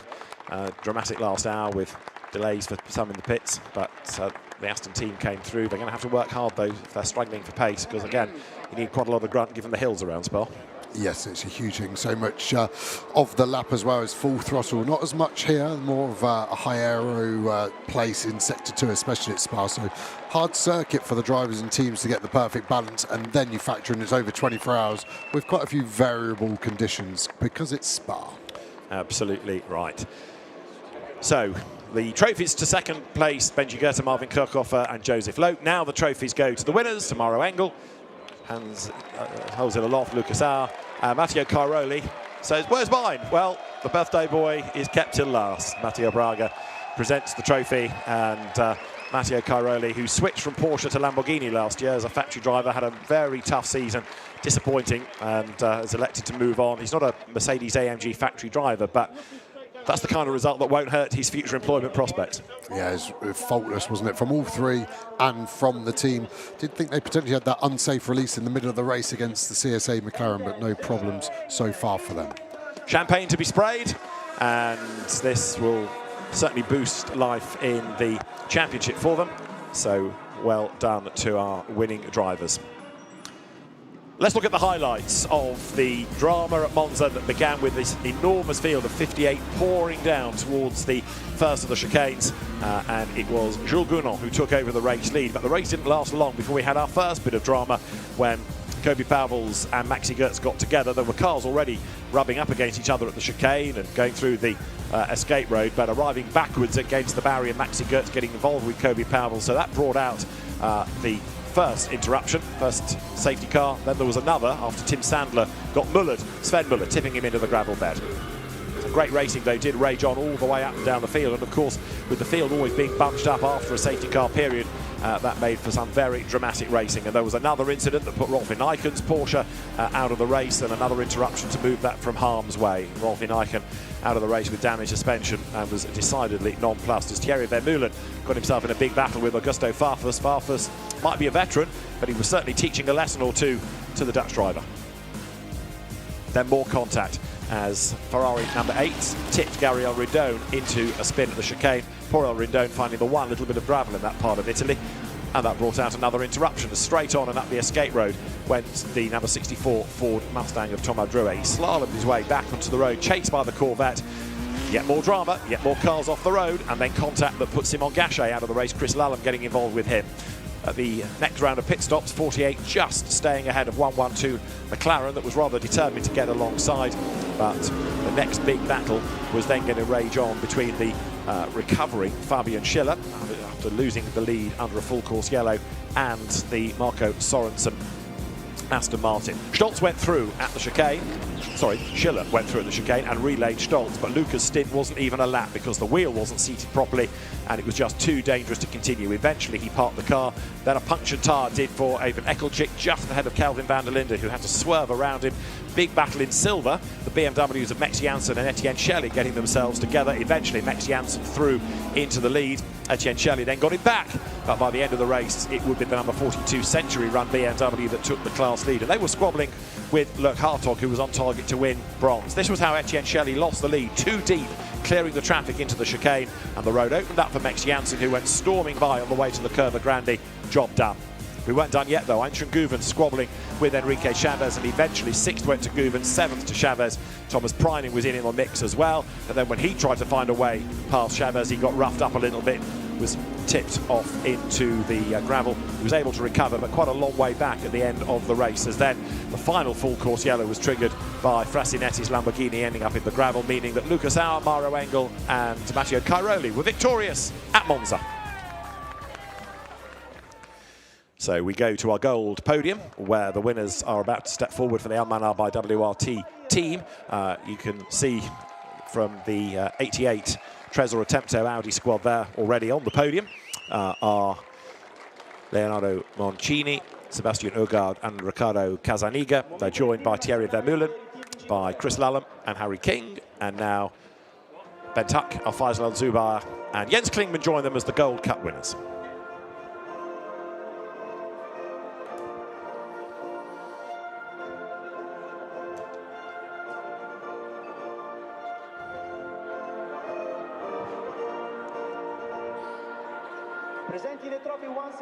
So Matteo Braga will step forward with trophies, and Jens Klingmann definitely cementing himself as a bit of a Monza legend. Now, of course, some of this is down to results in Italian GT, but equally the great strategy by WRT bringing that car up the order. Sebastian Oegaard, Leonardo Moncini and Riccardo Casaniga there with 2 of the 3 trophies.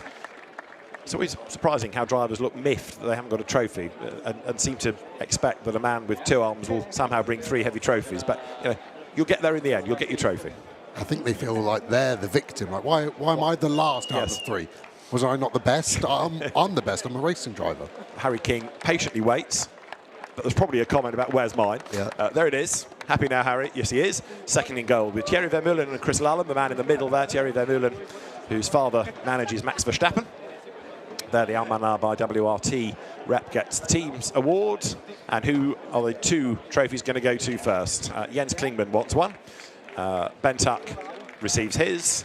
A handshake for Alfaisal Al-Zubair. Your trophy is on the way, Alfaisal. Do not worry, it's coming, it's coming, it's coming. Lots of support for Alfaisal Al-Zubair back home. And this is another result that is going to turn yet more attention onto the coming man of Omani motor racing. And a great result. There is Vincent Voss with Pierre Dieudonné. Vincent in his trademark flat cap, as befits somebody that used to race in Champion of all Formula Ford in his early days in the northwest of England, which is good flat cap country. And Pierre Dieudonné, an absolute legend of Belgian motorsport, standing alongside him. So then, Alfaisal Al-Zubair makes a run for it, and the others have the champagne at their feet. So celebrations for the victors in gold. And just to illustrate that margin of victory, Jens Klingmann brought treble 7 home 4th. Harry King, 2nd in class, 15th overall. So that was, you know, quite a big margin between them. It was something like 40 seconds plus. So the winning gold drivers ready to make their way from the podium. You can see how busy the pit lane is, as here the overall endurance championship is currently led by Kelvin van der Linde, Hugo de Wilde and Charles Weerts, with 2 points the margin over Matteo Cairoli, Mauro Engel and Lucas Auer. 3rd, Mickey Thiem, Mattia Drudi and Marco Sorensen. They're tied on points though with Einstein Guven, who in turn is 3 up on Alessio Picariello, Sven Muller and Patrick Niederhauser, with the absent Laurin Heinrich and Klaus Bachler coming next. Then Benjamin Gerser, Joseph Loke and Martin Kirchhoff as bank raid today, bringing them up into the order. Great racing then here at Monza this weekend.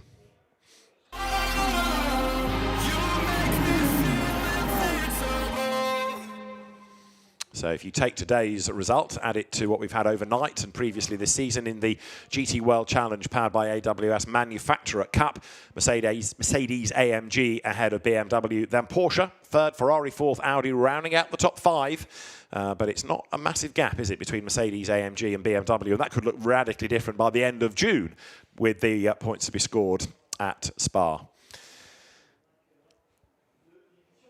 Good to see that McLaren of Garage 59 going so nicely for second overall. Just going back to the overall situation after the mechanical woes they had in France for the first race. Yeah, they've had a lot of pace, haven't they? And it's nice to finally see them converting that into good finishing.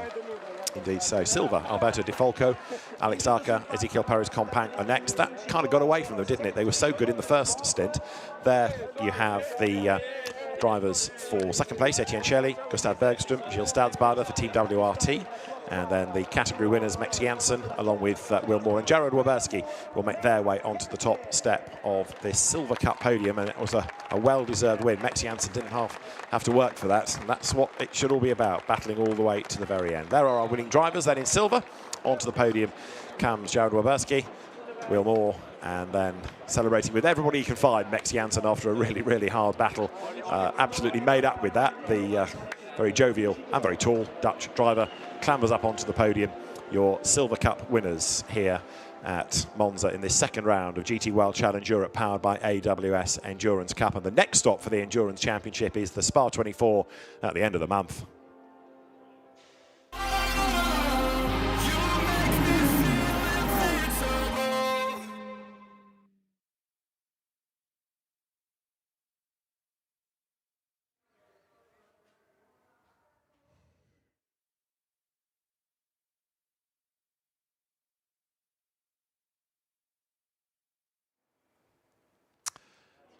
Let's go back to the podium where trophies are ready to be presented to our winning drivers. There you can see the Silver Cup top teams. Alberto Dossi, a member of the board of SIS Autodromo Nazione Monza, is presenting the trophies. And the champagne is tantalisingly close to drivers' feet. But first up, there are the trophies to go to the second place crew, Gustav Bergström, along with Gilles Stadsbader, Etienne Shelley, 3 drivers all having to work together for the first time, with Gilles Stadsbader coming up from Lamborghini Super Trofeo, with Gustav Bergström from Scandinavian Porsche Racing, and Etienne Shelley up from GT4. So something pretty much all of them, all new. They're the winners' trophies. Will Moore on the far end of that podium from Ginetta Racing in the UK, and then British GT. Jared Waberski, GB4, GB3, did do a race 2 years ago in the GSM Lamborghini in World Challenge. And Max Janssen has raced in the Dutch Supercar Challenge as well as GT World Challenge and the German GT4 Series. So lots of experience, but Jared Waberski, the one really having the career switch from single-seaters to GT cars for this year. But that was a proper fight, wasn't it? Raging right the way to the end. Yeah, and fair, and both driver crews happy with each other, which is nice to see. Someone's always got to be a loser when there's a winner, but WRT Car Crew 30 taking it well. And the celebrations are still going on as champagne is sprayed, and the WRT team sort of get their own back a little bit in here. So as this gives us a chance, while we get the next drivers for our final podium, it gives us a chance to just check up on the class championships in gold. First up, Jens Klingmann, Al-Faisal Al-Zubair, Ben Tuck for Almanar Racing by WRT, ahead only by 2 points of the Verstappen.com trio of Chris Lullen, Thierry Demoulen and Harry King. Simon Gachet, Alpha Rouget and James Kell out of luck today, but still hanging on to third, ahead of Moncini, Ugard and Casaniga. Then Reece Barr, Tommy Foster and Alex Buncombe next, from James Allen, Largim Ali and Mikey Porter, who had a frustrating day. 24th overall, coming home 4th in class, but it was tough early on with penalties that delayed them. So this Gold Cup has been an interesting race. It's going to be an interesting season, and especially with the amount of points you can garner at Spa, then it's going to be really interesting to see how that all works out. So as the teams either push cars to garages or go and cheer their drivers, this is how we look in silver. James Kellett, Pedro Ibrahim and Charles Clark, who today got 6th in class, are the leaders from Jared Waberski Will Moore, Max Janssen, good haul of points for them. Alex Arca, Alberto Di Folco and Ezekiel Perez-Companc are next. Then you've got Mathis Lismont and Lorcan Hannafin ahead of Kian Ju is not here this weekend. Evan Clemenco, Lucas Legere not here this weekend, and Lawrence Leclerc come next. So it's still looking good for BMW teams, 1 and 2, Paradigm and Century, 2 British teams at the top of the silver competition. So it is the bronze podium that is going to round out the ceremony here at Monza. And the Bronze Cup in Paul Ricard, won by Ferrari, Dustin Blattner and teammates, but here the Ferrari is rather struggling for pace. There, onto the podium for third place come Guilherme Oliveira, Miguel Ramos and Tom Fleming. For second spot, Gabriele Piana, Renat Salikov, Marvin Dienst for Winwood Racing. And then ready for the top step, just the 2. Lurk Hartog, he probably deserves 2 trophies, doesn't he, with Antares out, but the amount of effort that had to be put in by Lurk Hartog, yeah, it's been a tough day in the Porsche specialist. There's Antares out, first of all, with Lurk Hartog towering over the Hong Kong driver.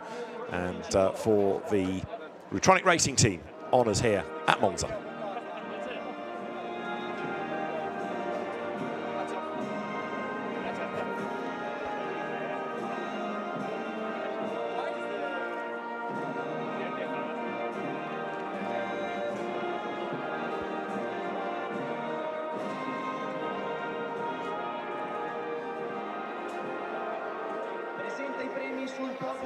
So for Rutronic Racing, the national anthem played.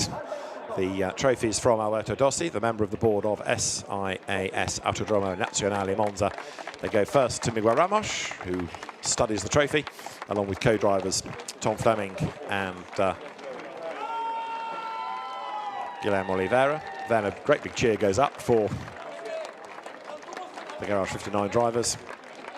At the other end of the podium, there will be celebrations for the Winwood Racing drivers, Gabriele Piana, Marvin Dienst, who is a German F4 champion, what, about a decade or so ago now, and Renat Salikov.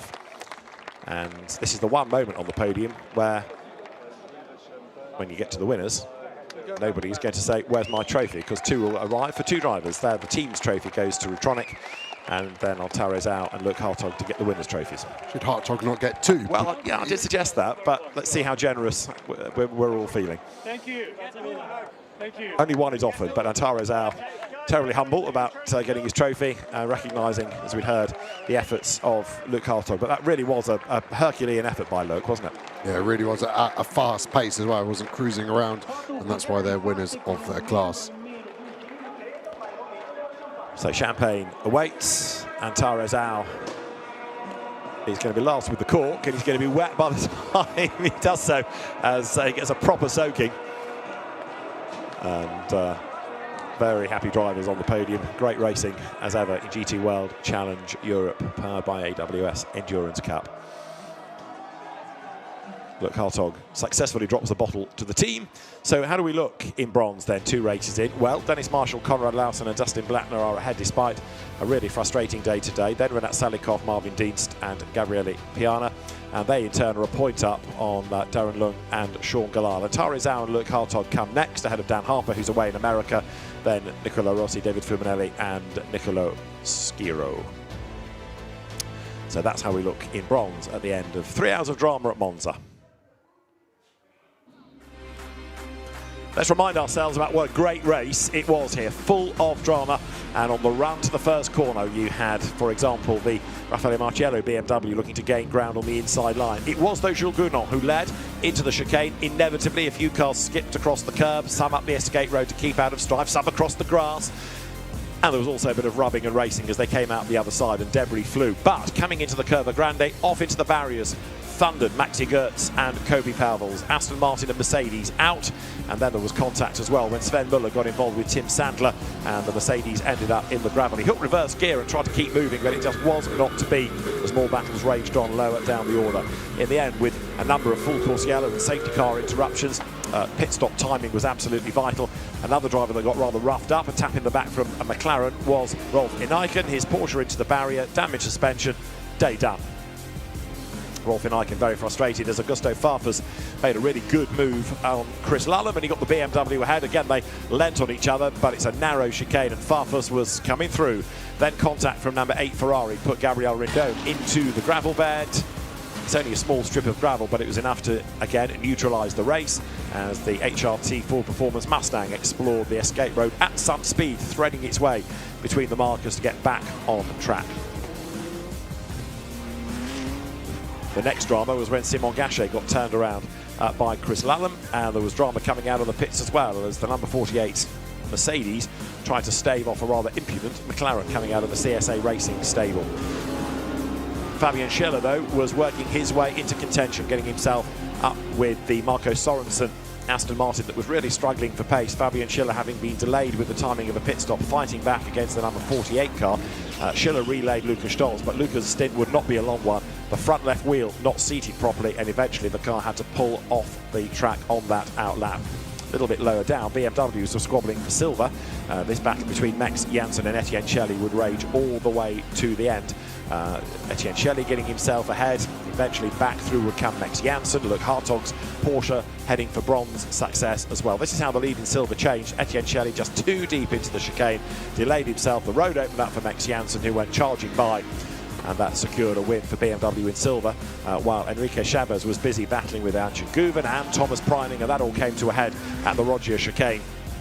Thomas Preining went off the road. He'd been off the road trying to get past Guven earlier on. This was another rough up, and eventually 911 tumbled quite a long way down the order to 12th place as the final interruption came when the Frasinetti Lamborghini fell out of third in silver and into the gravel as Lucas Auer, Mauro Engel, Matteo Cairoli came through to win here at Monza at the end of a very lively 3 hours of racing.